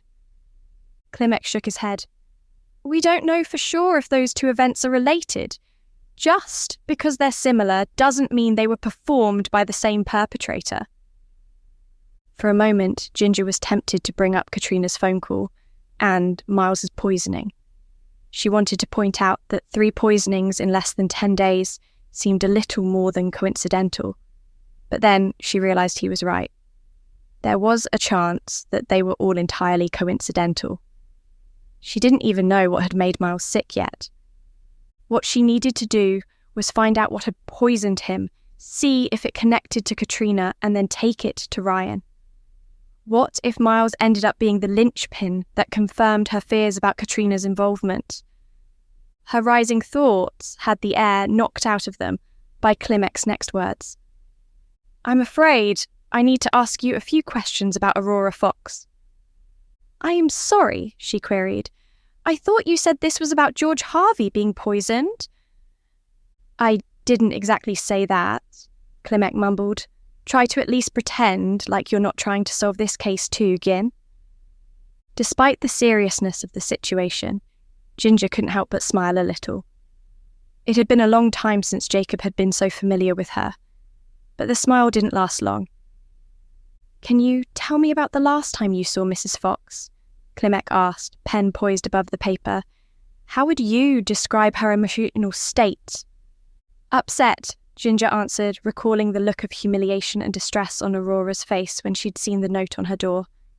Her husband came onto school grounds on Monday and started a huge fight with her, accusing her of having an affair, demanding to know where she was the night before. And then yesterday, someone stuck a threatening note on the door of her classroom. For the next half an hour, Clemek teased more and more details from her about the fight, the note, about how Aurora had been acting the past 2 days. "Now, this note, you said it looked like someone had made it using words from the Bible?" Clemek asked. "And it seemed to hint that Aurora Fox was having an affair? Something her husband was also suspicious of?" Ginger shrugged, suddenly not eager to state an opinion one way or another. Clemek clearly noticed and leaned back in his chair, relaxing his body language to drain some of the tension from the room. "Sorry," he said, rubbing his eyes. "I know I've been going at you pretty hard for a while. Please be assured that I'm not asking you to betray Aurora's trust." He paused as if deliberating, and Ginger could tell he was battling with the memory of the last time he had given her insight into a case. Things had gotten messy. "Let's just say," Clemek said eventually, "we found a similar note in George Harvey's office. It would seem someone thought the two of them were having an affair." "So why are the police looking into it?" Ginger asked, although in her gut she already knew the answer. "Because it would appear that Mrs. Fox left her home sometime yesterday evening and has yet to return," Clemek said, capping his pen. "We're not making any accusations yet, but we are concerned that she might be involved somehow with the poisoning of George Harvey." Chapter 25. Ginger had only just waved Clemek off at reception and started her walk back to her classroom when Louise sidled up beside her. It startled Ginger how the blonde-haired girl seemed to appear from nowhere. "Am I going blind, or have you gained the ability to teleport?" Ginger asked, clutching her heart. "Nope," Louise said, popping the pea. "I just reviewed the blueprints of all the school buildings going back to the original house from the 1750s, all the way up to the most recent renovations, tracked down the old servants' corridors, secret doors, and hidden cut-throughs, coded them into an app, and use it to get to class on time. Every time, no matter how far behind schedule I'm running." All Ginger could do was shake her head. "You youngsters are terrifying sometimes," she said, stepping out of Melville House and into the slightly damp, overcast morning. "So, why aren't you in class?" "Why aren't you?" Louise countered, stepping out after her. "You have a 2-hour class this morning that Amelia is in." Ginger didn't have a chance to say anything before the eager, young wannabe journalist added, "Did it have something to do with DCI Clemek being here? Was he asking you about what happened to Headmaster Harvey?" It really is a never-ending nest of whispers, Ginger muttered, rolling her eyes to the sky.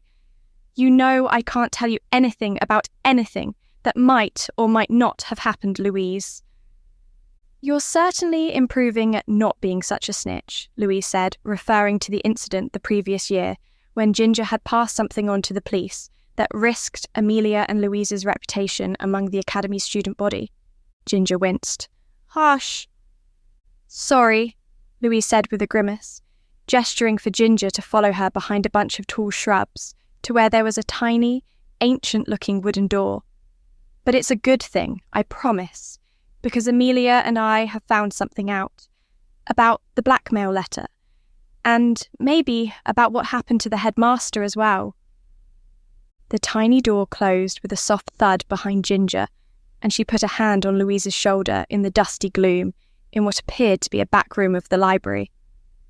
What are you talking about? She asked, keeping her voice low but urgent enough that Louise would know that she was serious.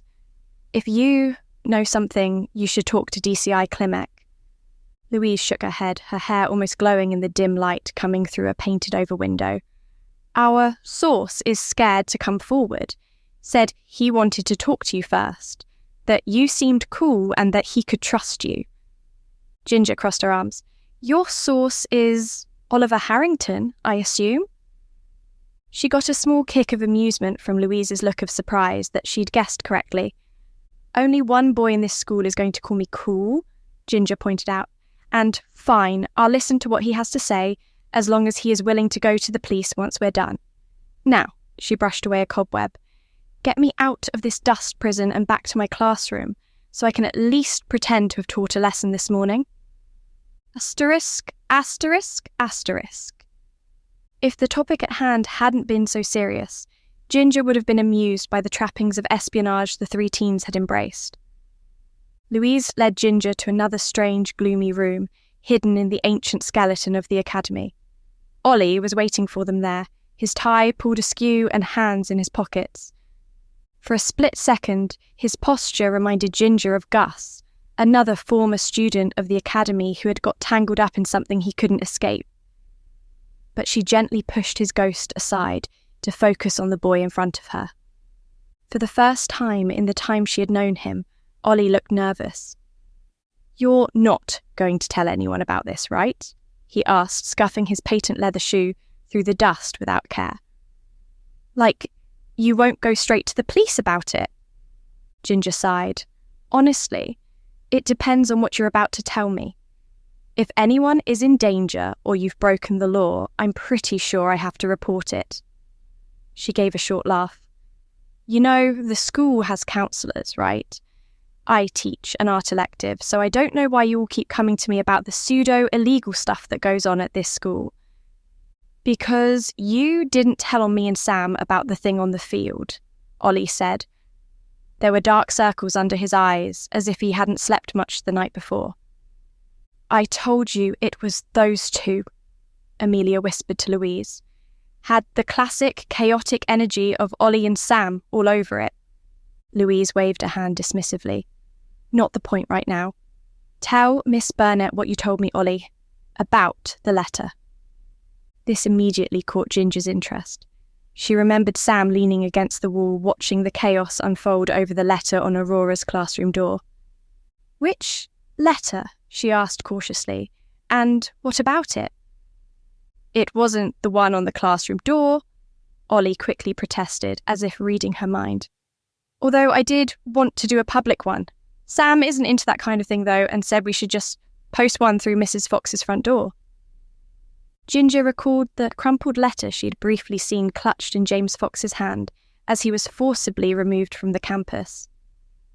That was you? She asked, unable to keep the judgment out of her voice. Do you have any idea of the distress that caused her? Ollie had the decency to look at least a little ashamed, even as he sulkily kicked at the floor again. Well, we didn't know her husband was a nutter, did we? He asked. Just figured it might spook her a bit, maybe piss her off. Why on earth would you want to do that? Ginger asked, exasperated. The stuff that you and Sam pull is irritating and dramatic, but it's mostly harmless and doesn't target any one particular person.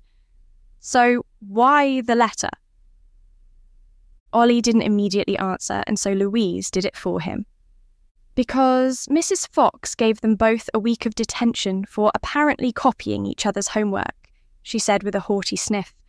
And I know Sam does yours for you when you've forgotten, so you both deserved it. You for not doing the work, and them for being weak and doing yours for you. They only do mine for me because they don't want me to fall behind, Ollie snapped. My dad won't let me get tested for dyslexia because he's still of the stupid opinion that it's a shameful thing to have. So, I have a tough time in classes sometimes, okay? Sam helps me keep up. That's sad, Ollie, and I'm sorry you have to deal with that, but that doesn't mean that meddling in Mrs. Fox's life with that letter is okay, Ginger said carefully, not wanting to start a row but not willing to rationalise away the bad behaviour. And then posting one on the classroom door? We didn't do that one, Ollie insisted, holding his hands up in a show of surrender. I swear. Like I said, we wanted it to be unsettling, not a public humiliation. But we did do the one in the headmaster's office. Oh, I don't like where this is going, Ginger muttered, leaning back against a stack of old plastic chairs. Ollie rubbed the back of his neck nervously. Well, we saw that whoever posted the one on the classroom door made Ava super angry, and that was hilarious. Like, she's a school meme now. He couldn't help a little chuckle, which both Louise and Amelia echoed, until Ginger glared at them. So, we wanted to annoy her even more with the destroying a Bible thing, Ollie said, back to looking uncommonly nervous. So, we made another letter, using the same kind of vague language as the other one, and wanted to plant it in the headmaster's office for Ava to find, since she'd be the first one into Headmaster Harvey's office in the morning. A deeply mature and helpful move after all the emotional distress caused by the last one, Ginger said dryly. I don't like having to be the bad guy here, but this goes beyond a prank and into damaging, almost cruel behaviour.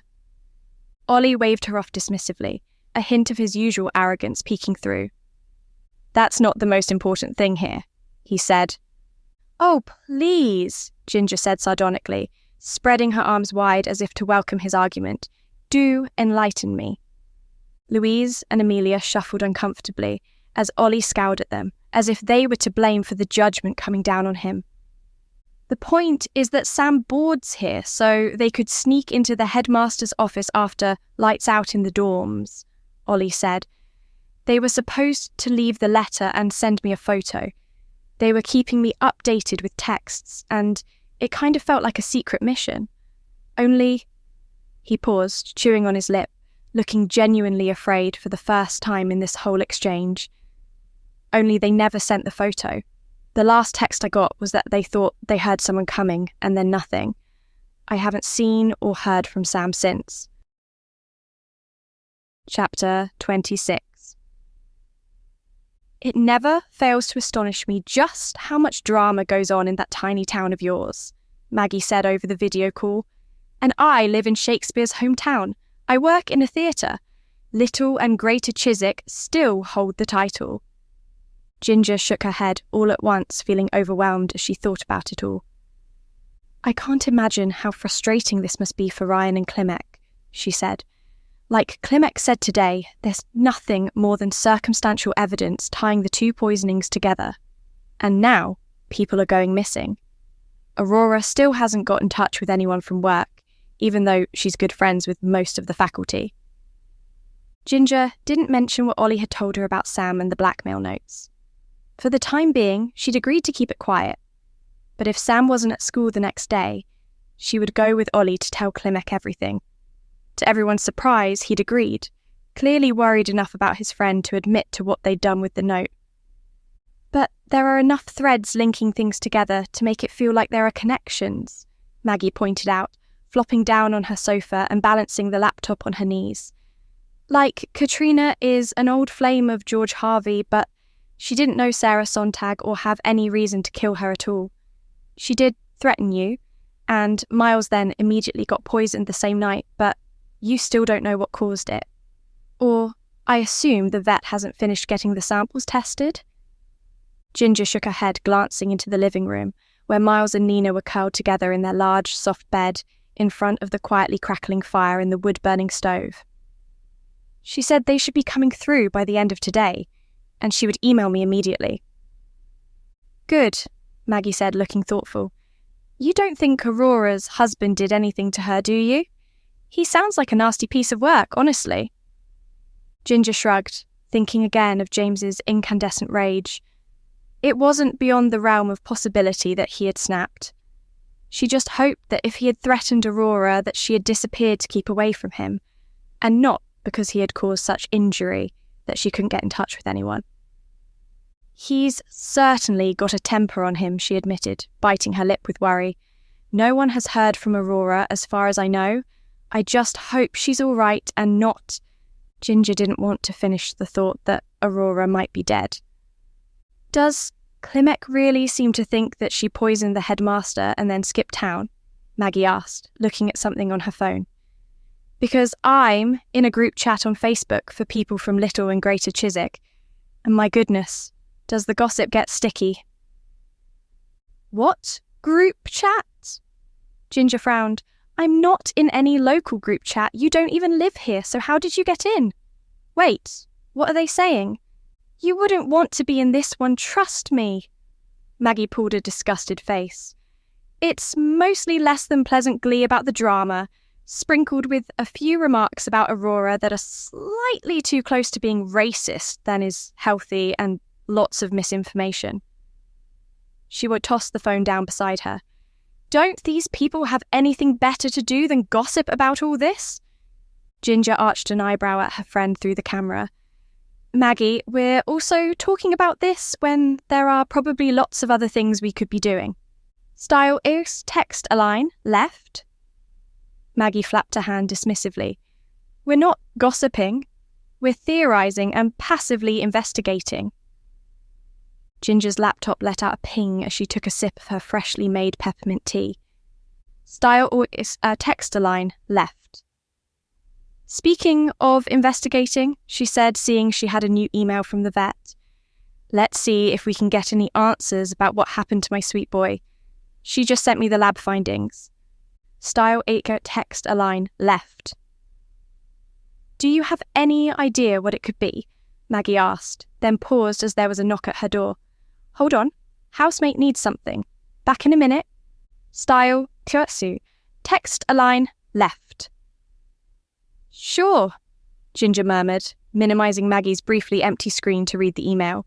Style X, text a line, left. As she read, a frown slowly drew her eyebrows closer and closer together. Style X, text a line, left. That makes no sense, she muttered to herself. How would he have eaten something like that? Style text a line, left. As if hearing her question and coming to help, Nina left the warmth and comfort of her sleeping brother, limping into the kitchen. Stretching sinuously in the doorway, the lithe blue-grey feline then hopped up onto the kitchen chair beside Ginger. Style X, text a line, left. The process was less elegant than usual, her motion hindered by the thick bandage around her paw and lower leg, but Ginger graciously pretended not to see the ignominious, stumbling leap. Nina, ears flickering curiously, looked at the laptop screen. Style is text a line, left. Scrolling through a series of search results as she tried to learn more about the information the vet had sent her, Ginger absent-mindedly scratched the spot behind Nina's ear that always made her purr like a dragon. Style is text a line, left.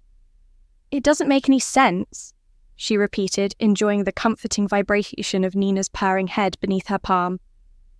Style text a line, left. That could apply to many things, Maggie said, reappearing in front of the camera, settling back into place. What are you referring to specifically? Style text a line, left. The results the vet sent me, Ginger said, clicking back into the email. After studying Miles's stomach contents to confirm if it was poisoning, Although there wasn't much left in his stomach, they apparently found high concentrates of both licorine and oxalates. Style, tis Ix, text align, left. Which are? Maggie prompted. Those sound like chemicals, right? Style, sis, text align, left. Ginger shook her head, fingers flying over the keyboard as she searched for more answers. No, both are naturally occurring. Lecorine is a toxic crystalline alkaloid produced by most species of the Amaryllidaceae family. Oxalates are chemicals which contain microscopic needles which cause serious irritation to the lips, tongue and throat if ingested. Style ticks, text align, left. Maggie gave a low whistle of surprise. Your boy Miles is a tough cookie to have survived all of that. But where on earth did he ingest all of that? Style ticks, text align, left. The only reason he survived most likely is because licorine is a natural emetic, Ginger said, biting her lip as she concentrated. That means it makes you throw up. A lot. Style X says text align, left. Which would explain all the vomit you found in the kitchen, Maggie pointed out. But what could he possibly have eaten? You don't have anything in the house that could contain that, surely. Style as shall text align, left. Wait a second. Ginger scrolled through a BBC article from a few years before, trying not to look too often at the several pictures of a smiling Sarah Sontag in the sidebar. There's a story here saying that several people had to be treated for poisoning after mistakenly eating daffodil bulbs, thinking they were onions. Maggie thought for a minute and then shrugged. The bulbs do very much look like little shallots or something. An easy mistake to make, actually, thinking about it, especially when supermarkets put them near the fruit and veg section in those little plastic nets, just like they do the onions. Well, Ginger started scratching Nina under the chin instead. The Amaryllidaceae family includes daffodils, although they fall under the subcategory of the Narcissus family. But you wouldn't mistake daffodil bulbs for onions, Maggie pointed out with a frown. And I kind of doubt that even if Katrina is the one responsible, and she did chuck a bulb through the cap flap like a poison grenade, that Miles would start gnawing away at it. The realization exploded into Ginger's mind like she'd just taken a bite of a dried flaming chili. Ava's chutney, she said, seeing her own wide-eyed expression in the video chat. I thought Nina knocked the jar off the shelf in the pantry yesterday when she cut her foot, but there wasn't a smash. I think the jar was already broken. She sagged back in the chair, remembering how the sweet, slightly spiced plum and onion chutney had been stuck to the floor more than she'd expected while cleaning it up. The cats must have figured out a way to get into the pantry, and Miles broke the jar after we both left on Saturday, Ginger guessed, guilt swelling as she realised that Katrina had nothing to do with this. I guess he didn't eat enough of it to be lethal, helped by the fact it made him throw up most of it pretty quickly, but still. She trailed off, suddenly drenched in a cold sweat of horror as she realised just how close she'd come to losing Miles. It was hard to believe, she thought, looking at him sleeping so safe and warm in his basket, front legs stretched out in front of him as he snored softly. You realise this raises some pretty complicated questions about Ava, right? Maggie asked softly, then added, Do you need me to drive down and stay with you tonight, Gin? You've gone so pale you look like you've been poisoned yourself. I can call in sick or say there's a family emergency and get my assistant to cover the show tonight. Blinking away the beginnings of tears, Ginger shook her head slowly and scooped a delighted Nina into her lap, needing to have one of her babies close. I'll be fine, she said, coughing a few times. I'm just worried about Ava now. Thinking she's not quite all there, Maggie asked. From what you said about the garden at that huge house of hers, it might have been quite easy for her to mistake the bulbs for onions. Once they're all cooked down, seasoned and mixed in the plums, there'd be no real way to tell the difference, probably. And daffodil bulbs only make human adults sick, Ginger added.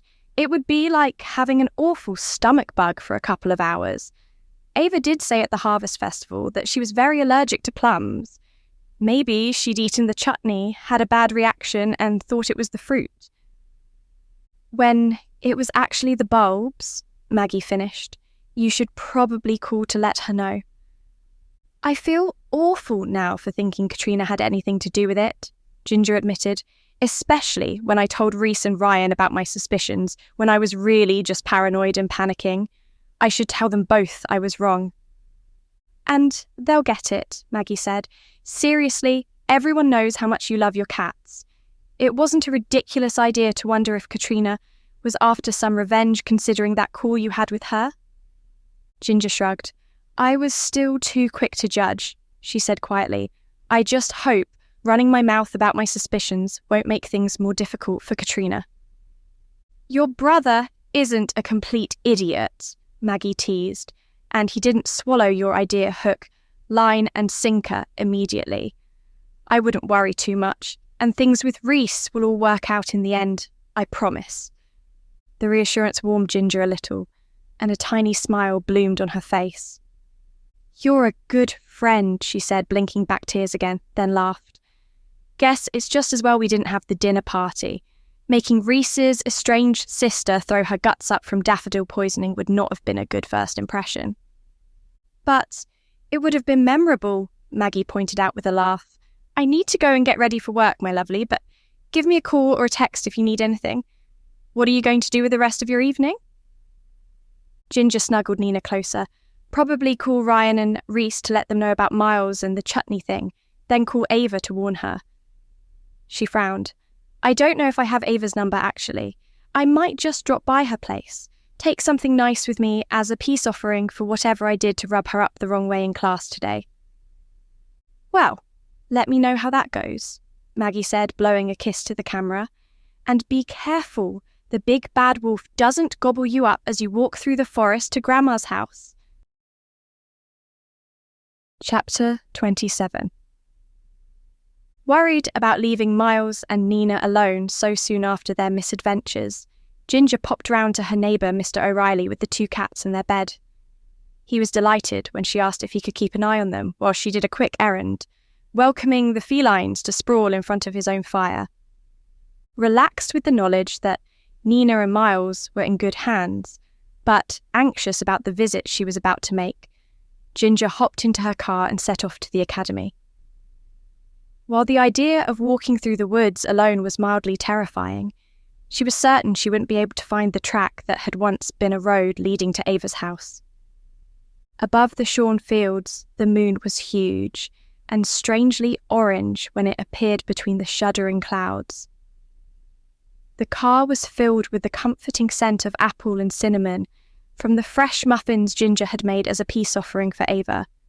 She just hoped that they would be enough to smooth over the social faux pas of showing up on Ava's doorstep unannounced to tell her that the chutney was accidentally vomit-inducing. Turning down the somber jazz playing from the radio, Ginger found her brother's number in her phone, setting it up through her car's hands-free Bluetooth system. For nearly a minute, it rang hollowly before going to his voicemail. This is Valerian Burnet. I'm unable to take your call right now, but leave a message and I'll get back to you as soon as I can. Thanks. After the beep, Ginger quickly left a message. Hey, Ryan, she said, turning onto the academy's long gravel-large drive. Just wanted to keep you updated about Miles and my theory about Katrina. Got the results back today about what made him sick. Turns out he ate some chutney that Ava, a co-worker of mine, made. Looks like she got mixed up between onions and daffodil bulbs. Turns out daffodils make you throw your guts up and can be lethal to cats and dogs. I'm heading to her house now to let her know. So... She paused, bringing the car to a stop in the staff car park. Don't worry about all that stuff I said about Katrina. I was just stressed about Miles and not thinking right. She bit her lip, not quite sure how to finish the message. Thanks for not letting me run away with... The phone beeped again, ending the message as she ran out of time. Ginger shrugged, taking her phone and getting out of the car. She quickly called Reese as she went to the boot, digging around for her big torch and favourite long green coat for protection against the evening's chill. "Hey, Ginny," Reese said as soon as he answered the call. "Everything okay?" "For the most part," Ginger replied, slamming the boot closed and squeezing the phone to her ear as she slipped into the coat. "I know we were trying to keep some distance until your sister went home, but you wanted updates on Miles." "The vet got back to you then?" he asked, his surroundings suddenly quieting, making Ginger realise he must have been spending time with Sonia and their mother. "I got the email this evening." She picked up the box of apple muffins from the passenger seat before locking the car and heading off toward the sports fields, guided by the light of her big torch and the orange moon. Quickly, while skirting the edge of the hockey pitch, still stained from the results of Sam and Ollie's prank, Ginger gave Reese the details. "Well, it's not exactly the first explanation you'd think of," he admitted. "Kind of makes me worry about Ava a bit. There was some discussion among a few of the faculty after her meltdown over a copy of the Bible being used for the blackmail note, if she perhaps needed a little time off work. Her mother only died recently, about a month or so ago, I think." Ginger's heart pulsed with an ache of sadness and guilt. Was that why Ava had been so eager for company? "I'm taking her muffins," she said, pausing as she heard the pale scream of a fox somewhere in the woods to her right. "I'll let you know how it goes." Sonia's voice sounded in the background of wherever Reese was, and Ginger could faintly make out that she was asking if he wanted to have dessert now or later. "I'll come now," he said. "Just give me a sec." "Sounds like you two are getting on better," Ginger noted as she turned off into the forest, the trees rising tall and dark around her. "Yeah," Reese said slowly, and there came a soft, bristling scratch through the phone as he rubbed at his beard in the way he did when he was thinking. "We kind of had a massive fight on Tuesday evening, though. Got everything out into the open. Got messy and bloody, but I think we're maybe going to be okay now." "That's good, I guess," Ginger gasped as a rabbit raced across the path in front of her, eyes glowing devilishly in the light of her torch. "If you want to talk about it sometime to process it all, I'm always happy to listen." She didn't want to admit it, but part of her wanted to keep Reese on the phone while she walked to Ava's house. Even with the bright beam of her torch to guide the way, the forest around her felt menacing, as if 1,000 eyes were watching her, unblinking. "I think we've got a big talk of our own to do before then," Reese reminded her. His tone was gentle, but to Ginger it still felt like a kick to the chest. "I know," she said quietly, seeing the faint glimmer of house lights up ahead. "I haven't forgotten. Don't worry. We can meet up this weekend, maybe." "Maybe," Reese said, sounding distracted. "I'll let you know what my weekend looks like. Might have rugby training." "Sure," Ginger said, trying not to feel dismissed. "Hey, before I go, Sam Cornwallis is in your tutor group, right?" "Yeah. Why?" Reese asked, clearly confused. "I just wondered if you had any idea why they weren't in class yesterday," Ginger asked. "Ollie Harrington came to me yesterday, kind of worried. Hadn't heard from Sam since the night before, and those two are as thick as thieves." "No idea, sorry," Reese said. "I just noted them down as absent from my tutor group meeting. Figured they were off, getting into some kind of trouble somewhere else." Ava's house now loomed large in front of Ginger, but she lingered on the drive a little while longer. In the dark, their building was unsettling rather than charmingly ramshackle. A cold wind sent dying leaves fluttering from the branches of the surrounding trees like a flock of bats. "I kind of need to go, Gin," Reese said, and she wondered if the frustration she heard in his voice was real or imagined. "Talk soon, though, yeah?" "Yeah," Ginger echoed weakly, not wanting to point out that soon could mean just about anything. For a split second, she wanted to blurt out the question that wouldn't leave her alone. Was he slowly trying to steer them back to being friends, and she just wasn't getting it? Part of her begged for the unfettered vulnerability, but this wasn't the time or place. It never seemed to be the right time or place. "I'll call you," Reese said, sounding a little awkward after Ginger's unintentional several seconds of silence. "Bye." "Bye." But he had already hung up. With a sigh, Ginger removed the phone from her ear, about to tuck it into her pocket. Before she did so, however, she spotted something rather strange on her screen. She had Instagram messages from both Amelia and Louise. Ginger frowned. She'd made it clear to all her students that she didn't want them messaging her on social media while she was their teacher. Louise and Amelia had been particularly good at respecting this, recognising that while they had an unusually close bond with Ginger, they still needed to respect her boundary. "Odd," Ginger muttered, unlocking her phone and clicking into the first message. "What are they both messaging me for?" It was the last thought Ginger had before white pain exploded through her skull, followed by nothing. Chapter 28. It was dark and smelled like dead, musty flowers. Ginger blinked a few times, groaning as she was struck all over again with the blinding pain in her head. Her first thought was that her hands were bound behind her with some kind of thin plastic-type twine that cut into the skin. Her second thought was that she really hoped she still had her car keys for the inconspicuous blade that was meant to help cut through seatbelts if you ever got stuck in a car wreck. Her third, slightly weary thought was that she was getting used to finding herself in situations like these a bit too quickly. "You're awake?" The voice was desperate, afraid, and recognisably that of Sam Cornwallis. "When she dragged you down here, I was genuinely kind of worried that you weren't going to wake up." "Where is here?" Ginger asked, slowly rolling her head upright from where it had been slumped against her shoulder. Her neck was stiff from being in the same position for too long. "Somewhere on Ava's property, I'm assuming." "Some kind of old root store under the house, I think," Sam said. There was no light, but Ginger could roughly guess which direction the teen was speaking from, since the walls seemed to soak up any kind of echo. "How do you know this was Ava?" "Apart from the fact I got smashed in the head directly outside of our house." Ginger began trying to wriggle her hands and the pocket of her coat closer together.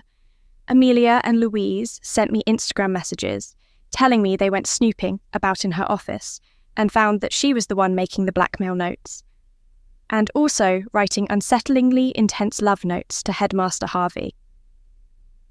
The notes, of which both Amelia and Louise had sent her photos, rambled on for pages and pages in curlicue, flowery handwriting.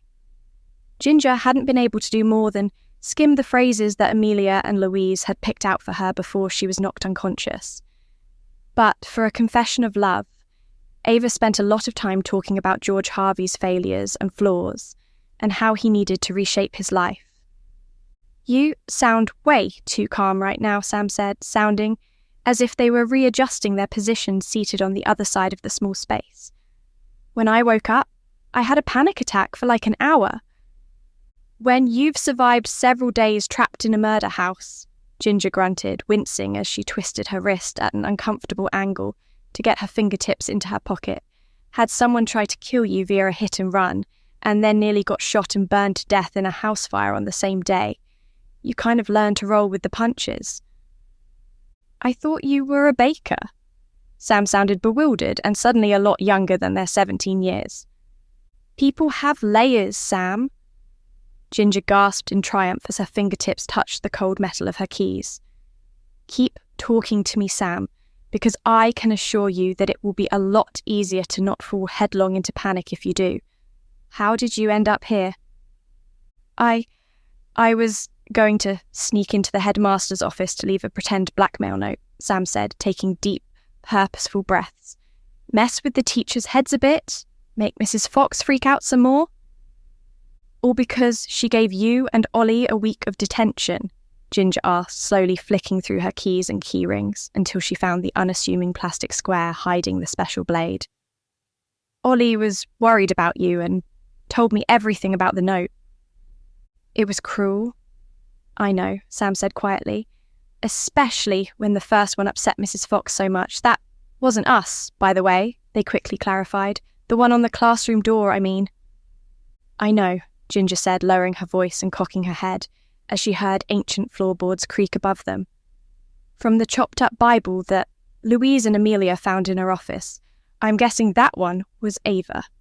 The outrage was to steer suspicion away from her." Popping the protective cap off the blade, Ginger started trying to turn it in her fingertips to cut through the closest strand of twine. "Anyway," Sam said in a near whisper, also tracking the distant footsteps on the floor above them. "When I got to the headmaster's office, he was like spasming and choking on the floor. It was horrible, and Ava was just standing there, staring at him, doing nothing. I was going to call someone or find a staff member or something, but Ava said it was a medical condition he had that he was really self-conscious about, and that I didn't need to call anyone about it, that she would take care of it, which, in hindsight, sounds really ominous." Ginger stayed quiet, focusing on cutting through the next strand of twine. "It didn't feel right to me," Sam said, feet shuffling on the earthen floor as they repositioned again. "So I said I was going to go get someone and started jogging toward the security guard's office. Then Ava came out of nowhere in front of me, even though I swear she couldn't have caught up so quickly. She dragged me into this tiny, dusty room I didn't even know existed and clocked me in the head with a paperweight or a bookend or something. Next thing I know, I wake up here. Since then, I've been drifting in and out of consciousness. I think I either have a concussion or she's been drugging me with something in the water she brings down sometimes." From above, the footsteps gained purpose, and then there was the sound of a door opening. Sam swore quietly, "She's coming down here." Immediately, Ginger frantically started pushing her keys up her sleeve out of sight and trying to cover the few wraps of twine she'd cut so far with her fingers. If Ava checked on the bonds, Ginger didn't want her to see the damage, or the keys. Sam's breathing began to pick up until they were almost hyperventilating. Somewhere slightly above and to her left, Ginger could hear a set of wooden stairs, creaking as Ava came down to the cellar. "Sam," Ginger said quickly in a whisper, "we are getting out of here. I promise you that." There was a click outside the door and Ginger winced, her headache doubling in intensity as a single naked light bulb flickered to light in the ceiling. "That's new," Sam said. "She's never done that before." They trailed off, and Ginger understood why, as she was also taken aback by the surroundings of the room. It was small, with an earth floor and wooden walls, and had definitely been some kind of root cellar at some point. However, from the dozens of complex crucifixes attached to the walls, along with disturbing dark art of various suffering saints, there was also a large work table and shelves filled with dozens and dozens of jars and bottles. Squinting, Ginger quickly worked out that the jars weren't charming homemade preserves, her heart starting to beat faster with real panic for the first time as she read the labels. Foxglove, monk's hood, hogweed, nightshade. On and on the list went, each one another deadly natural poison. A key turned in the lock, and Ginger forced her face into what she hoped was a neutral expression. A few feet away, hair dishevelled and face streaked with dirt and tears, Sam gave her a terrified look. Before Ginger could give any final words of assurance, the door swung open. On the other side was Ava, wearing one of her usual plain dark-coloured dresses, but this time it was covered with a pretty embroidered apron. She carried a tea tray in both hands, and Ginger could smell cinnamon apple muffins from where she was sitting. Ava didn't say anything as she walked in, instead crossing to the work table and setting down the tray. Then she turned to her captive audience and gave a thin-lipped smile. "I think it's time we had a little chat, don't you?" Chapter 29. "I think we'll skip the tea," Ginger said as Ava started filling 3 delicate cups with the teapot she had used during Ginger's previous visit. "Considering the contents of your shelves over there, it seems like the safest option." When Ava made no reaction, Ginger figured it was time to start prodding.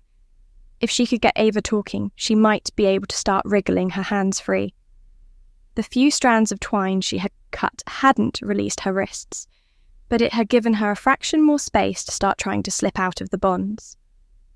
"At the harvest festival?" Ginger asked, gently starting to tug and flex at the twine, feeling it loosen a fraction more each time. "Did you tell me and Katrina that you were allergic to plums because your chutney makes you sick, or because you knew what was really in the jam?" Sam gave her a look of confusion, but Ginger enjoyed a pulse of satisfaction as Ava tensed. The older woman's surprised reaction jerked the spout of the teapot away from the cup, splashing steaming tea onto the tray. Ava immediately started fussing, cleaning it up while tutting. "I'm curious about what led you to such ideas, Ginger," she asked. "Or was it more of a random shot in the dark, flailing around looking for someone to blame in the manner so common with the youth of today?" Ginger shrugged, trying to keep her voice level and not betray her excitement as she felt the cut strands of twine start to slide apart, giving her a few more millimeters of precious space. "A little of both, perhaps," she replied, watching as Ava sipped her tea, apparently returned to a sense of calm. "When your chutney made my cat sick, at first I thought you'd made an honest mistake. Daffodil bulbs and shallots do look incredibly similar. Maybe you thought you found wild onions, but dug up some narcissi bulbs instead. I thought that maybe that was why you told me and Katrina that you were allergic to plums. Because your plum and onion chutney had made you sick and irritated your mouth and throat. And what makes you think it wasn't an accident, as you say?" There was a sharp slyness to Ava's voice that Ginger hadn't heard there before. "Maybe I am just an ignorant aging cook?" "It's the 2 counts of kidnapping, including that of a minor, that really changed my mind," Ginger said dryly. "Plus the fact that someone found the very cringy love notes you wrote to George Harvey that you left in your office. I'm sure he'll be able to confirm that you were the one to bring him the tea laced with monkshood when he wakes up." The sound of the teacup smashing on the floor was softened by the earth. Sam, who was closer to Ava, flinched as the hot tea spattered everywhere. "I assume you didn't know he survived?" Ginger asked mildly, pulling harder at the twine around her wrists, refusing to let any pain show on her face even as the plastic material of the string started cutting into the soft flesh of her wrists. "Looks like Sam did indeed end up saving his life by drawing you away. Although," she shot the teen an apologetic look, "this isn't an ideal scenario we're in." Ava didn't respond, instead wandering over to the wall covered in crucifixes and art of suffering saints. Ginger's stomach lurched with fear when the eerily silent woman trailed her work-worn fingers over a particularly heavy-looking wood and brass crucifix, bearing the weight of a tarnished, tortured Son of God. If Ava decided to use it as a weapon, Ginger doubted that either she or Sam would wake up again. "I used to spend a lot of time down here as a child," Ava said softly. "My mother created it as a place for prayer and reflection and study of the herbal arts given to us by our Lord." "Explains rather a lot about why you're unhinged," Sam muttered, flinching back when Ava whirled to pin them with a fierce look. "Oh, I am far from unhinged, you ignorant child," she snapped, "especially compared to the foolish, mindless heathens filling this world, and especially that school." She reached out and trailed her fingertips over another crucifix. "I was trying to save dear Headmaster Harvey from the evils of those around him," she said softly. "There are so few men in the world with the potential to be truly godly, but I see it in him. When most people have a crush on someone, they don't tend to poison them," Ginger pointed out. "If you felt like that about Harvey, then why try to kill him?" With a sigh, Ava slid one of the grotesque paintings aside to reveal a small nook behind it. Reaching inside, she retrieved something wrapped in an old oilskin. Ginger and Sam exchanged a nervous but intrigued look as Ava pulled away the cloth to reveal a hand-bound notebook. "I learned very young, under the expert instruction of my mother, that no man is to be trusted, and that only the godliest of women should be brought into the fold of trust. That is what I hope to be able to do with you, Ginger, to befriend you, teach you, mould you into the kind of woman who stood above the wanton, sacrilegious hordes that populate this town today. Those aren't exactly the words I'd use to describe the Sunday Bowls Club, but to each their own, Ginger said, giving an extra hard pull on one of the wraps of twine as she spoke. It took every scrap of self-control to stop herself crying out in pain. The twine had snapped, but from the warmth she could now feel trickling down her hand, it seemed that the skin on her wrists had been cut by the taut string. For a moment, Ava paused, giving Ginger a very firm stare. Did she suspect something? Ginger's heart began to race, even as she tried to keep her expression one of mild interest.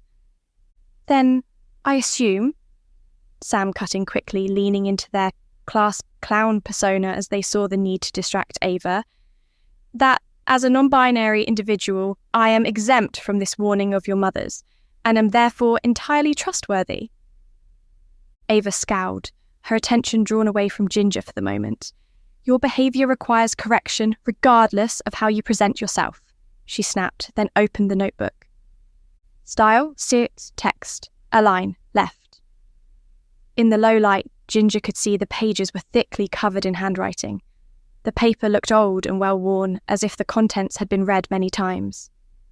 My father was a good and godly man, she said, but from the way her eyes were drawn to the paper, Ginger wasn't sure if she was reading what was written there.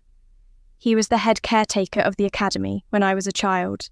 It earned him the respect of the village, of the faculty, and earned me a place as a student at the academy.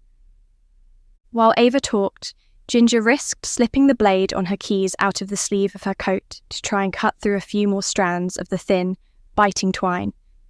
She kept her eyes fixed on the older woman, wary of being caught, but Ava was lost in her own thoughts, stroking the pages of the notebook. He and my mother raised me with a firm, guiding hand, expecting excellence and honesty from me in both my education and my personal character. She lingered over a spot on one page where Ginger could faintly see the page was dark with ink. Only my father, in the way I would learn from my mother that all men do, Ava said softly, let himself be led astray into wickedness and ruin. Ava turned to look at one of the paintings, a particularly grisly depiction of St. Peter's crucifixion, and Ginger stopped all movement with the blade. I knew every part of the school, having spent countless hours there as a child, even before I was formally enrolled, Ava said. So, I was the only one who risked stumbling upon my father and the wanton whore of a teacher he was carrying on with in one of the disused rooms. Wait, Sam said slowly, that's awful and everything, but are you leading up to saying that you poisoned at least one person? Also a cat, if I understand correctly? Because your dad had an affair? I'm pretty sure most of the kids at the academy are children of divorce brought about by their dads shagging someone they shouldn't have been. But you don't see any of us spiking the lemonade in the cafeteria with hemlock? Taking advantage of the distraction Sam was providing for her, Ginger pressed more forcefully on several more wraps of her bindings, nearly gasping with relief when much of the pressure on her right wrist suddenly eased, the twine loosening considerably.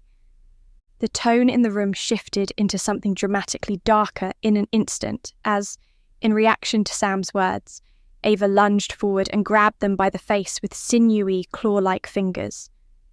My mother was a devout and perfect woman, Ava hissed, her nose nearly touching Sam's terrified face. She did nothing wrong in her life, except link herself to a cowardly, adulterous man who let himself be seduced by that whore. Ava, I'm so sorry, Ginger said, keeping her voice calm, despite the burning terror scorching the inside of her ribs. That can't have been easy for you or your mother. Is that why you chose to never marry? In the back of her mind, Ginger was praying to whoever might be listening, whether it was the many suffering Christs on the walls around them, or some other deity minding their business elsewhere in the metaphysical plane. She desperately asked that whoever heard her would prompt Amelia and Louise to get in touch with the police, that Ryan would hear her voicemail, that someone might put it together that she was at Ava's house right now. Because, much like the twine around her wrists, the situation was rapidly beginning to unravel. Chapter 30. Momentarily mollified by Ginger's sympathy, Ava released Sam's face and stood upright again. My father's transgression and the lessons later imparted to me by my mother showed me that the search for a worthy partner was not going to be an easy one, Ava said quietly, stooping to slowly pick up the broken cup and place it on the tray. After cruel ridicule from those in the village and the academy, even those from our church, Mother considered it best to tutor me at home. We spent many hours down here in this very room, scouring the scriptures for new meanings, praying for guidance. She looked again at the thick notebook she held in her hand, squeezing the leather cover until it creaked.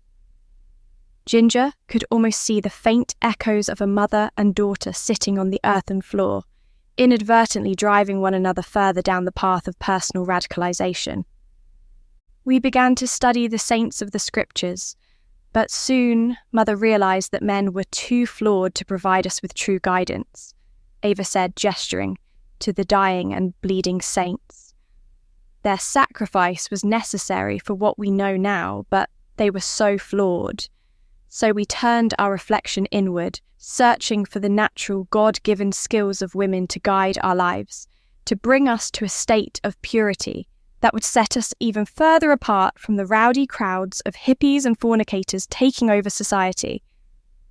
How did that turn into poisoning people, Ava? Ginger asked, nodding toward the bottles and jars on the shelves. That's not a collection someone creates overnight. Did your mother start it? Ava turned to look at the shelves, reflecting, and Ginger took the opportunity to start slipping her right hand completely free. Yes, Ava said softly. It has been a sacred work many years in the making. Our connection to the earth was sacred and imbued with the blessing of God, you see, from all the time we spent in this earthen tomb studying his word. The blood trickling down Ginger's wrist and hand made it easier. Immediately she began working the left one loose, thoughts churning as she tried to figure out if she had a better chance of taking Ava down and then freeing Sam, or whether she should make sure Sam got hold of the blade and then released themselves while Ginger dragged Ava out of the room. What concerned Ginger, however, was that Ava was clearly far stronger than she appeared. After all, she'd managed to get an unconscious Sam all the way from the academy to here, as well as drag Ginger from the garden. Ginger doubted that she would be easy to subdue. Mother created a garden that was like a second Eden, Ava said, the glass bottles clinking softly as she trailed her fingers along them. Only we used it for something far more noble than food. There is power in plants, Ginger. The power to heal, but also to reveal the evil in a person's heart. A power to make them sicken. A power to cleanse the world of those who taint it with their transgressions and weaknesses. Like Sarah Sontag? Sam asked, incredulous. What issue could you have with her?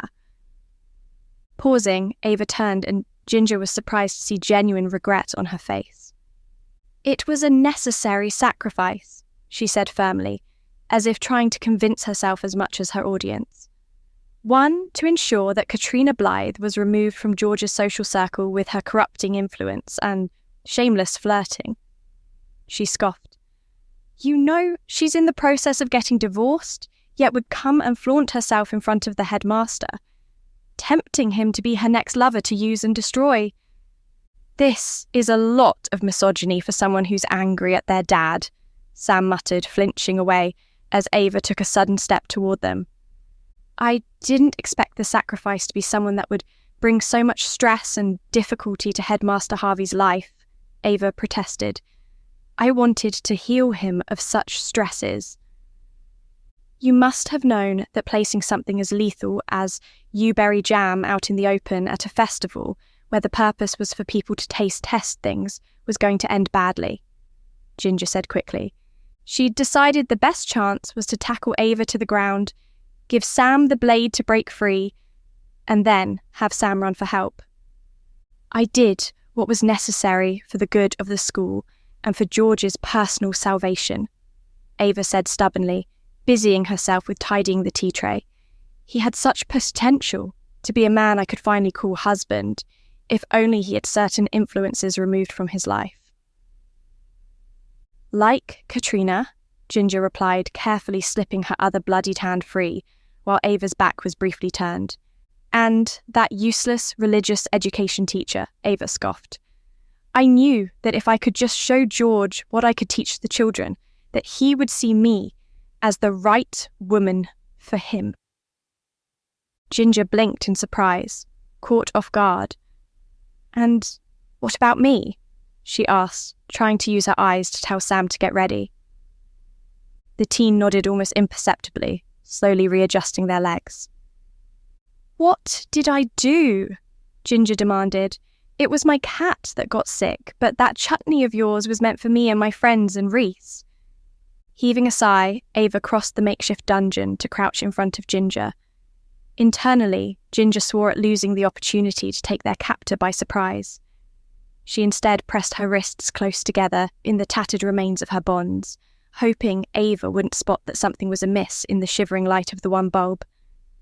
I thought I might have found a friend in you, Ginger, Ava said softly, brushing the back of her hand down Ginger's cheek in an almost motherly way.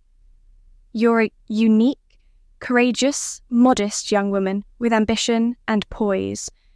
I thought you might be someone I could introduce to the teachings of my mother. She sighed, and even though Ginger was repulsed by the idea Ava had proposed, she couldn't help but feel an instinctive flutter of guilt at having let someone down. She quickly shook off the feeling, though, as Ava got to her feet again and went to replace the notebook in its cloth and hiding place. But then you turned out to be like all the others, Ava said, sliding the painting back into place. Rushing off from our social engagement for a man who will inevitably make your life worse. So, you decided to poison me, him, and our friends? Ginger asked, knowing she shouldn't be surprised at how illogical it was, but feeling baffled anyway. Not to kill you, Ava pointed out. Just as I didn't kill that heathen religious education teacher with the foxglove tea I made for him. Just enough to make you very sick and sorry for yourselves. You must realize that you're not going to get away with this, Ginger said, mentally summoning the energy to launch to her feet, toss the blade to Sam, and slam Ava into the nearest wall. You've killed multiple people and kidnapped 2 more. We'll tell them everything you've told us. I doubt that very much, Ava said, her voice suddenly becoming a ghostly whisper that chilled Ginger to the bone. This is an old house, Ginger, and one that is historically protected. There are a dozen places I can hide you both, dead or alive depending on your behaviour over the course of this evening, and there will be no way for anyone to find you for months due to red tape. Her mouth, with its plain nude lipstick, twisted unpleasantly. Even if they did find you, I have no intention of standing trial in front of a jury of corrupt, faithless humans known as my peers. Ava gestured to the wall of poison, making it clear how she intended to escape justice. Sam gave a muffled sob, Ginger tensed to make her move, and a loud, heavy knock sounded on the front door upstairs. Chapter 31. It was now or never. While Ava was momentarily distracted, surprised by the knock on the door, Ginger leapt to her feet.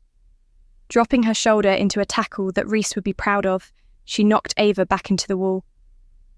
Letting out a yelp of shock, Ava flailed for balance. Paintings and several crucifixes tumbled from the walls, knocked free by her scrabbling hands. We need to get to the door, Ginger panted, crouching to slice the blade through Sam's bindings. The rope was thicker than the twine Ginger had been tied with, and she had to waste precious seconds forcing the blade down. Just as the rope frayed and snapped, Sam looked back, panic in their eyes. "Get down!" they yelled, and Ginger did so, flinging herself sideways and down onto her belly on the packed dirt floor. Ava let out an animalistic snarl of fury as the crucifix she was wielding as a club tore into a cheap copy of Jean-Baptiste van Eyck's The Laying of the Cross. "You're ruining everything," Ava howled, her usually perfectly coiffed hair pulling free, fraying into a ghostly twisted halo. "Thankless, faithless degenerates, refusing a chance of salvation, rejecting the opportunity to become something better than the foul slurry of humanity out there in the world." With each breath, she used both hands to wildly swing the crucifix, a black wood and silver construction that Ginger had no doubt would fracture her skull if it connected. Sam, now openly sobbing with fear, wrestled free of their ropes and struggled to find their feet. After nearly 2 days of being tied on the floor, their steps were wobbly. They staggered against the worktop, breathing ragged. "Sam?" Ginger said, skipping backwards to avoid another of Ava's blows, trying to keep herself between Ava and the door. "Go to the door!" Up above, the knock sounded again, this time even more insistent. "Oh no, you don't!" Ava hissed at Sam, lunging towards the teen like a snake. With a yelp of panic, Sam grabbed the nearest item and flung it at Ava. The nearest object happened to be the delicate floral teapot, still half filled with scalding tea. On instinct, Ava tried to catch the missile, letting out a howl of pain as the hot hibiscus tea burst out of the lid and spout. "Let's go." Ginger grabbed Sam by the arm and dragged them out of the tiny room. There wasn't much time before Ava would be after them again, scalded or not. Falling over numb feet, the pair raced up the rickety, narrow wooden stairs that led up to the kitchen. Ginger pushed Sam ahead, hearing Ava let out a banshee shriek of rage below, then slammed the door to the basement closed. After the low light of the poison room, the kitchen was blindingly bright. For a moment, Ginger lost all sight, crashing into the table and tripping over a chair. The stone floor was cold on her cheek. Her head hurt so much. "Get to the door," she commanded weakly. "Whoever is out there will help. Maybe we can get out this way." Sam bolted for the back door, yanking fruitlessly at the handle for a second. "It's locked." Head spinning, Ginger forced herself to her feet. Grabbing Sam by the sleeve, she dragged the teen out of the kitchen and deeper into the house just as the door to the basement flew open. Once again, Ginger found herself blinded. The bright light of the kitchen switched to pitch darkness in the hall.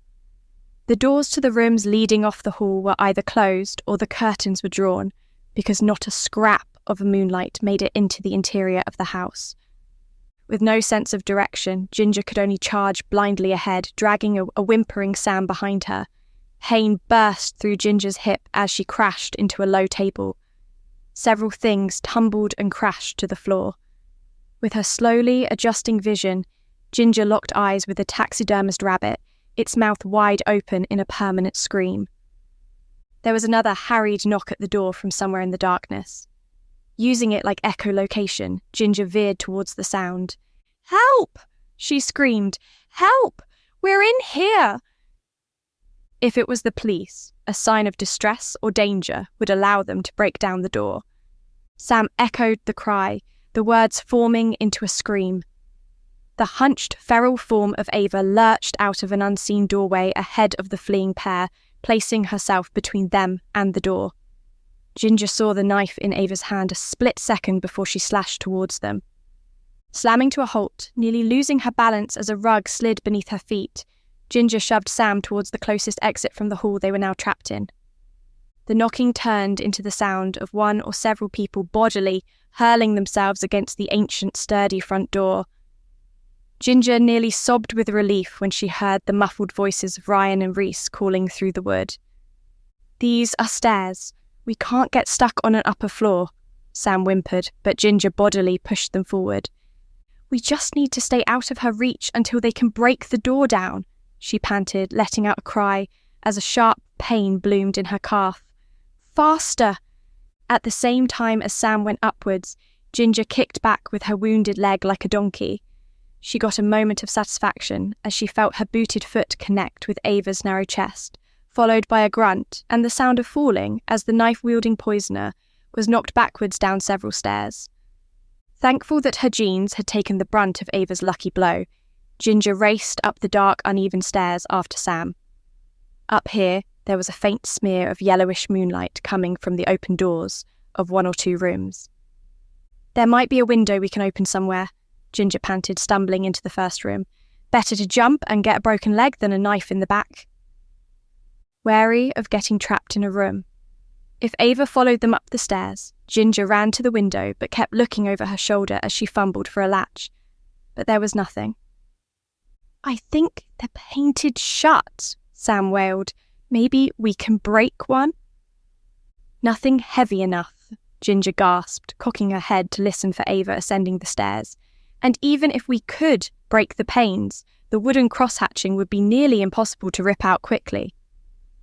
It was terrifying rather than reassuring when she heard nothing from the stairs. There was only the continuing thuds of Reese and Ryan and whoever else was with them trying to break down the door. Ginger could vaguely hear them shouting words of reassurance among the grunts and swearing.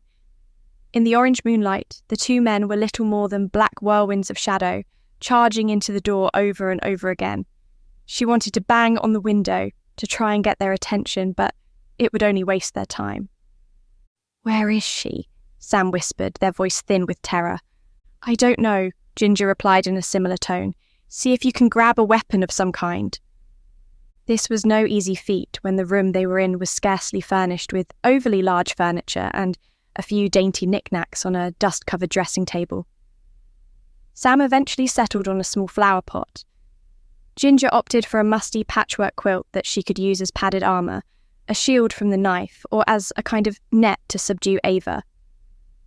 The open doorway back into the corridor yawned dark and silent. For a moment, Ginger considered flicking on the room's light, but decided against it. The illumination would only serve as a beacon for which room they were in, if Ava was waiting nearby, and would completely strip away their night vision. Stepping out of the room into the corridor, blind, was one of the most terrifying things Ginger had ever done. Every muscle in her body was poised for another attack, for the knife to sink deeper this time. But there was nothing. "Should we try the stairs?" Sam asked, plant pot gripped tightly in one hand. There came the soft creak of a floorboard from the direction of the stairs. The pair whirled towards it, but there was no other sound of movement. Then it sounded like there were shuffling footsteps and muffled breathing from the other direction. Ginger's stomach clenched and roiled with fear. Time folded in on itself and she was beat back in Arlington Manor again, stalked by another killer, trying to keep different innocents alive. For a moment, she couldn't breathe. The fear and responsibility were all consuming. All she wanted to do was curl up in a shaking ball on the floor. But that wasn't an option. Forcing her way through the panic and sucking in a shaking breath, Ginger nodded toward the next door.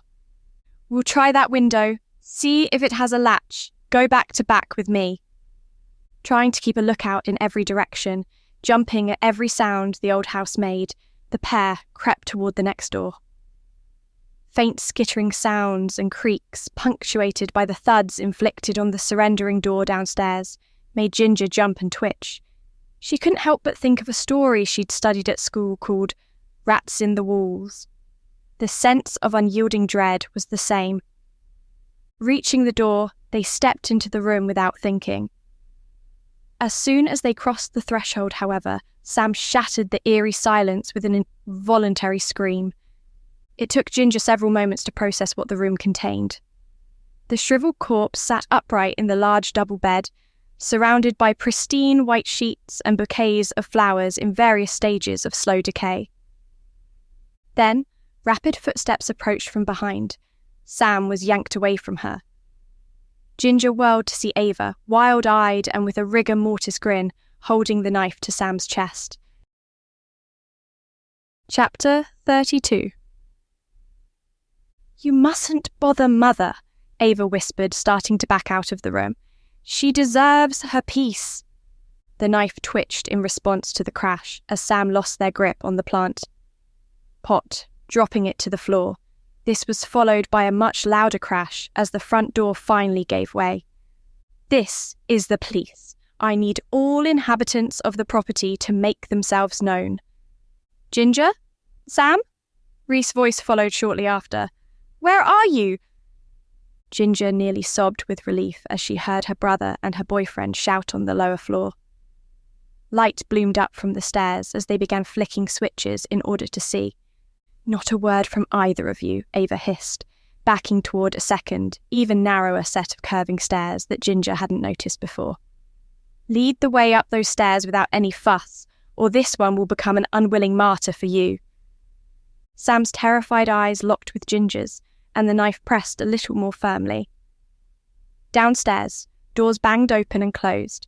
Ryan shouted that he had found Ginger's car keys. "Ginger!" Reese called again, voice laced with panic that pulled at her heart. He was so close. But Ginger looked into Ava's bloodshot eyes and knew that this was a woman pushed beyond the realm of reason. She was not bluffing.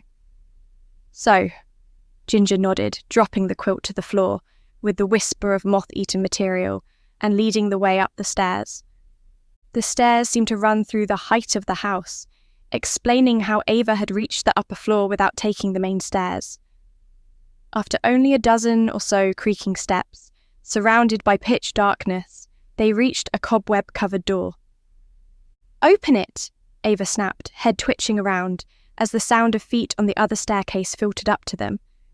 Ginger did so, finding it led to a small attic that seemed to have once been used as an indoor greenhouse. Moonlight poured in through several large skylights. Rusting metal shelves lined the walls, bearing the dried corpses of plants long dead. Ava moved past her into the room, and Ginger couldn't help but notice that panic was starting to fill her. That wasn't reassuring. It seemed Ava was slowly realizing that this was the end of the line, and was second-guessing her bid at martyrdom. Ginger knew that this only made her more dangerous. "Close and barricade the door," Ava demanded, tightening her grip on Sam's hair. Ginger tried to catch the teen's gaze, to try to convey that it was going to be fine, that she would somehow make this be fine. But Sam's eyes were rolling with fear, their breathing fast and shallow. "There's nowhere to go but down from here, Ava," Ginger said softly, trying to be as calming as possible.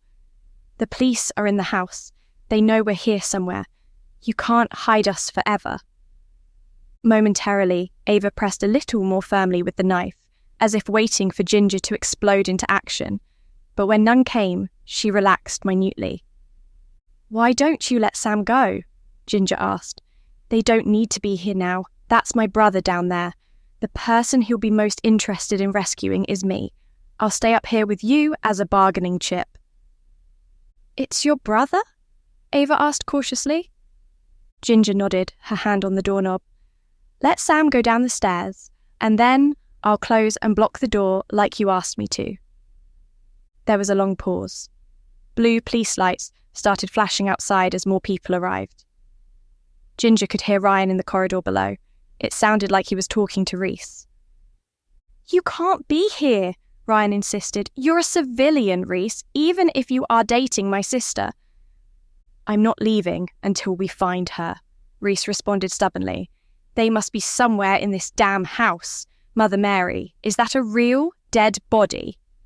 "Fine," Ava snapped, startling Ginger, as she shoved Sam away from her toward the door. "You stay here with me. Block that door quickly now." Sam looked at Ginger, mouth opening to say something, but Ginger pushed them out of the door, closing it immediately. She made sure it made a bang, knowing it would draw her brother and Reese toward the sound, and Sam.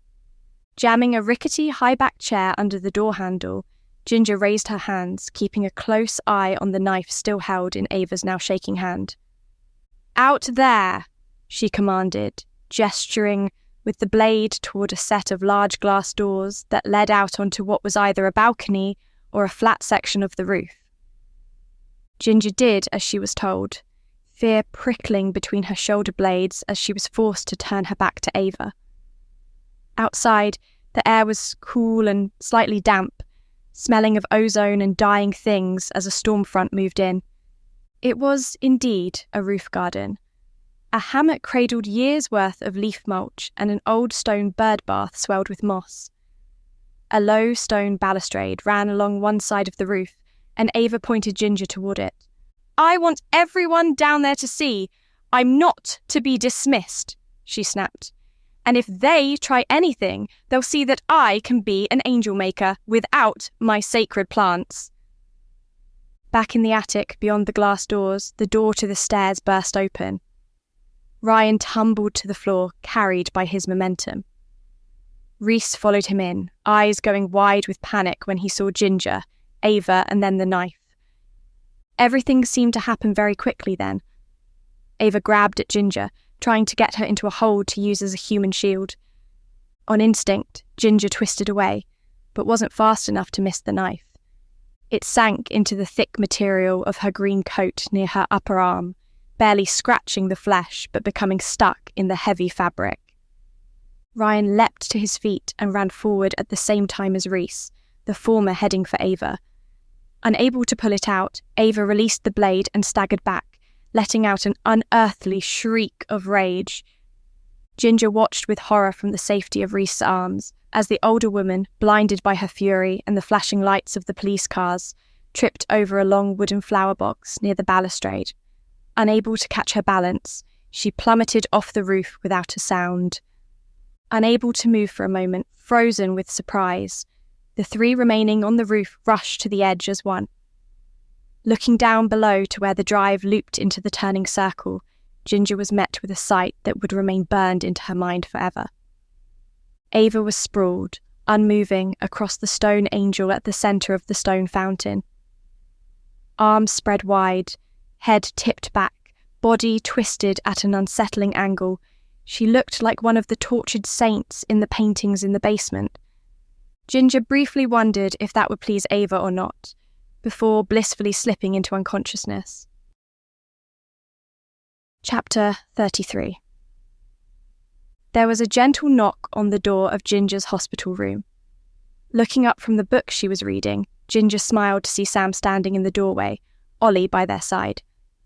"How are you?" Ginger asked, marking her place and putting the book down. "Are they letting you out?"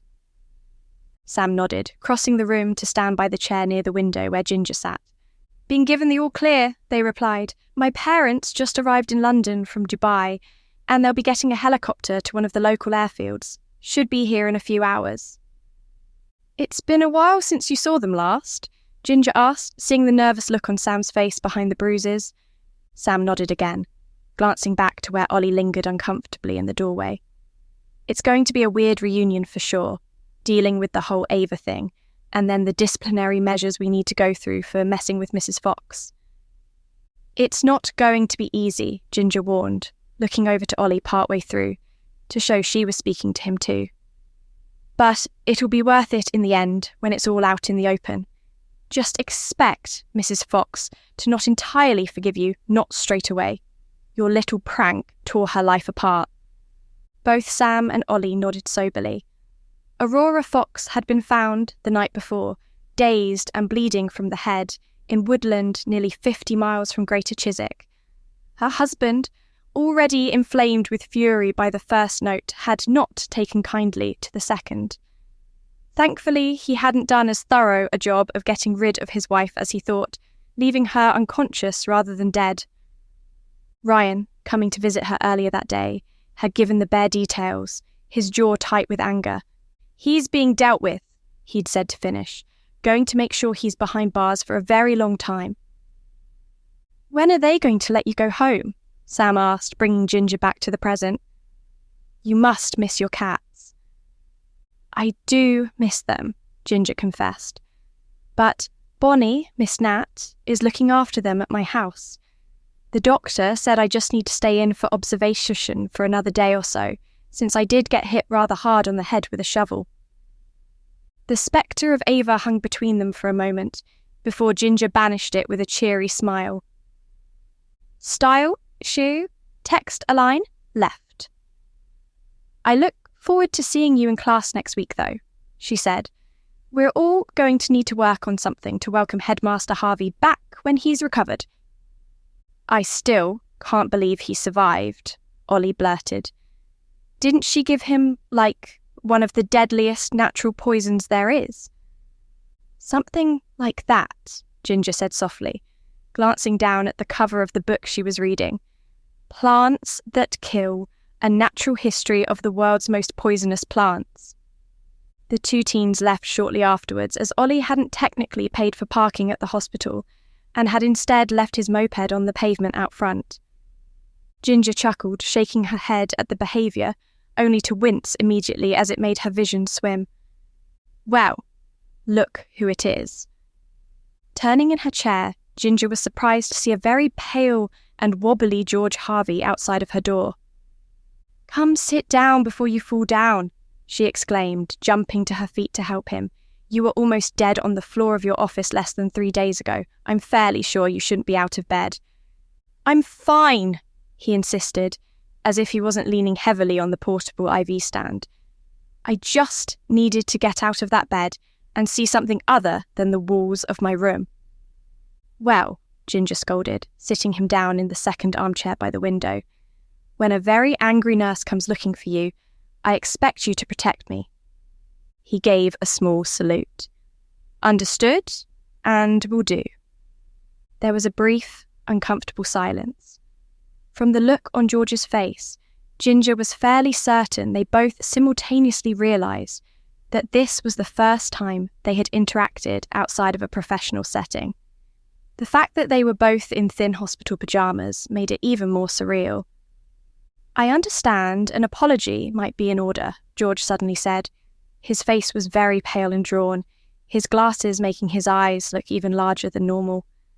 "Katrina Blythe came by to see me yesterday, and in the course of our talk admitted that she was rather unpleasant to you via a phone call." Ginger waved her hand in gentle dismissal. "After everything I've been through the past few days, someone yelling at me because they're stressed isn't going to weigh on my mind at all," she assured him. "I'm sure we can arrange a chat at some point, but she really has nothing to worry about." She decided it was perhaps wiser to not mention that, in her own panic, she had passed on her suspicions about Katrina to the police. "Interesting reading material you've got there," George noted, nodding toward the book Ginger had placed on the windowsill. "I can imagine there are a range of reasons you'd want to be reading about such things." Ginger shrugged, running her fingers across the cover. Her mother had given her a very odd look when Ginger had requested that she track down a copy for her, but hadn't questioned it. "I suppose I'm trying to understand it in the hope that it will help me move past what Ava did," she said, uncertain of the words even as they left her mouth. "I really don't know. Maybe it's so I can spot symptoms quicker next time." The headmaster twitched an eyebrow, leaning back in the chair. Ginger decided that referring to him as headmaster, even in her head, when seeing him like this, actually felt rather odd. "You think there will be a second time?" he asked, mouth twitching briefly into a rare look of amusement. "Anyone I should keep an eye out for? My postman? The lady behind the till at the corner shop? After all, it was my assistant who nearly did away with me this time." "Can't be too careful." Ginger had to suppress her own grin, pleasantly taken aback by his humour. "I'd say you're safe," she said. "It seems to just be me who has an unfortunate habit of getting caught up in murder and mayhem." At this, George frowned with concern. His hand momentarily hovered forward, as if he wanted to place it comfortingly on her knee, but then changed his mind. "You truly are an unparalleled young woman," he said earnestly. "It's because of you that Sam is alive."